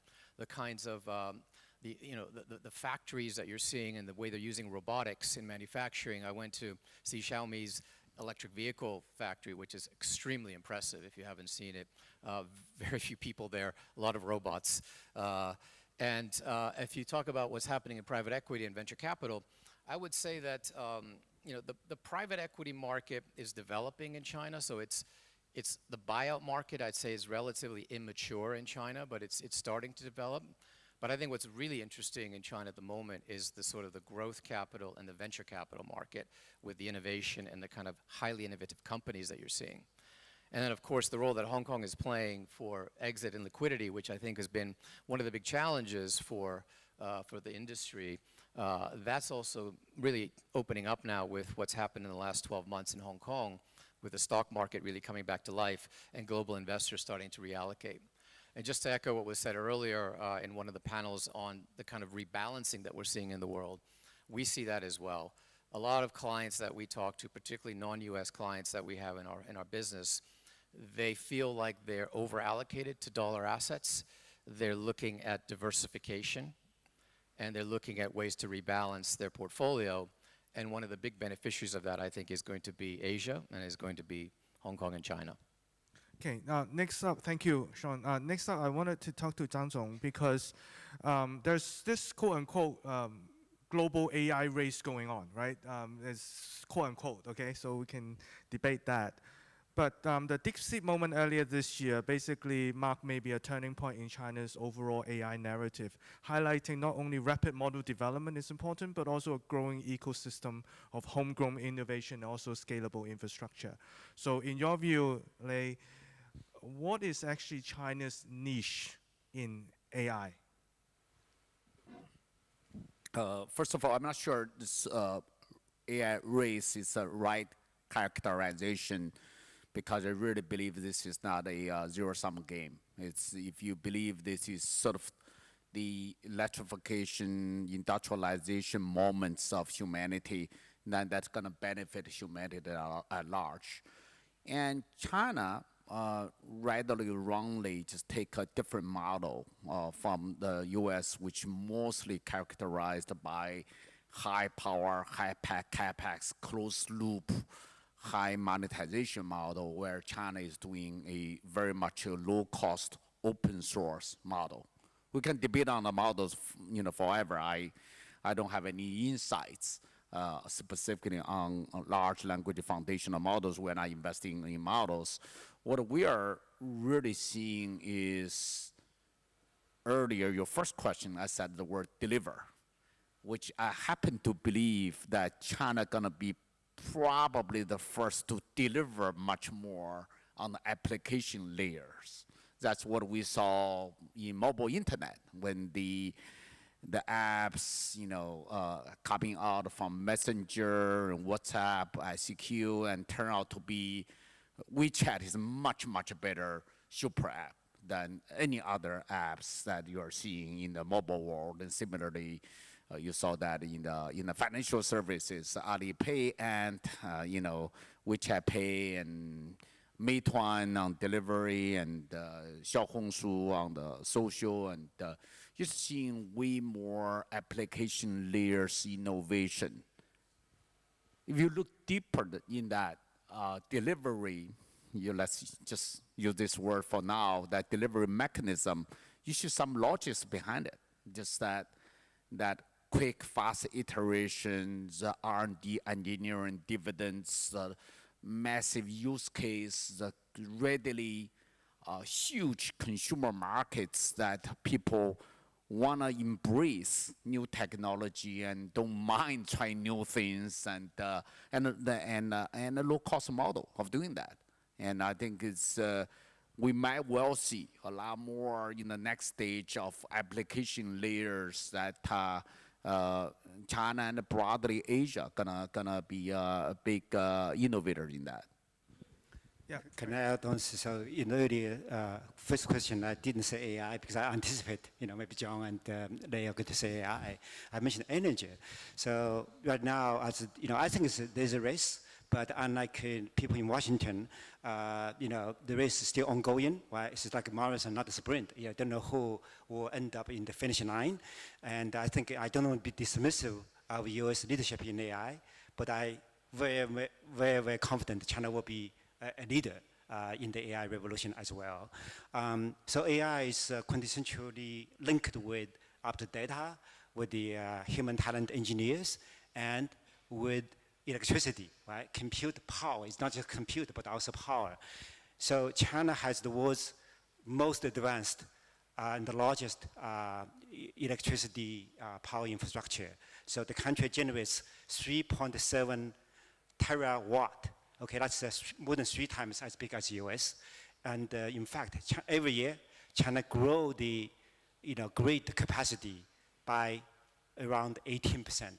US now, there's been a lot of investment into power infrastructure, since 2023, 2024, but it's about 3 to 5% annual growth. So I think this alone would also show, China has tremendous promise in AI revolution. Okay, moving on to the rest of the region. Thank you. That's very insightful. I wanted to maybe go back to Jean about Japan. There's been quite a bit of interest there, probably because of deregulation and corporate governance reforms and everything. You're doing quite a bit on that. Can you share with us your insights? Yeah, I think Japan it's a deregulation and corporate governance story. So 2019, they passed a law called the Fair M&A Guidelines. And in 2023, they passed another set of guidelines called the corporate takeover guidelines. And essentially, the first one was about the need for public companies to establish a special committee if they receive an offer from an outside investor. And the second one kind of took it further and made it a kind of a fiduciary duty of directors of the board to take into account shareholder value primarily over the interests of the board members and the management team, which historically that's not been the case.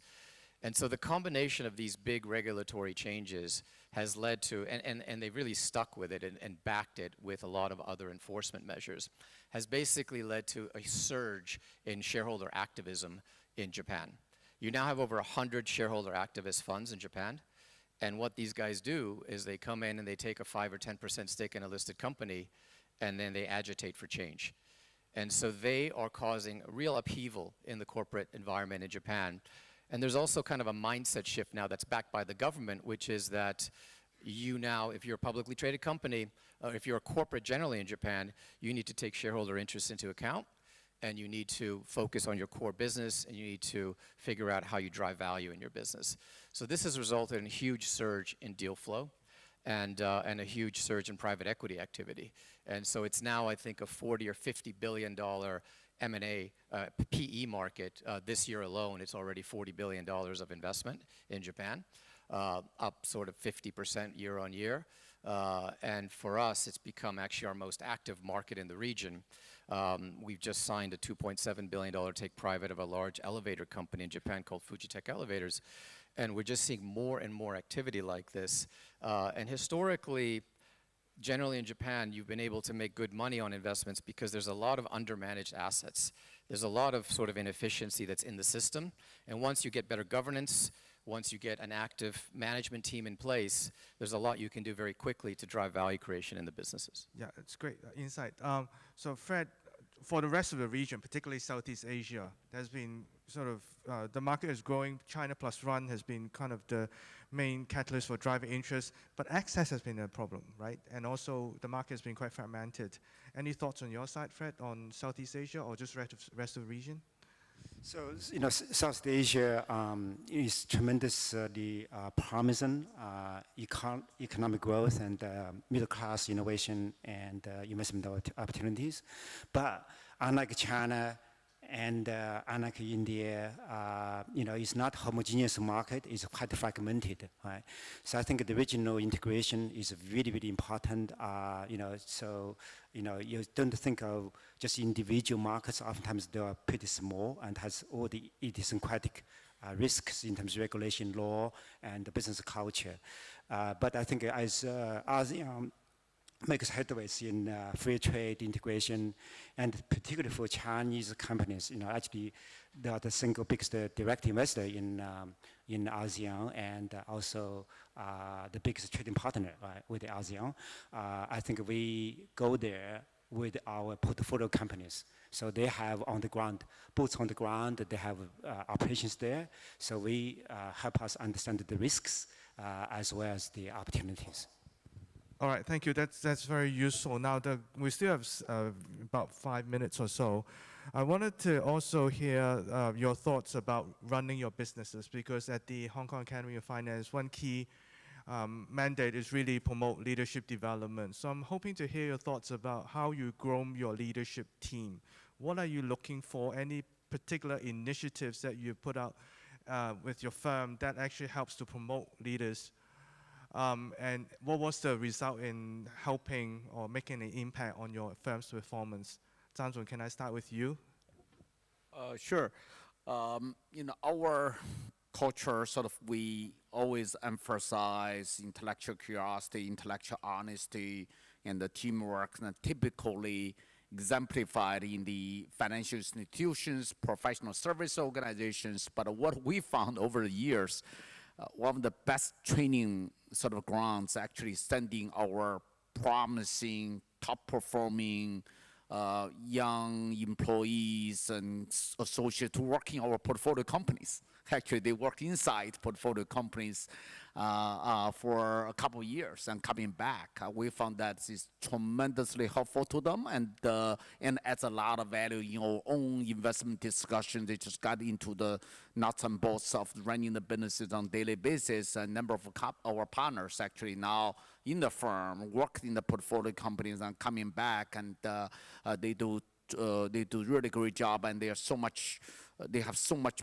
better understanding on the operation level. So I thought that would, now we almost like getting a bit more program, rotating people and getting people running different businesses. Sean? I think there's a difference in our industry between doing good deals and building an organization and building an institution or building a franchise.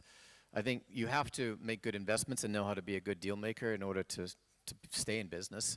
But in order to scale and to become a real franchise business, you need to develop an organization. And that's a slightly different skill set, and it's a slightly different emphasis that you need to put into your business. And that's something that we've really focused on over the years. And I'd say a few things that we've done that have worked well for us. One is to really promote from within, always promote from within, and to build a culture that is a sustainable culture within the organization. So if you look at our partnership, we have almost 20 partners in the firm now just within Asia, and the average partner has been with us about 17 years. So it's that kind of culture of continuity, number one. Secondly, we do a lot of mentoring internally, where we assign a a senior person to a very junior person, and I actually do 1 or 2 myself a year as well, where you just continue to stay in touch, see how people are doing, help nurture the talent, and help to grow the talent internally. So I think just emphasizing talent development is a really important part of our industry, and going forward it's going to be even more important, because at the end of the day, coming back to the point that Lei mentioned about delivering and performance, which is what it's all about, and distributions, it boils down to the team, your talent, your capabilities as a firm.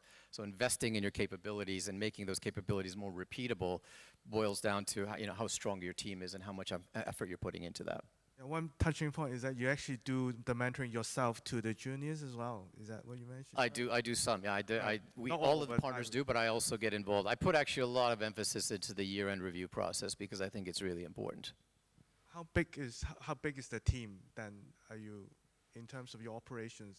We have 350 people across the region, of which about 180 are investment professionals. That's a big team. All right. So this is how you manage, as you look into their performance reviews and stuff.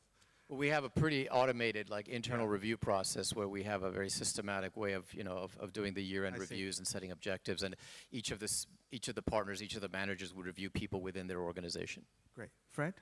Yeah, so I agree with some of the great insights shared by Lei and John. So I do emphasize the importance of mentorship. That's reflecting my career at Goldman Sachs. I was fortunate to have great mentor like Hank Paulson and others. And I myself also served as a mentor for many of the upcoming leaders. I think that's really, really important for leadership development.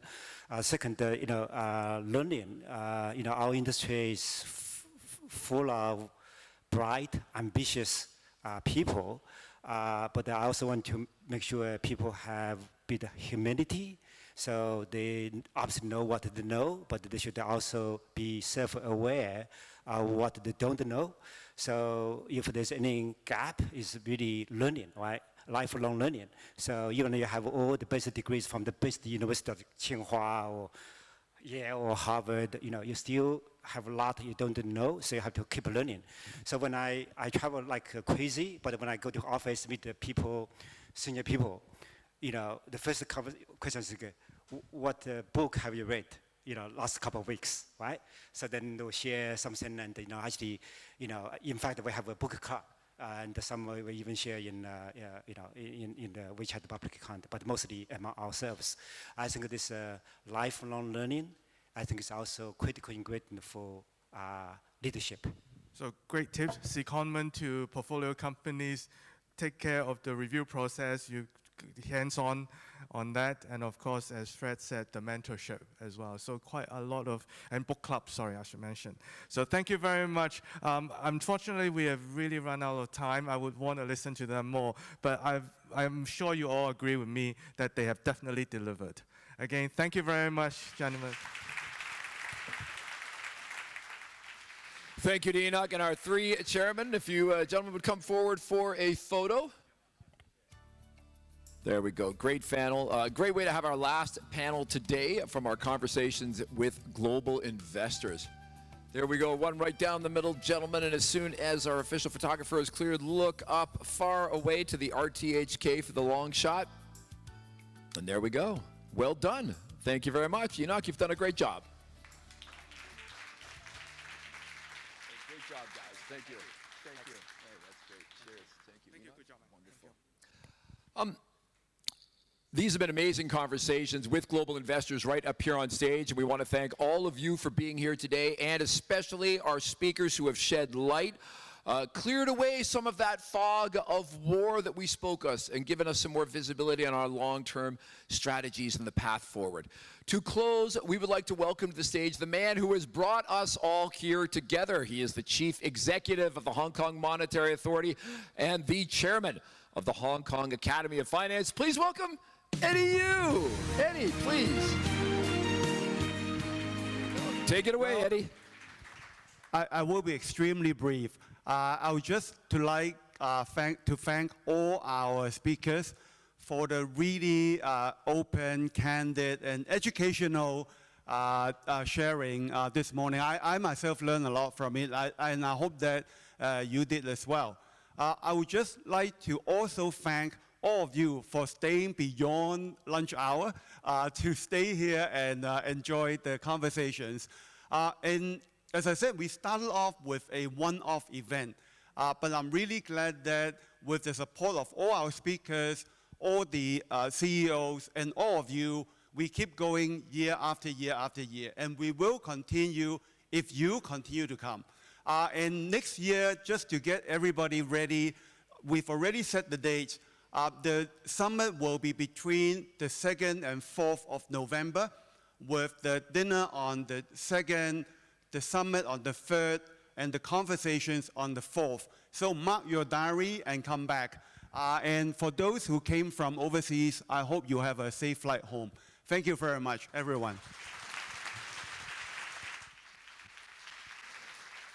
Thank you very much, Eddie. Thank you to all of you for coming. And remember, Hong Kong is still as vital and exciting as ever. We welcome you here to make the future happen, today, tomorrow, and forever. I'm Andrew Work. Go forth and prosper. Thank you.